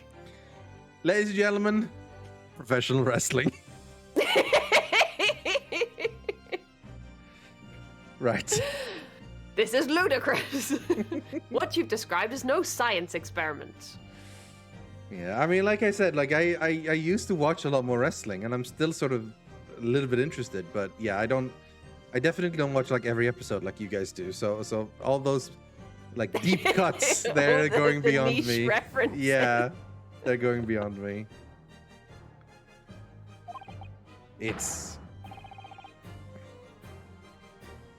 This is you, sorry, It's Sammy. child's play. Yeah. A contemptible display of stage magic. Both Mr. Sholmes and I have said that the experiment was a scientific impossibility. In which case, this is the only way to explain what happened that day. And in any case, the victim's body was found inside the birdcage in the Crystal Tower. If the instantaneous kinesis didn't take place, how do you explain that? If I may put in a word, as a man of magic myself, such apparent discrepancies can easily be explained by some simple deception. Juror number 3? All that would be needed is a doppelganger, someone who looked very similar to the victim, Mr. S-Man. And having this other man engineer. appear on stage to front the show as a body double. Yes, of course. So in fact, yeah, like the engineer, that is like the huge... Like I was in the middle of saying that when you shouted "Sister me, ass daddy." That the biggest thing about this case so far is that this third person that was hugely involved with the experiment has just been a throwaway mention. Oh yeah, and then also an engineer, you know. So of course, so in fact, Mr. Assman must have been inside. Also, of course, it's called Assman in this game as well. Like, Yeah. yeah. I guess it was meant to be. Yeah, ass men, ass boys, sister me, ass daddy. Mr. Assman must have been inside the birdcage that was concealed inside the balloon right from the start. Objection.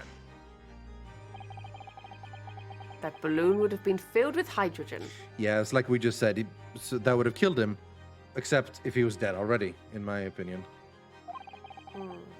Anything hidden inside it would have been scattered to the four winds when it exploded. Oh, that as well, too. true, yeah. That too. What if he's just in the bottom of the basket, though? But he No was one would have- inside. He was inside the wooden cage, though. Yeah. No one would have ever embarked on such a risky adventure. Not necessarily.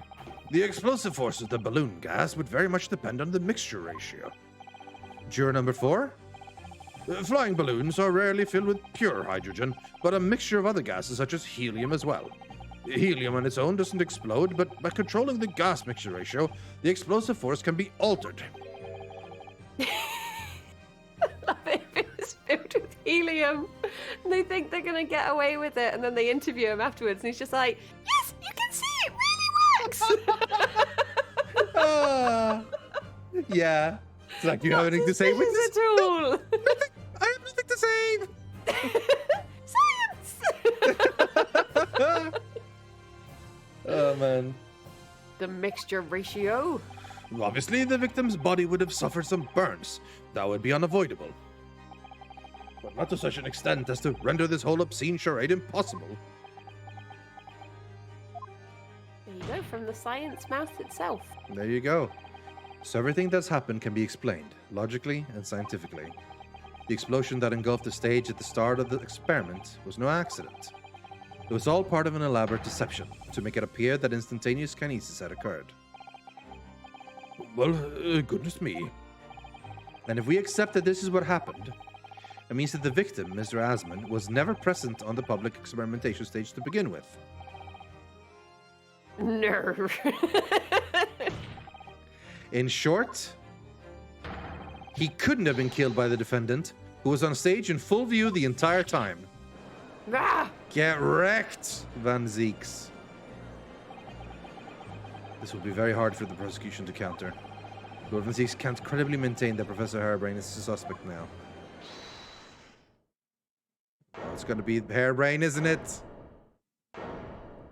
Well, actually, I I knew did it, murder yeah. him. Mr. Naruhodo, I appreciate your efforts. Thank you. He's just so sure that his thing worked that he will not Yeah. accept any possible other theory. So he will harpoon himself to go to prison just so that he can believe that his invention worked. Professor? But you can stop now. Just keep your mouth shut, please. Sorry? What's all this about, Mr. Harebrain?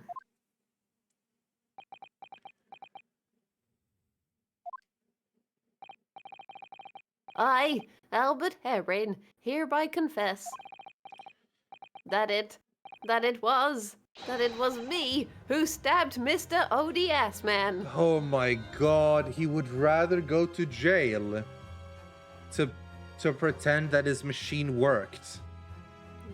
Yeah. Yes, it was me, with my faithful friend and partner, Andrew the Screwdriver. What? What are you doing?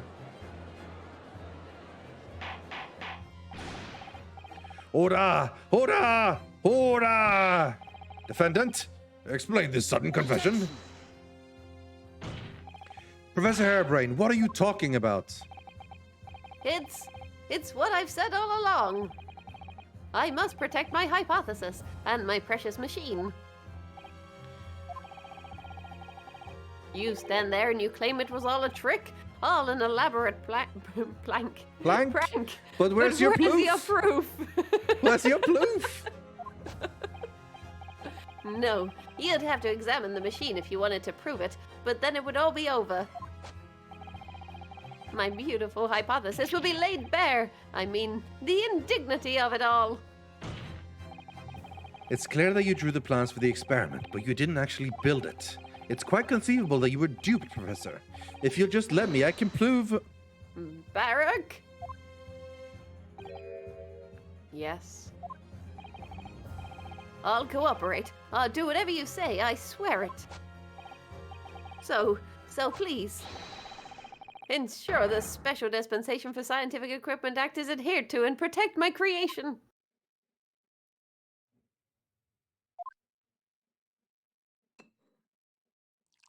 Oh, that was like direct eye contact then. That scared me. Ray, forgive the discourtesy of filling my hallowed chalice at this critical juncture. At this criminal juncture. Here's to my learned Nipponese friend. What? And his upcoming attempt to clarify the defense's position in the light of the accused's confession. Do you intend to formally assert that the experiment was nothing more than a conjuring trick? Because the moment you do, the Special Dispensation for Scientific Equipment Act that protects the professor's invention will cease to apply. The prosecution will then demand a rigorous examination of the machinery involved in order to establish the truth. However, if you acknowledge that the machine is genuine and instrumental in the victim's murder, any chance of investigating will be crushed, and the confidentiality of the professor's hypothesis preserved. Well, counsel, what is the defense's official position on this matter? Professor Harebrain, my client, actually asked of me was to prove that the explosion on stage was an accident and protect the secrecy of his hypothesis. But there's no way to do that without implying the professor's guilt. Do I protect my client's life by asserting his innocence, or do I uphold my client's request but see him condemned? Either way, I can't avoid betraying his trust. You've been silent long enough. Isn't talking your trade, my learned friend? Or has all knowledge of English escaped your confused Nipponese mind? You fucking racist. My god, he's the worst.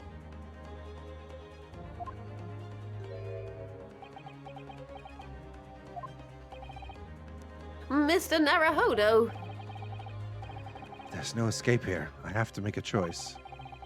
But it's an impossible one. I have to give up on something. But what?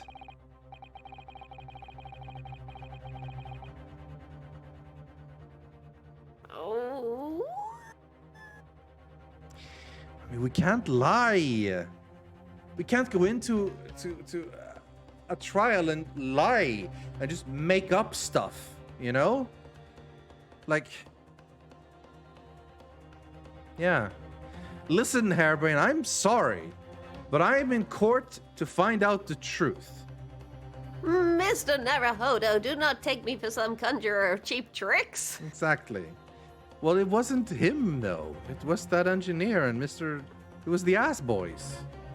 It was the ass boys. It was. Yeah.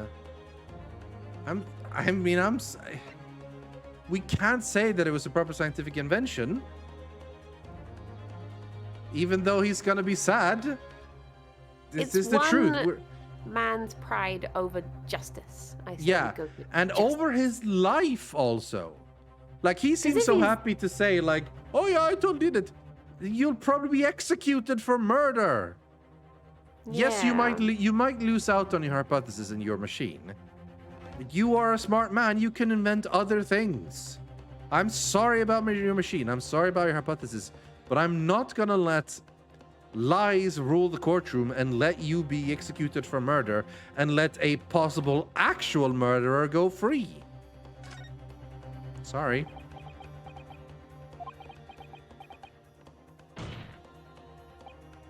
Ah! No, I can't say it. My client places faith in me. I can't just let them down. What must I give up on? It's not the question you have to ask yourself here. It's what can I protect? Susato! Oh. Hello again, Mr. Naruhodo. It's been far too long. Susato-san! Oh, what are you? Ah! Oh. Ah! My first Susato takedown in 6 months.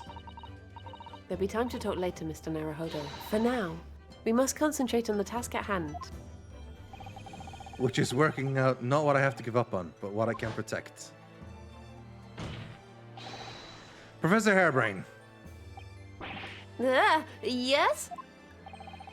Yesterday you told me that science is the pursuit of truth. Well, my job is to pursue the truth too. Yes, of course. And personally, I believe that you didn't stab Mr. Asman. I think you've come to realize something yourself too, haven't you? That your experiment and the machine you built with the victim are questionable. The truth behind that is what we must both pursue now. Whoa! Bottle number 2. So, you finally opened your eyes. What? And as for you, Albert, you can't ignore this any longer. Oh. Having heard my learned friend's assertion, don't you have something to say? Barak. Lord Van Seeks? Gosh, I've never heard him speak that way before. In truth, there is one thing, something I've remembered that's of relevance. What? On the day it happened, just before I began the experiment, I saw a man near the stage. A man holding that crossbow. I beg your pardon? Mutter, mutter, mutter, mutter. Professor, did the man have any distinguishing features? What did he look like? He looked like Mr. Assman. Taller than me, and thinner than me, with straight hair, straighter and whiter than mine. Let me see, one less lens than me too, a monocle, a rather stylish black monocle. But one thing in particular will help to positively identify the man, you see. I know him very well. So you knew who he was. After all, Yep. he's the engineer who built my invention. What? He built the machine? That's right. Mr. Assman introduced him to me a year ago. He's a man by the name of Enoch Drebber. Enoch Drebber, Rebard Cone, Rebard Chone, Enoch Drebber. Nope, I don't get it. Might be a Sherlock reference then, because I don't get to play on words in his name anyway. So Yeah. Enoch Drebber. Does this name mean something? Members of the jury seem flustered. Not a name any scientist wishes to hear. Then a man's an abomination. Not a name any conjurer wishes to hear either. Oh. Who on earth is he? Science magician. Yes, a magician scientist.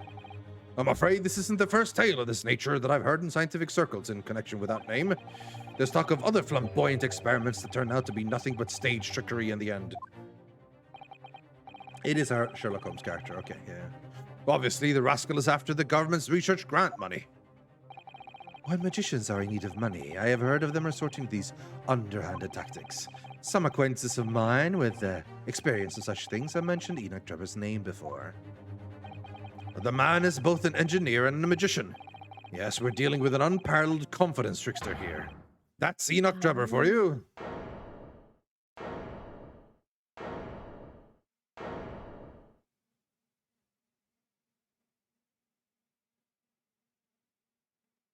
Oh.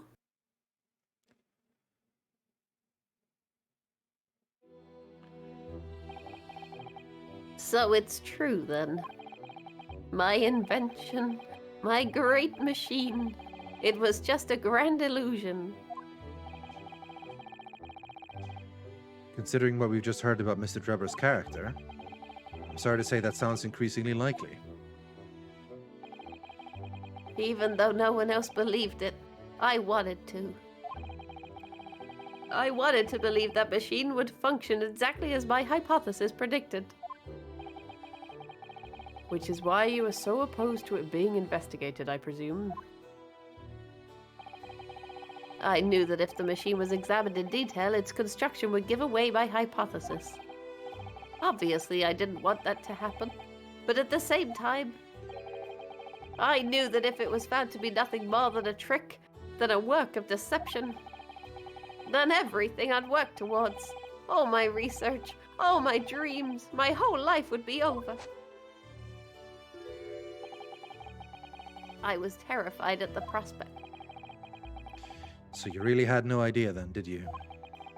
About the true nature of the machine that was built, the true nature of Mr. Drebber? I never questioned anything. I didn't want to question it. It's entirely possible that Mr. Asman and Mr. Drebber were working together to use you as a means of fraudulently acquiring the research grant money.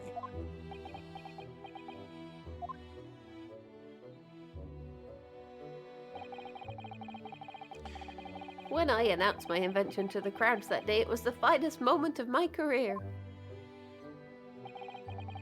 I pulled all the levers and turned all the dials in exactly the way Drebber had described. When the smoke suddenly started billowing out, I panicked. I didn't know what was happening.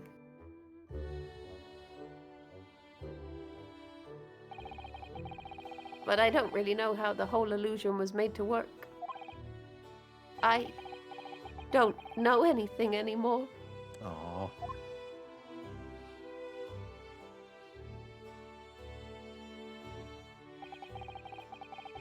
Let me confirm one final point with you, Professor. Do you now consent to the prosecution submitting the necessary paperwork to release your invention from the protection afforded by the Special Dispensation for Scientific Equipment Act? Yes. Please, go ahead. I'm very sorry.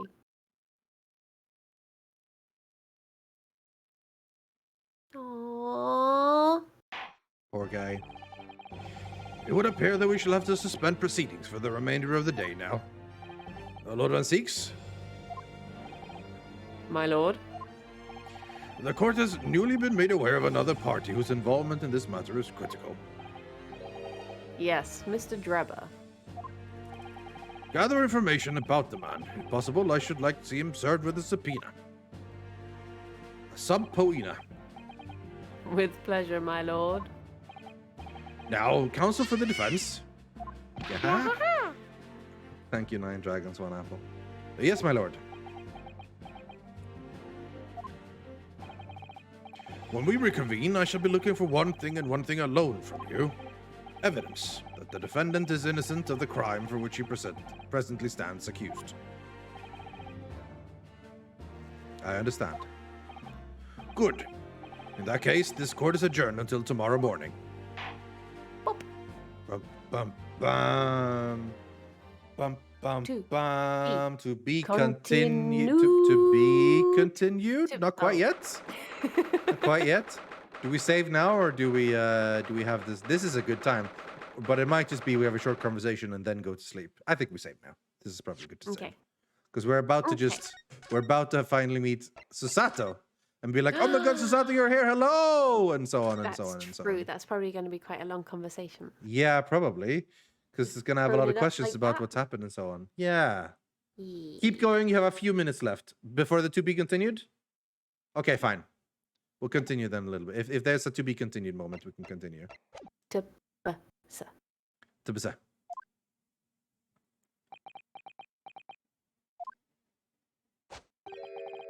Mr. Naruhodo. Oh. Yes. I'm so sorry. I was wrong. You were right. I tricked you. You trusted me. I dragged you into my mess. Oh, how did it ever come to this? I'm so sorry. Did you really have no idea, Professor, about what Mr. Drogo was really up to? I mean, what he was really constructing? Naturally. That machine was the embodiment of my hypothesis, of all my hopes and dreams. I had complete faith in it. All right. In that case, I won't say any more. Now, sadly, the murder accusation against you still stands. So we must do as much investigation we can before the trial resumes tomorrow. You just fell down. It fell down immediately again. Well, thank you for doing so much for me.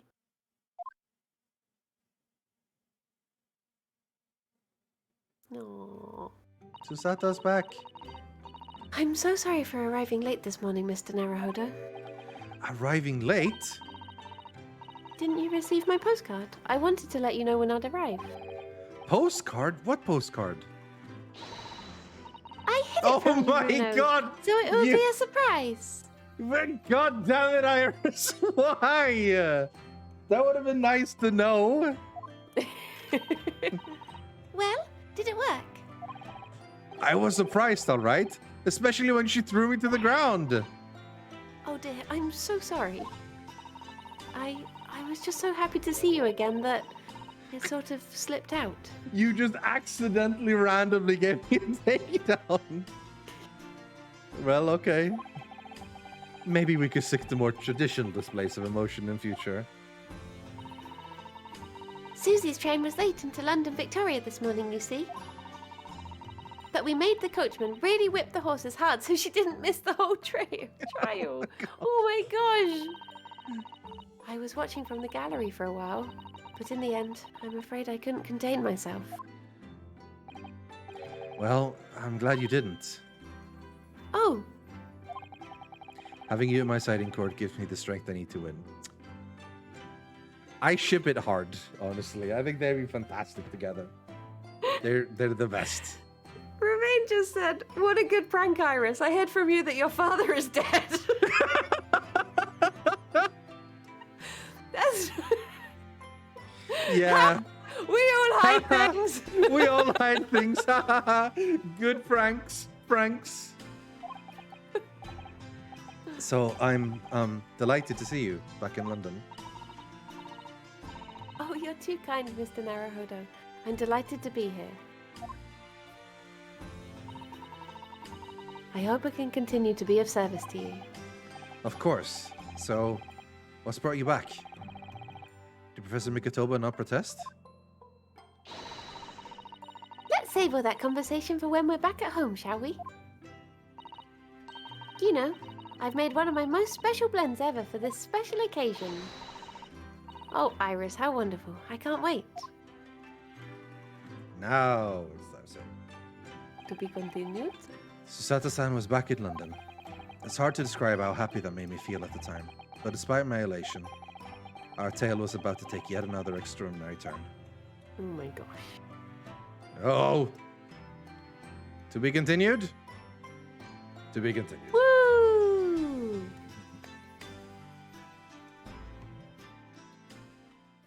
Nice. It's not so much that I forgot. I didn't know. I didn't know how old they were. I always thought the two of them were basically the same age. Wait, what's the age difference between them? I don't know. Apparently Susato's 16. I'm gonna Google this up.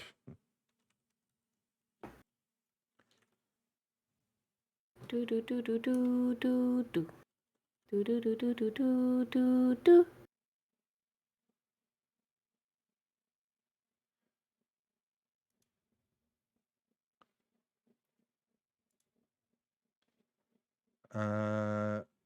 He's 23 and she's 16? Wow, really? Okay, yeah, never mind then, Okay, I guess. then no. That she seems They just more seem like mature than him. peers. Yeah, they literally seem like they're the same year.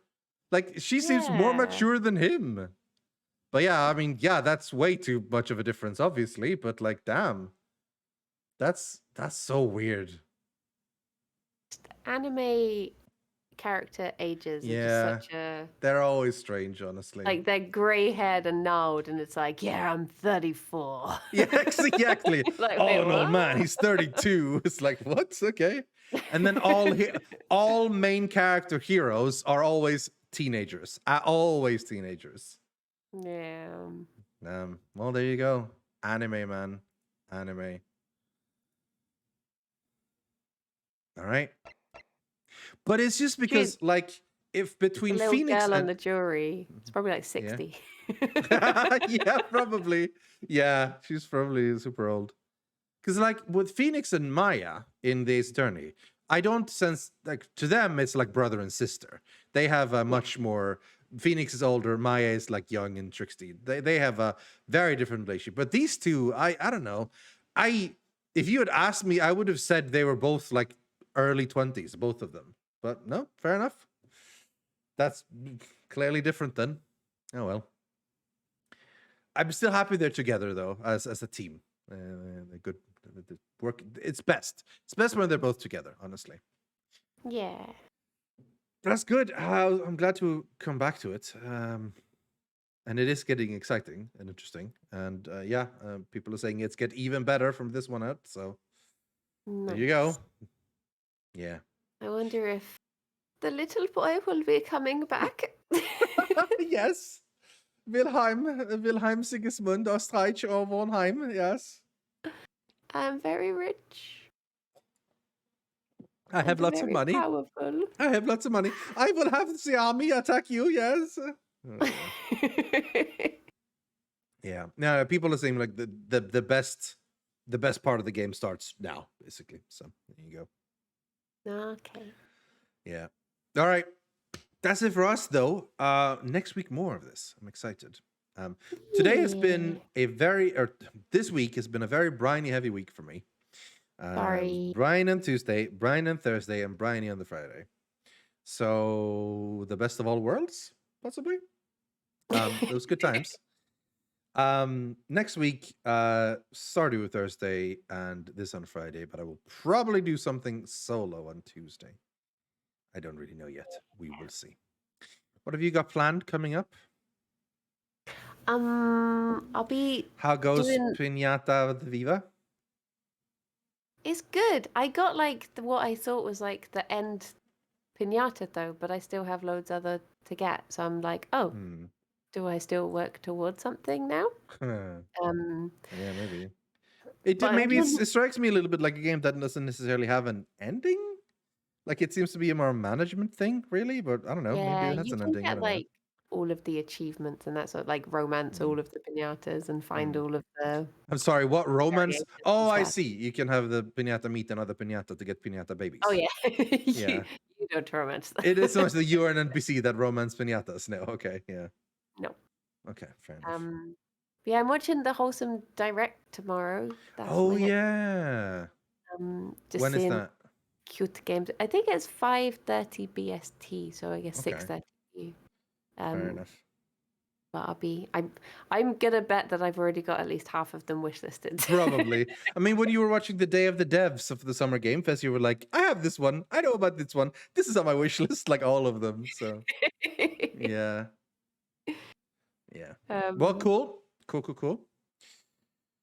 yeah. So, yeah, if you What are, want what are you main playing at the moment? Are you? nothing, I've been playing minor things just randomly. Like, oh, this, I got this key. I want to play that. Oh, I should play this, blah, blah, blah. Oh, this just came out. Play this, blah, blah, blah, blah, blah.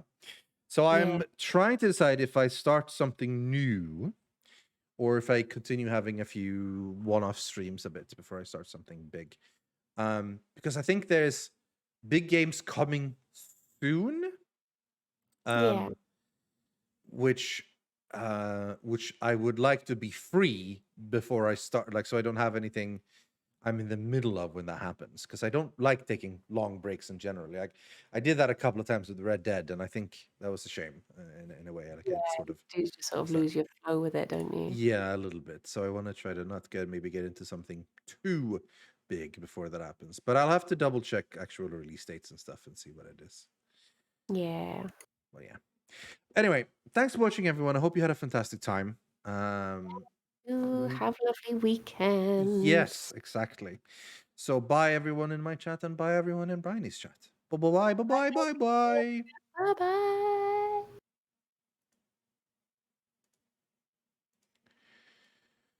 I should probably send you guys somewhere for a strem, for a little bit of a raid for a strem. Oh, I guess Zoe and Brian are playing We Were Here Forever. So that's cool.